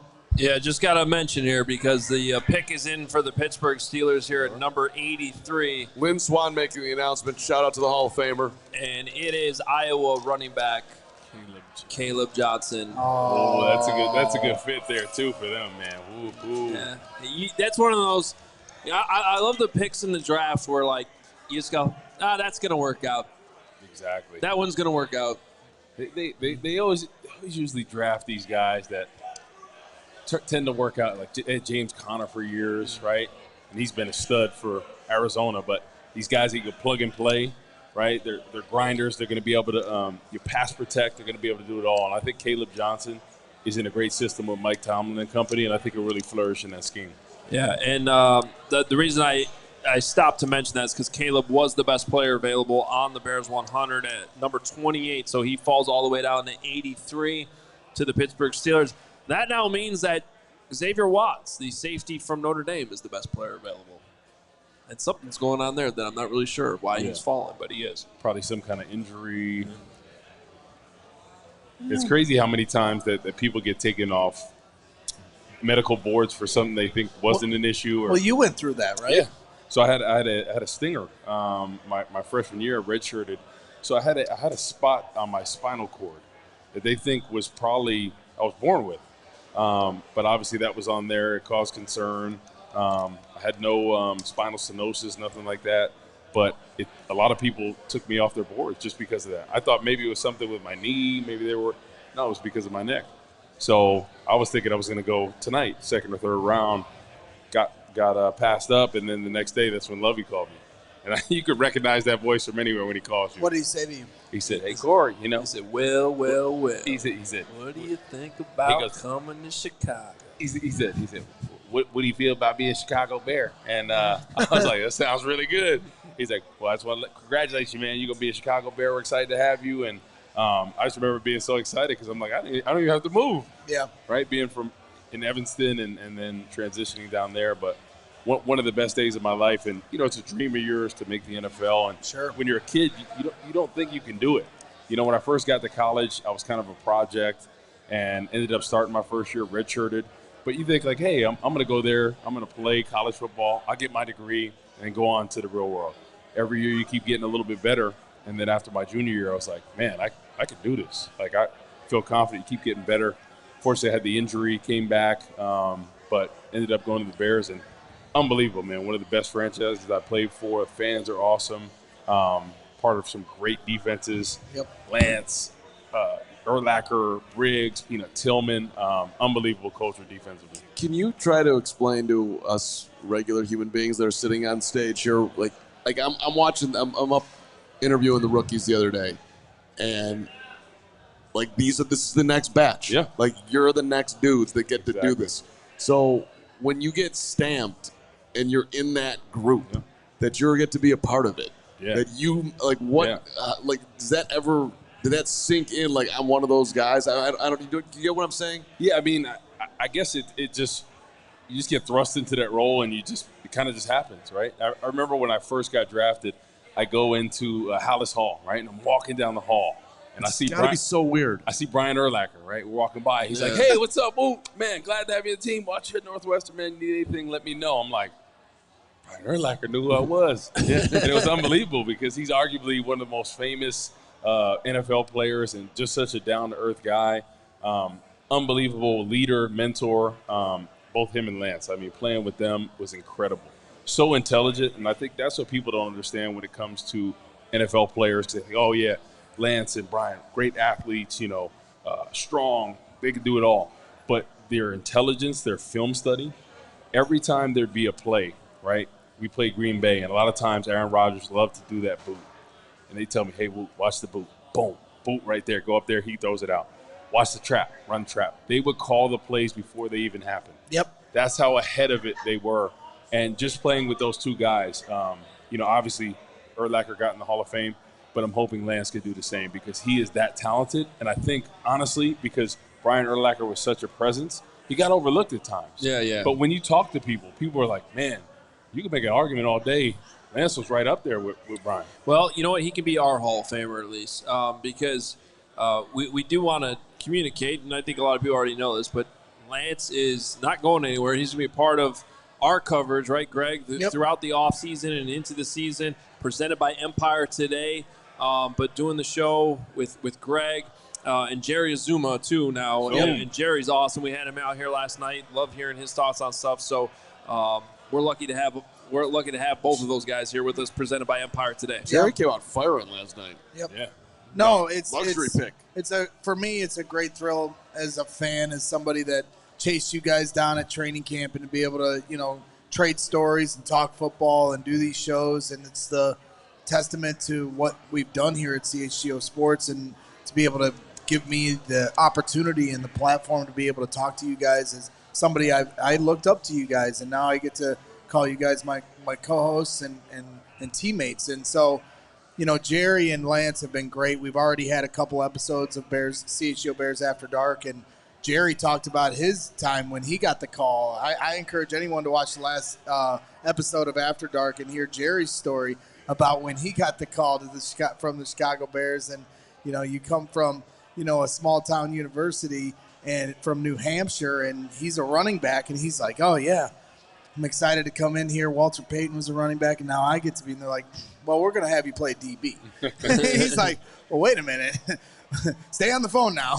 I got to talk to you a little more about this idea you have of what I'm going to do. And, like Lance brought up, like that's really a testament to scouting, that they could see a guy who was a running back and see him at the combine and go, no, you know what? We're going to put you on defense. Exactly. And then not only put you on defense, but get you to a point where you've turned into one of a key role player on that defense. So, Jerry's story is certainly unique, and obviously Lance and his story speaks for itself with the Chicago Bears organization. And so, doing these shows with them is certainly a lot of fun. So I encourage anyone here over the summer, we're going to do them every other week, to tune in to CHGO Bears After Dark. Another example of changing positions is Henry Melton, who I play with. And I don't know if you guys heard, he had that heart we issue. talked to him here. Okay, you did, yeah. Last year. Yeah, so a couple of months ago, he had some kind of medical emergency, open heart surgery, so he's recovering from that. So prayers with him. But he's somebody that came out, actually was an incredible athlete. Brian Arakpo came out the same year as him, so he was like one of the number one edge guys. So we had a lot of people at his pro day. Henry Melton, I think, ran like a high 4.5, explosive, had all the tools. Former running back in college, shifted his last year to the end. Comes on the Bears. His first year doesn't play as much. Rob Marinelli says, hey, put on some weight, put you at the 3 technique. You could be like Tommy Harris.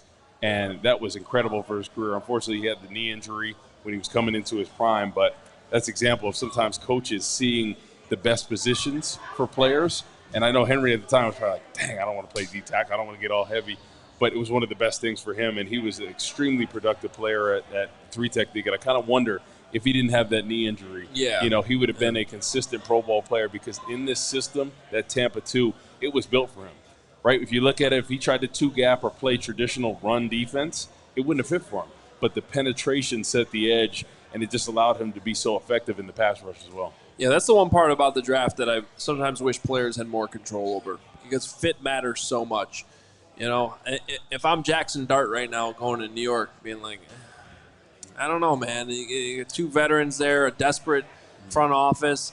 That's just one example. It matters a lot for quarterbacks. Real quickly, before we keep this conversation going, I know we do have one item of business that Carm needs to take care of for all the people that are here in attendance tonight as well. Yep. So, Carm, why don't you take it away? Yeah, so shout out to our friends at Rate, which is one of our new sponsors here. Home loans, HELOCs, reverse mortgage, home search. The Rate. Rate.com, baby. Rate.com. The Rate app, which we're having people download today, and we're going to have something for you watching at home coming up here. We're giving away tickets tonight. Do I win? I downloaded the app. Not yet. You do not win. You work here. But so the point is that we gave away 2 tickets tonight to the Rate Suite at the Rate. All you can eat, all you can drink, sweet seats right behind home plate, best seats in the house for Cubs socks. And the winner tonight, with a very long email, but you don't have to read the email. You can just say his name. The initials DB. That's right. DB Cooper? Dominic Brooks. Dominic Brooks. Raise your hand. He's not here. Well, I guess we don't have to be present to win. Don't have to be present to win. We ran into that last night. Okay. DB gets it. Also, stop leaving the show early. Yeah, seriously. You lose, Dominic. Did you just override Jake? Jake says no, I did not override him. You did not. You did not. Read his email so I can read it. Send him a strongly worded message. He's got a lot of numbers at the end of it. You see, that was a very long email. Steven says, do not read the email. So I'm getting vetoed from all different angles here with all my great ideas. I wasn't going to put it in the thing yet. By the way, if I did put it in the thing, you'd remember. He figured out how to find it. It's not exactly rocket science. So, someone would. You were talking about fit as far as with Jackson Dart. So another quarterback I look at is Patrick Mahomes. Like his situation was perfect. When he first came in there, he got to learn behind Alex Smith at the time, was one of the most prolific quarterbacks at the time. Came from San Francisco, known as a game manager. Then he comes in the Andy Reid system, leading the league in completion percentage, yards, efficiency, the whole bit. So he got a year to learn under him, figure out this offense, because Mahomes, for a lot of people, was a project. So him going in that system, learning under Andy Reid, Alex Smith was like the perfect thing for him. And then Green Bay, Jordan Love as well. Sitting a couple years, and everyone's like, oh, we'll see how Jordan Love is. Ended up working for him. Same with Aaron Rodgers. And let me clarify a little bit on the Jackson Dart thing, because I do think it's good that he doesn't have to play right away. I mean, they have 2 quarterbacks there that can play. We know Russell Wilson's got enough to at least game manage at this point. Packers back on the clock. By the way, Savion Williams, the wide receiver from TCU, is the pick. How many wide receivers do they need? A lot. I thought they had like 4 number 1 wide receivers, Adam. Now you get 2 more? They'll get hurt. Jeez. Yeah, wow. 6 number 1 wide receivers. But what I think is going to happen to Jackson Dart is they're all going to get fired. And then the new regime is going to come in and be like, well, we wouldn't have traded up for Jackson Dart in the first round. So, it turns into a cycle. Yeah, and unfortunately the Bears have been part of that cycle all the time. Yep. And so, like, it's not surprising in a draft where, by the way, just look at it. These quarterbacks aren't going. Shedeur Sanders still hasn't been drafted. Unreal. You traded up in the first round for Jackson Dart, man. It just reeks of desperation in a regime that's not going to be here next year. Or do you think they were drafted and be like, hey, this is our plan with him. As long as they're competitive this year, maybe let's well, I think that's what they're hoping. It just never goes that way. I know. You can just see the writing on the wall. You kind of thought with their needs at offensive line as well, right? Yep. They stacked the trenches defensively, but you kind of thought, hey, offensive lineman right here, another weapon to go alongside Malik Neighbors. So I'm kind of scratching my head, too, about the Jackson Dart. How many yards did Shedeur Sanders throw for last year? I believe the number was 4,100 and something. Yeah, look. Mel Kiper called him. He thought he was the second best player in the draft.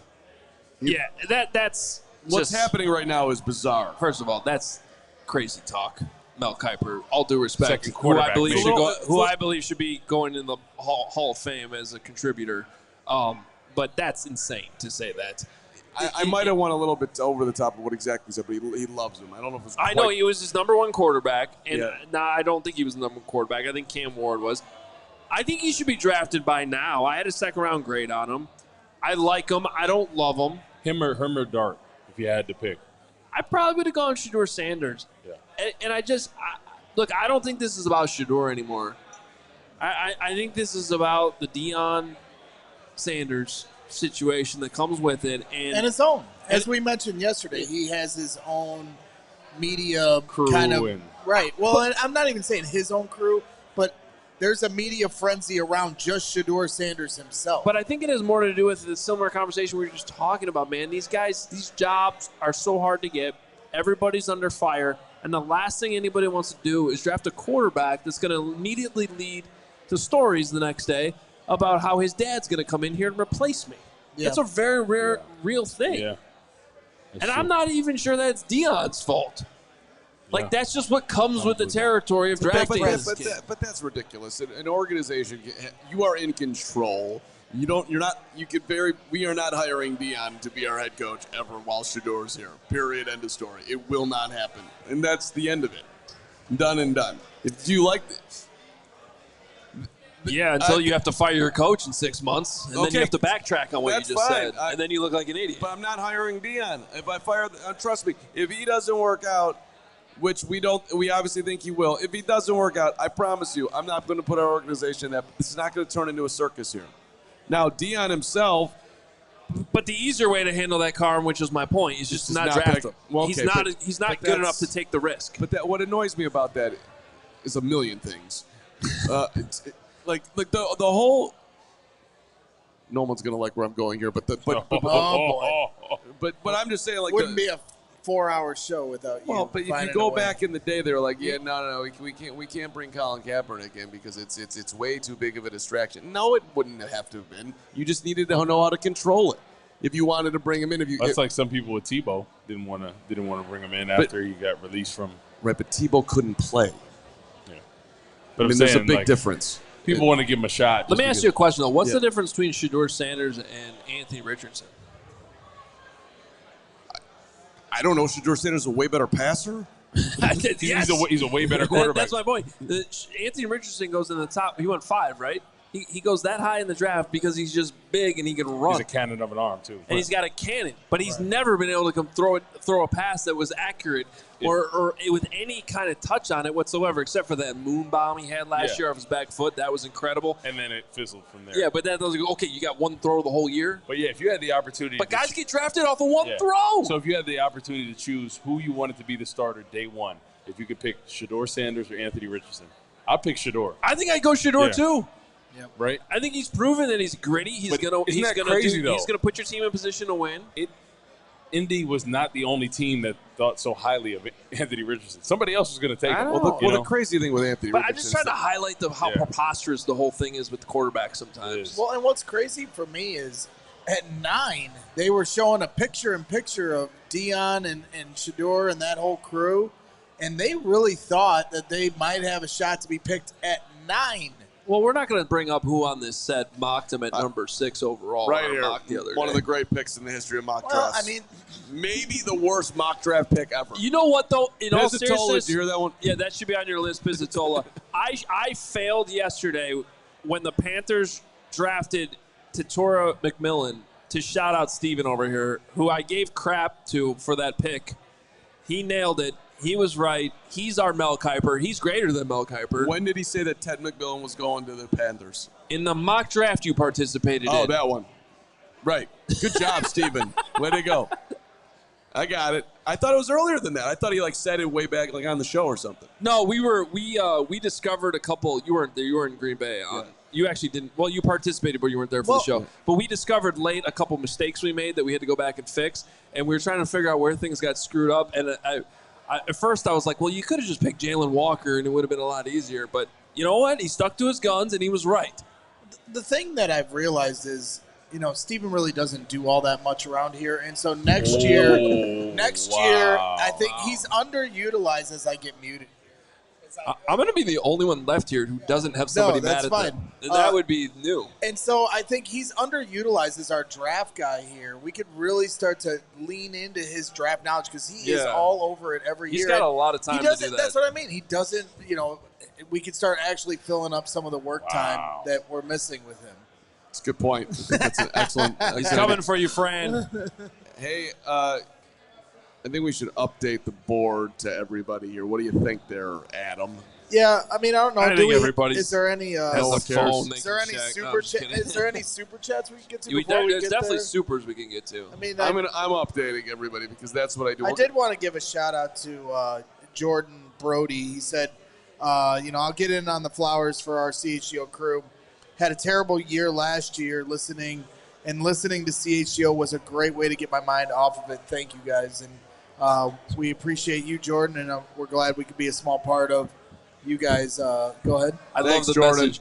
There was a lack of the period that was in the sentence. You kind of ran through the period, and so it sounded like you said CHGO crew had a terrible year last year. Yeah, we were the reason he had a terrible year. That probably was the Carmonica. We were terrible. Carmonica. Yeah, I don't know. Shout out to aware. Jordan, though. Thank you. So that's very nice. Very nice. And we got Miguel here who says, CHGO is truly a lifesaver. This team will never know what they did for me while deployed. PTSD. Oh, man. Except over the last couple of years, CHGO really deserves their flowers. They do. Thank you. Thank you, man. Thank you for your service. I got a little choked up reading that, to be honest with you. You're a hero. Straight hero. What we're doing does not matter compared to what you're doing. It doesn't even need to be said. we all know it. We don't do it. If we can bring a little bit of a smile to your face, that means a lot. So thank you for the support. Yep, absolutely. Would you like to hear my Colston Loveland song that I'm working on? It's not fully done. I'm not sure. I mean, I guess this is dangerous Steven's territory. like, nah. Yeah, you guys are ready for it? Pizzatola, you better pay attention here. Carm's got a song. I don't have it fully vetted, so this is just you guys get the benefit of the. Just, what does that mean? Your songs are never vetted. That's so scary when he says that it needs to be vetted. It's of course it's a shout out to the Beatles and Love Me Do. Love Loveland, you are our tight end. Ben wanted a weapon, so please. That's not how that goes. Boo! Be a 10. Oh, Loveland. Pizzatola's ready to Pizzatola ran up to storm. the stage. I thought, oh, come on, somebody liked it out there. Give me one person. Yes, I see you. J.O. The one lady's you nah. know you're going home singing Love Loveland. I mean, there's two cover bands like over there. One, if you're that upset about it, I recommend. I think I might have just. I thought it was Panko. What'd you think? Thank you, Panko. Appreciate it. Ask Panko. It's like the nicest human being on the planet. He would never. It could have been the worst thing ever written, which it might have been, and he would have. No, and he would have said, "You loved it. You loved Loveland." Can you imagine? No. No. Straight up, did not love it. I thought it was great. It was not. I thought it was really strong. You couldn't even hold the tune. I know, the please. Yeah. You couldn't even. Woot is halfway to St. Louis right now. Yeah. You can find me in St. Louis. Well, I don't got to deal with Carman. What's the chat saying? Did I get any props over there? Steven, anybody liking it? No one gave you props. Alex says it kind of goes hard. Well, Alex is an idiot. You will support the song. Hey, can we run through these real quick? Caleb Johnson, Iowa, went to the Steelers at 83. Jacob Parrish, the cornerback from K-State, went to the Buccaneers at 84. 85, the Chiefs took Noel Williams out of Cal, another corner. Jamari Caldwell, Oregon, at defensive tackle at 86. Savion Williams from the goes to Green Bay out of TCU, wide receiver, as you were talking about. Terrible pick. Caleb Ransaw, cornerback Tulane, to the Jaguars in a back-to-back when they got Wyatt Millham out of West Virginia. Guard at 89. 90, Josiah Stewart out of Michigan, the edge. Emory Jones Jr., LSU offensive tackle, goes to the Ravens at 91. And the Seahawks right now are on the clock. Well, 92, so we've got, 11 picks to go. And Zero Demon has a $100 super chat in here. I don't know, Corey, if you want to read this one for the class. Oh, yeah. Said somebody get the cockies away from Carm. Get him away. Hey, we're straight club soda with lime tonight. No one believes that. I actually do, because he does this at noon every day. It's like, it's normal. Yeah, it's... If we could clip that and make that, get that out there immediately. We got super from Kelly. $10. Hey, fellas. Dr. Bunny? Yeah. Dr. Bunny. Dr. Bunny. Hey, fellas, no negative Nelly crap tonight. Don't make me slap anyone. This will all play out how it will, and we'll be there together when it does. Love y'all. Yeah, you don't want that. What if that was my draft analyst? You don't want the 5 fingers to the face. None of us really know what's going to happen. Let's just watch it. I just heard quarterback. Quarterback. See, Gary's just been yelling random words. Beer here. He did. He's a good bender. Does a good bender yell right there. You would have been a good bender, Braggs. I think so. Except my knees now. I'd like to see you get up to the top of the upper Soldier deck. Field. Right Young now. guy. Yeah. I don't know if you've ever taken that climb, but I have. I don't know if it's ever got. I don't know if it's gotten brought up, but Colston Loveland is number 84 officially for the Chicago Bears. Oh, really? Yep. Earlier today, he said he didn't know. Who was the last Bear to wear 84? Mercedes Lewis. Yeah. That's correct, Sorry, Gary, you're a little too slow. Yeah, Woo beat you. Who did beat you out the draw? Boom. Price is Right. Not Price is Right. Oh. Wow. The Seahawks pick. Jeopardy? The Seahawks pick is in, and it's a quarterback. But Taylor can Hughes. we guess who the quarterback is? Jalen Milroe. Yes. Yes. Wow. Overshoot. Is Gary drinking? Four quarterbacks taken over Shedeur Sanders. I actually look. I had these guys rated similarly. I like Jalen Milroe this late in the draft. I like him going to Seattle, actually, to be honest with you, where he doesn't have to play right away. And they actually could use him, by the way, in some packages because of his running ability. Very different from Sam Darnold. Like, they could get creative here and actually use him without having to, jeopardize the future too much with his development. Exactly. And he's a pretty solid guy. He's built like a running back, so you don't have to worry about him taking some hits here or there. 100%. I like that pick from Seattle, to be honest with you. What are your thoughts of him as a passer? He certainly has his moments. He's capable. He's capable. He just needs to be more consistent. Another guy who I would say is more proven than Anthony Richardson was, like as a passer. I mean, but he's inconsistent. He needs to be more accurate. There's no question about it. And I don't know if the timing will ever work out. That's why he fell down here to 92. He's talented, though. There's no question he's talented. He can run like crazy. I think this is a very interesting pick, and I don't hate it. Do you think he could kind of be like a Justin Fields was early on in his career? Run first type of quarterback, huge playmaker. Well, I did hear someone ridiculously say he's like the greatest rushing quarterback to ever come out of college, and I was like, have you ever heard of Lamar Jackson or Michael Vick? Yeah. But I think the comp to Justin's pretty solid. Yeah. I mean, the Browns are on, they're Saints and Cleveland going next year. Somebody should take them. Come on. Raiders have 2 picks coming up. Come on. Right, somebody, you would think. Didn't the Saints already take a quarterback? Yeah. They took Tyler Shough. How do you say his last name again? Shug. Shuck. Tyler Shuck. I said Shug. You guys need to become more professional and learn the names. This is the hardest pronunciation draft I can ever remember. Without a doubt. Not for the Bears, baby. Colston Loveland. And who's the tackle we drafted? Azie Trapilo. It's Trapilo. It's me, Mario. Yeah, 1L, Braggs.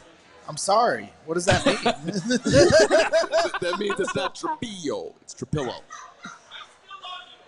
Double Chaz. L. I love you too, Chaz. There's a lot of hecklers here late on a there Friday is. night. We're taking a beating. This has been a very lively end of the round crowd. I like Friday night, last night's crowd at the end, it was a little more docile, and this is a rowdy crowd. Last night, Crystal just didn't do her job. Okay. Oh, she gave you the death look. She turned around. Said, huh? She turned around so fast. No, last night, I needed to be better. I got to point the thumb last night. I should have, right when they drafted Loveland, I should have dialed up the excitement because the room I think we were in such an Aston Genty malaise after it happened. For us too, it was more about Kelvin Banks. Yeah, we were so immediacy. Then it was a Banks malaise, and I think if they had drafted Tyler Warren, the room would have been very different. And then it was a Tyler Warren malaise, but it wasn't for me.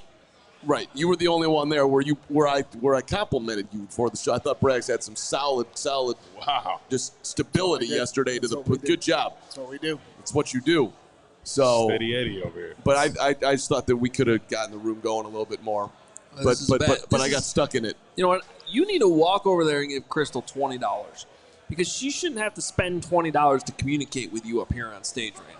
What is she saying? She said, it's a super chat that says, I let everyone know I would be late today. My daughter. Here we go with the excuses. Father-daughter dance today. I had to get her ready. Carm, are you turning on me? Wow. Anyway, love you guys. Bear down. Never. Sounds like excuses to me. Oh. That's your real issue right there. I got you, Crystal. I got you. These guys are turning on you. No. We are Northwestern hand in hand. We're going to the tournament next year, the whole thing. Which one? Slow down, Hoge. Sweet 16, buddy. The Big Ten tournament? Steven, where are we at on Super Chats? How many do we got? You're a Wildcat. 20. Yeah. We're at pick, 94? Let's read some Super Chats. Read all the supers. Have a sense of humor, man. Huss. Carrie Huss says, was great seeing you guys last night. Sorry I couldn't make it tonight. Till next time. And I hope Carm got his Hunter jersey that he left there last night. Bear down. We're all good. That was Did you find it? Little miscommunication. Yes, we're all good. Thank you, Carrie Huss. You're the man. We miss you tonight. Thank you for being here yesterday. And all the gifts and all the dedication, man. Yep, he is the man. Okay. What else we Huss got? came to town Logan Rideout. making things happen. $20. Dylan Sampson has always been my favorite running back in this draft. He won't make it to the 4th. Well, we'll see if you're right. Never say never. Because we're getting close to the 4th here. How many more picks do we got here before we get? 1, 2, 3, 4, 5, 6. I'll read this next 9. one. Zero Demon, $20 Super Chat. Love you, Zero. Northwestern Oh, you love them. Well, get ready to hear this. Let's go. Northwestern and Wisconsin are Garbo. Boiler the F up. Let's go, Zero Demon. It's a national championship season coming up. This garbage Northwestern guy. First of all, Garbo is a weird word. Yeah, it is. And second, this is a football show, so, we're talking Purdue football. No, we're talking Purdue. No, we're talking Matt basketball. Painter because he loves to paint. Yep. Whatever. Jonas Sanker going to the Saints out of Virginia, safety after a Milrose quarterback landing in Seattle. Browns are on the clock. Greg gets 1 month to talk about Purdue basketball, and that month is 1 second. So zip it. It's enough. All right, I'm done. All right. No more supers? No. We got a lot more. Steven's pulling them up. Okay. I just want people, those who are supporting us deep into the night or early in the night, they all should be honored on this day too, as we have some time to hang out. APB ESQ, $5. Carm, you owe Lane and Alex a diehard shout out. Let's drink some High Life with the crowd. I do owe some diehard shout outs. That's an excellent point. I'd go High Life. I would do I like a good High Life. I never turned down a High Life. I drink a High Life. And a Sam Adams American Light. Got to be cold, though. There you go. Ice cold. Lane and Alex, let me tell you something. Let me tell you about Lane and Alex. Oh, we're going to hear about it. Well, yeah, you are, because these are two great diehards. Lane, he turns defeat into victory on a daily basis. That's what Lane does. Okay. Does he stay in his lane? He does not. He does not. He sees opportunities. He plugs holes. He knows what's needed, and he steps into it. He's not looking for a bunch of adulation. He's just looking to get the job done. That's what I love about Lane. And Alex is dynamic. Goes left, goes right, brings the love. This one's terrible. Brings the This is thunder. so bad. This one's really bad. What's bad? Just what you're saying about Alex. It's not. There's nothing. It's to not it. entertaining.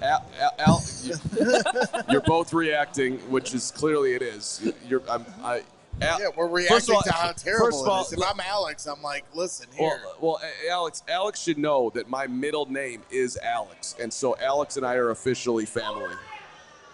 Uh-oh, Gary just yelled out quarterback again. I don't know.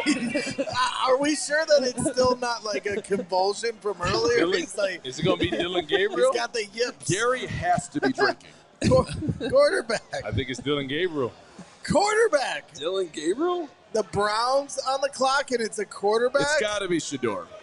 There's no quarterbacks left. What are you going to do, draft the guy off the flag football team? Oh, man. Dylan Gabriel is the pick. Yep. Dylan Oregon. Gabriel, number 94 to the Browns, so they draft a quarterback. Is this? This is like This is crazy. insanely It's Twilight Zone right disrespectful. It's crazy. What is RK doing right now? Seriously, man. He's like the gif where the guy turns around with the Can sword he- and the whole crowd is is he allowed coming to down the go hill. back to college? Can he just like drop out of this and go back? Like, this is insane. He's going to the Raiders at 98 or 99, What if he doesn't? which would be a great spot Well, for him. I'll say this much: wherever he does get picked, I will be rooting for him because I think that He shouldn't be a Patriot. He shouldn't. unless it's in the NFC North. Then I At won't. what point do the Bears think about it?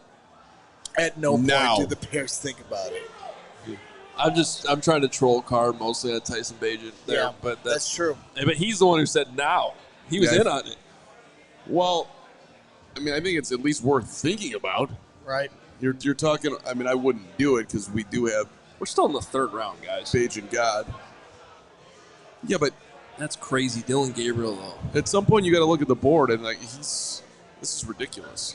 But Yeah. and the Bears are now a franchise that apparently can handle any type of personality in their room.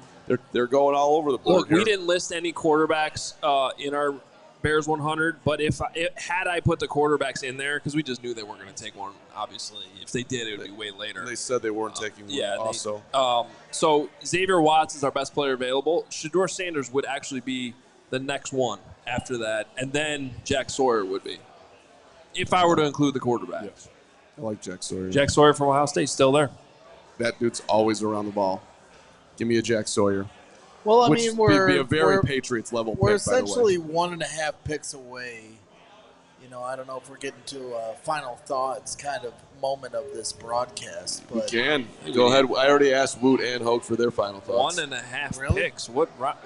Yeah. There's like We still got 8. okay. I was gonna say my math is off here. I mean, everybody. That Indiana education, I'm baby. famously No, he was known- actually doing good there. He mathed it up. I was impressed. I'm famously He known got for to my math. 98. I'm 96. Yeah. That's amazing. Yeah. I'm really proud of you. And I Thank don't you. blame them for forgetting about the compensatory picks. The Bears never get those. Never. Unless they don't re-sign Joe Tooney. Then they might get one. If we're being honest, I didn't know that pick 99, 100, 101, 102 were the compensatory picks, so now I'm learning on the fly. These are the compensatory picks. These are the compensatory picks. compensatory picks. Yeah. It's a Get great us a word little, right get there. us a little Certainly. closer to 109. It's a I'm fine with that. It's a compensatory pick. Yeah, I mean, I guess I would say, since I already dialed it up, might as well go back to it. But for me, I mean, obviously, we talked about being trench drunk. You get 2 guys in the trenches in the second round. They did it in a weird way, the way they maneuvered their way up and back down into the second round. But overall, those first 2 picks to me were shocking. Like, it's just, it really just shows how much of an influence Ben Johnson already has to everything going on here. I shouldn't be surprised, but with what I thought the needs were on this team, the immediate needs, I really didn't think tight end and wide receiver were going to be the first 2 picks off the board. So it's hard for me to not be absolutely shocked. As someone who loves skill position guys, you know, we went through this last year, Woo. You wanted to pop my head off because I just, the lack of respect I have for the trenches, and I've learned my lesson. I've learned my error of my ways. And then they go right back to the skill position guys, and they're loaded. They are loaded with guys that can make plays. And so you just hope they fill the rest of this thing out. I mean, running back probably is going to be the next playmaker that they're going to add here in a deep running back class. So for me, depth was certainly the word of the day for me, but it's also some shocking picks to start it. Yeah, my word would be fascinating. But for a lot of the same reasons you just said. I'm not terribly shocked by it, but I do find it very interesting that those first 2 picks were Colston Loveland and Luther Burden because they weren't trench picks, and I have to imagine that they weren't expecting to end up with Luther Burden going in the weekend, and that was just a legitimate best player available, still sitting there, and they felt like, with their coaching staff, with Antoine Randall kind of mentoring him and working with him, that they can work on maturing him up a little bit because the talent was just undeniable.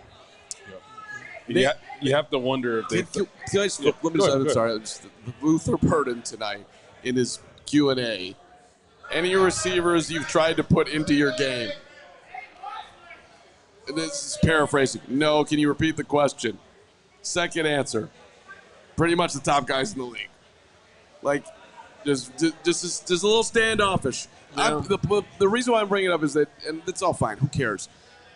Press conferences don't matter. I'm talking to myself right now. But like they've picked guys who are not Cole Kmet. You know, this is a different. They're spinning out. Last time they did this, it was Chase Claypool. It didn't work out particularly well. I think you realize most guys in the league aren't like Cole Kmet. Right? There's a lot of egos, especially a wide receiver. We all know wide receivers are some of the hardest guys traditionally to work with, right? They're the ones that need the ball. They have all this going on, traditionally the divas. I think he's disappointed in where he fell. He sounds like a guy who fell, and he's blaming the media for the narrative that got painted around him, so that's why he's standoff to the media. I think he's just irritated about that. Number one, he was a first-round talent. Everyone told him that. He thought he was going to go first round. Probably didn't think that his mom or his girlfriend was going to potentially put him out of the first round or any of his. Well, let's look at the order of operations about that. I mean, it's a media piece that comes out. It's Bob McGinn who does an amazing job with these scouting reports every year, but the information in there is coming from scouts. So the teams already had the information before the media put it out there. So it's not like that did anything. The teams had it.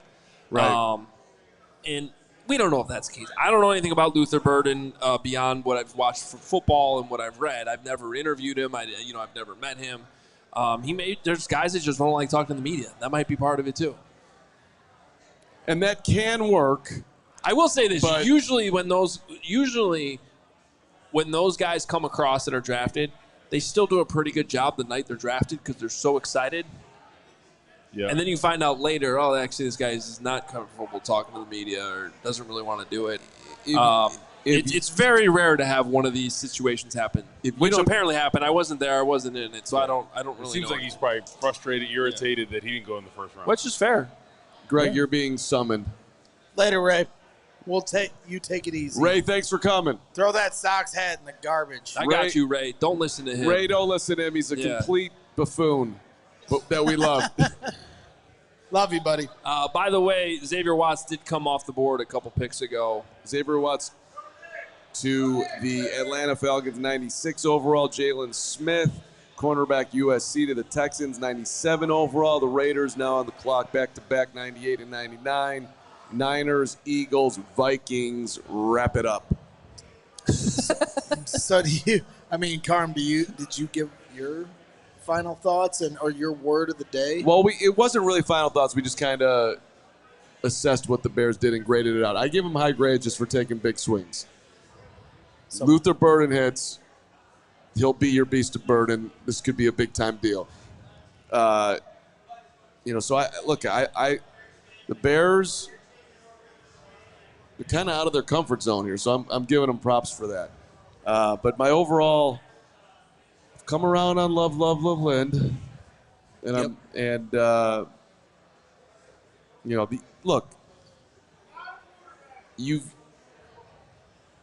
I'm going to choose to give the Bears the benefit of the doubt on draft night. Now, once we get into OTAs and I get to meet these guys and I get to see them in person, I reserve the right to have an early, strong opinion. But that's one of my favorite things to do. Yeah. I don't put too much stock in minicamp. It is nice to talk to these guys in person at rookie minicamp. That's really the big benefit. Get to size them up a little bit too, see them with your own eyes, at least out there on the field. But really, I love the first 2 weeks of training camp. One of my favorite things to do, once you get 4 or 5, maybe 6 padded practices in, you really get those first impressions with how these guys are doing. That really gives you a better idea almost instantly, to be honest with you, about who could actually contribute as a rookie. Maybe not long-term the best picks, but you find out right away, this guy's, I like what I'm seeing here, or this guy's got a long way to go. Listen, Ben Johnson is set up right now if he's right about his guys. Yep. You got Colston Loveland flying around giving you options. Komet's going to hit. You can use him creatively too. Luther Burden in the slot. DJ Moore. This is you adding a running back here, you would think, probably in the 4th round to complement Trapilo as a swing guy, giving you a little bit of security if things fall apart. Shamar Turner, if he can stay healthy, could be a dynamic guy alongside Grady Jarrett, developing alongside Jervon Dexter pushing. Zach Pickens, I think your career in Chicago is generally over, but that's fine. I think what we've learned too. Over. What's that? He just said his career is generally over. It's Chicago. I think the other thing somewhere else, nice guy. I think the other tell to me is I can almost guarantee pick 109 is going to be Cam Scadaboo because they are building the Detroit model. He is everything that David Montgomery is. And so, to me, it almost feels like a guarantee. That is a huge – that's unfair to David Montgomery. But go ahead. It's not unfair. It's a fair comp. No, come on. David Montgomery has been one of the top running backs in the game for a while now. I'm not trying – why do you always – I'm not – Yeah, and Cam Scadaboo is going to win Rookie of the Year over Ashton Jensen. Yeah, I'm not being disrespectful to David Montgomery. He was a 3rd-round pick. That it offended Carm in a weird spot. Well, that's okay. It seemed like it should. How's this? If Cam Scadaboo is David Montgomery, Bears are going deep into the playoffs. I hope you're right about that. Okay, that sounds good. Yeah. You watched him, right? He's a bulldozer. I like Scadaboo. I do, but I don't know. Especially against Texas, arguably one of the best teams. Look at all the draft picks they had. He single-handedly took over that game. He did. You know what? I want you to. Okay. I want you to rewatch our interview with Cam Scadaboo tonight, and then in the morning, you'll fall in love with him. In the morning, you'll see the vision. Okay. I mean, don't watch film. Don't watch film. Just watch your interview. I don't know. He has it in his head. Once he gets in his head, Yeah. there's no changing him. No, I'm just saying, like when you talk about the way they're trying to build this Detroit model, he feels very Lion-ish, like a Dan Campbell type, right? Lunchfield type guy. Right. He feels like that type of guy, and we've always said, oh, this is a Dan Campbell team. Well, it was also a Ben Johnson team, and their identity on offense was smash mouth in a lot of ways, and nonstop motor, and we're going to destroy you with 70 touchdowns. And what was the message to the first day the Bears came in with Ben Johnson? We're going to dominate. And so that's what this guy does on the football field. So I'm calling my shot. I think at 109 it's going to be Cam Stanley. If he's there. I would be extremely happy with that, honestly. That's the missing component is the bruising running back, downhill, 12 personnel. I would like that. He'd be fan favorite day one. I mean, we'll get you his jersey, too. I'll rock a Scataboo. Again, I'd have no problem doing that. I'll Carman, what's up with your glasses, though? Why are they crooked? They're not working out. I tried to. Hoge was over there taking a break. Did you borrow my mom's glasses? Okay. I mean, the glare off the thing, I can't even see. It's a rough look. It's a rough look. Yeah. Do you think by the end of the show, Gary's going to realize we can't really hear him? He said, no Shador, I think. It sounds like this. We need to just get him a headset. Like, we can't hear. So it seems like yeah. What just happened that Gary wants us to know? He said no quarterback, no Shador. Oh, no. Oh, okay. On both of them? Wow. The Raiders pass a double pass. Great, we get all night in the morning and talk more Shador over every network. He's carrying us. Shador's carrying us. Thank you, Shador. I mean, not really. Teams are nervous to pick him because, man. I'm being texted. Why is it? Is Hoge's reasoning correct? What? That they're just afraid of Dion? Is that why? I think it's 100%. Everything. I mean, that's the only thing that makes sense. I think it's 100% part of it. It's crazy how they talked about him being the second quarterback picked. And all these people, The reasons NFL teams find to not draft a guy versus the reasons they find to draft a guy, sometimes there's just the logic is very confusing. Exactly. Like, this guy's really big. He's really fast. He could throw the ball 100 miles an hour. Has he ever thrown the ball with touch a single time? No, but we'll figure that out later. Okay, we'll take him 5th overall. Yeah, the Richardson thing is very surprising. People get enamored with stats. The Raiders had did that for years, right? Robert Gallery, Darius Hayward-Bay, guys that were – Mike Moore was the safety that was supposed to be like a 6th or 7th round pick. They ended up picking him in the 2nd round. Well, Richardson didn't even really have the playing time. Yeah. What did he play, like 10 games? It was like it was something like that. And meanwhile, Shador's been playing for 3 years now at a high level over 2 different levels of football. He's played a lot of football. He certainly checks that box. Yeah. There's no way he should still be available and potentially not get picked until the 4th round. 2 offensive tackles for the Raiders, by the way. Caleb Rogers, Texas Tech. Charles Grant, William and Mary. Niner. By the way, Charles Grant was my highest-ranked offensive tackle that was still left and ahead of Azie Trapilo, by the way. Grant over Trapilo? Yeah. So was Cameron Williams, who's still available. Well, that's what I was thinking we should probably go over as we're looking ahead to tomorrow. 109 tomorrow. Jack Sawyer's still on the board. Jack Kaiser from Notre Dame still on the board. So our top, I'll give you our top 5 right now. Jack Sawyer, edge rusher from Ohio State. Elik Io-Manor, who I love this kid, but he's a wide receiver. I don't think the Bears are going wide receiver again. But he torched Colorado a couple years ago in one of the more impressive tapes you're going to find. Tommy Hill, cornerback from Nebraska. I wouldn't rule out that position. Jack Kaiser, linebacker, wouldn't rule out that position either. Denzel Burke, also corner from Ohio State. Marcus Embo, right outside of that top 5 from Purdue, a guy that more than likely is a guard. I know he played tackle, but I think he's probably better suited to be a guard in the NFL. Yep. A lot of running backs. Dylan Sampson still there. And if you want to get another wide receiver, Ben Johnson, Jalen Lane is there. Chill. And you know what? CJ West, I know. your boy, is still there. I know, but they drafted Shamar Turner. I get it. They're not going to draft C.J. Although West. C.J. West did say he prefers to play the one technique. Right. So you could still get trench drunk. Everybody loved that C.J. West interview. And let's not forget Carm's guy, Elijah Azie. It's what everybody will be watching tomorrow. Forget Shedeur Sanders. Where does Elijah Azie get drafted tomorrow? He better be picked 233. I have a 6th-round grade on him. Elijah Azie needs to be picked 233. Jordan-esque move. But at Let's this point, are you really drafting, like, worried about who's at those positions? Like, isn't it at this point, like a guy like Jackson Slater, interior offensive line, right? I mean, you're just building. Are you saying you just take the best player available instead of worrying about the position? Yeah, you're not worried about who's where. You're just taking value at this point, right? Yep. I mean, yeah, that would make sense. Outside of maybe running back. That's why they're going to draft Cam Scatterbo at 109. And then after that, do what I just said. There's a lot of running backs. There's a lot of running backs. There absolutely is. I don't know if you'll get your wish. He's not a fan. I'm not saying I'm not a fan. I'm just saying that. What do you have against him? He always does. No, So it's just what do I always do? It's the opposite day. So what are your reservations about Scatterbo? Because there is some reservations. He's little. Little. Did you see him play against some of the competition over here? I like Scatterbo. I don't want to get painted against Texas. What did he do?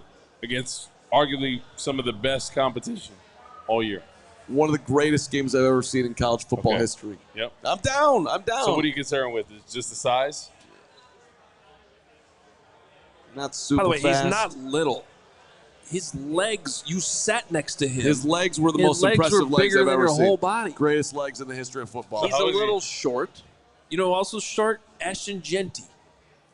And you love him. So come up with a better thing than he's short. He ain't fast enough. There you go. Now we're talking. Remember, he never ran. Thank you for coming. Thank you. Appreciate you guys being here. Steven. Hey, Gary, people want to hear you. They're begging for more Gary shout-outs. No quarterback. We need you, like, over here just so you can get the scream, the sound coming through the mics. We're almost there. What, 101 is where it ends, huh? No, 102. 102. The Vikings get to close out the night. Upton Stout from Western Kentucky corner goes to the 49ers. Uptown, funk you up. All right, Uptown Stout. We've fully lost Carm like 30 minutes ago. I thought I'd been good for the most of this time. Ever since he moved to the burbs. Yeah, it softened me. It took his soul, man. He used to have a different it's true. Soulless. Different vibe to him, man. That's my next podcast, Soulless in Lincolnshire.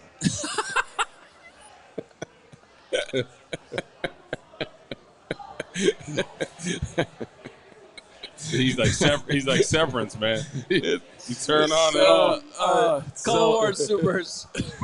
Let's go back to Dr. Bunny Kelly. $20. I have Crystal's back. The women of CHGO will stick together. Yeah. Also, hi, Corey. Your Dirtbags hat is worth a lot. The team is doing well. My dirtbag? Oh, I was like, what? I thought she was talking about my hat.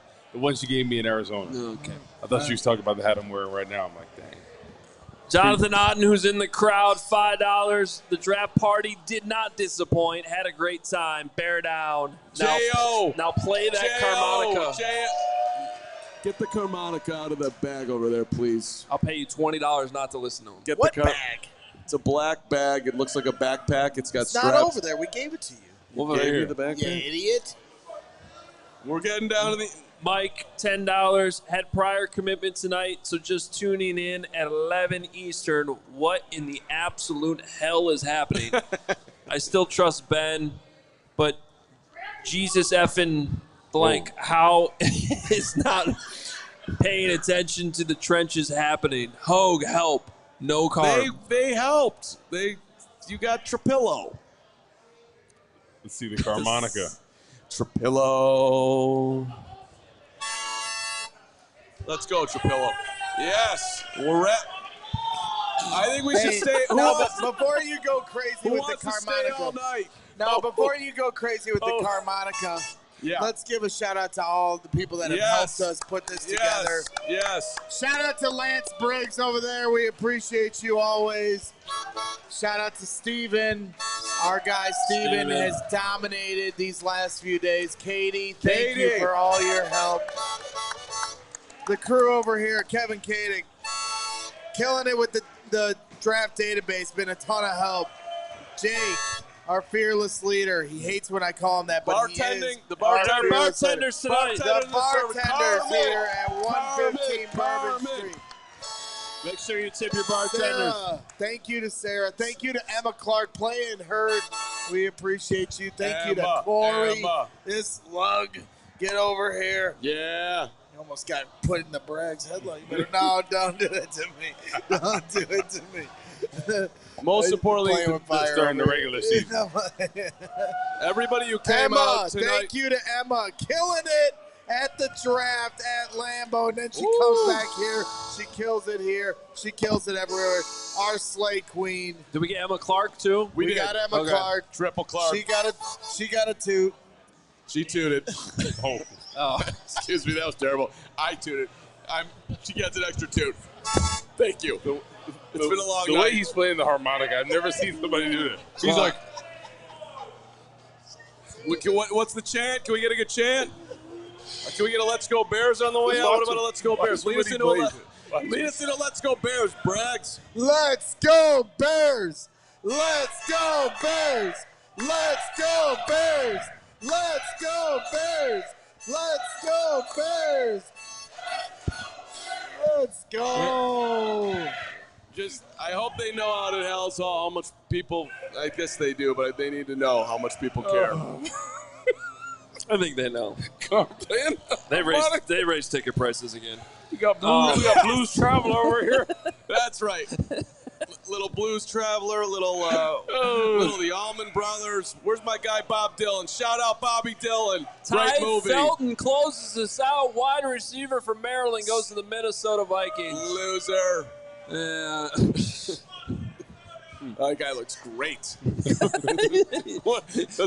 I immediately regret calling him a loser. He's definitely scored a touchdown against the Bears. That was a sweet move. Yeah. Looks like the next Nobody cares. Amar Smith, my guy. Hey, so game plan tomorrow. 135 days until week 1, ladies and gentlemen. Let's go. Yeah. 135. He can do math. Yeah. He can do math. Yes, Google did it. Game plan tomorrow. We will be on when the draft is over, or maybe a little bit earlier, depending on when the Bears' last pick ends up. We will have content throughout the day. When each pick is made, we'll have some short videos that goes out, and if anything crazy happens, we'll just go live and run with it. We'll be on standby all day, so plenty more content coming your way tomorrow as well as Monday. We'll be back on at noon on Monday with all the reaction.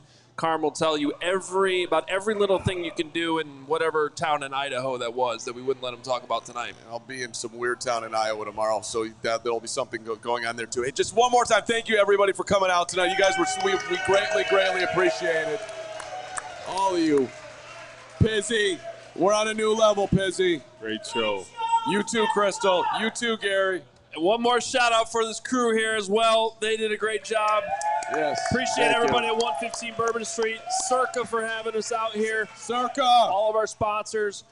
It's been a great couple days. Looking forward to doing this again next year as always. And more coverage coming tomorrow. You want to say goodbye? Nope, you can say goodbye. Okay. Goodbye, everybody. Thank you. Bye. We all silly like the mayor.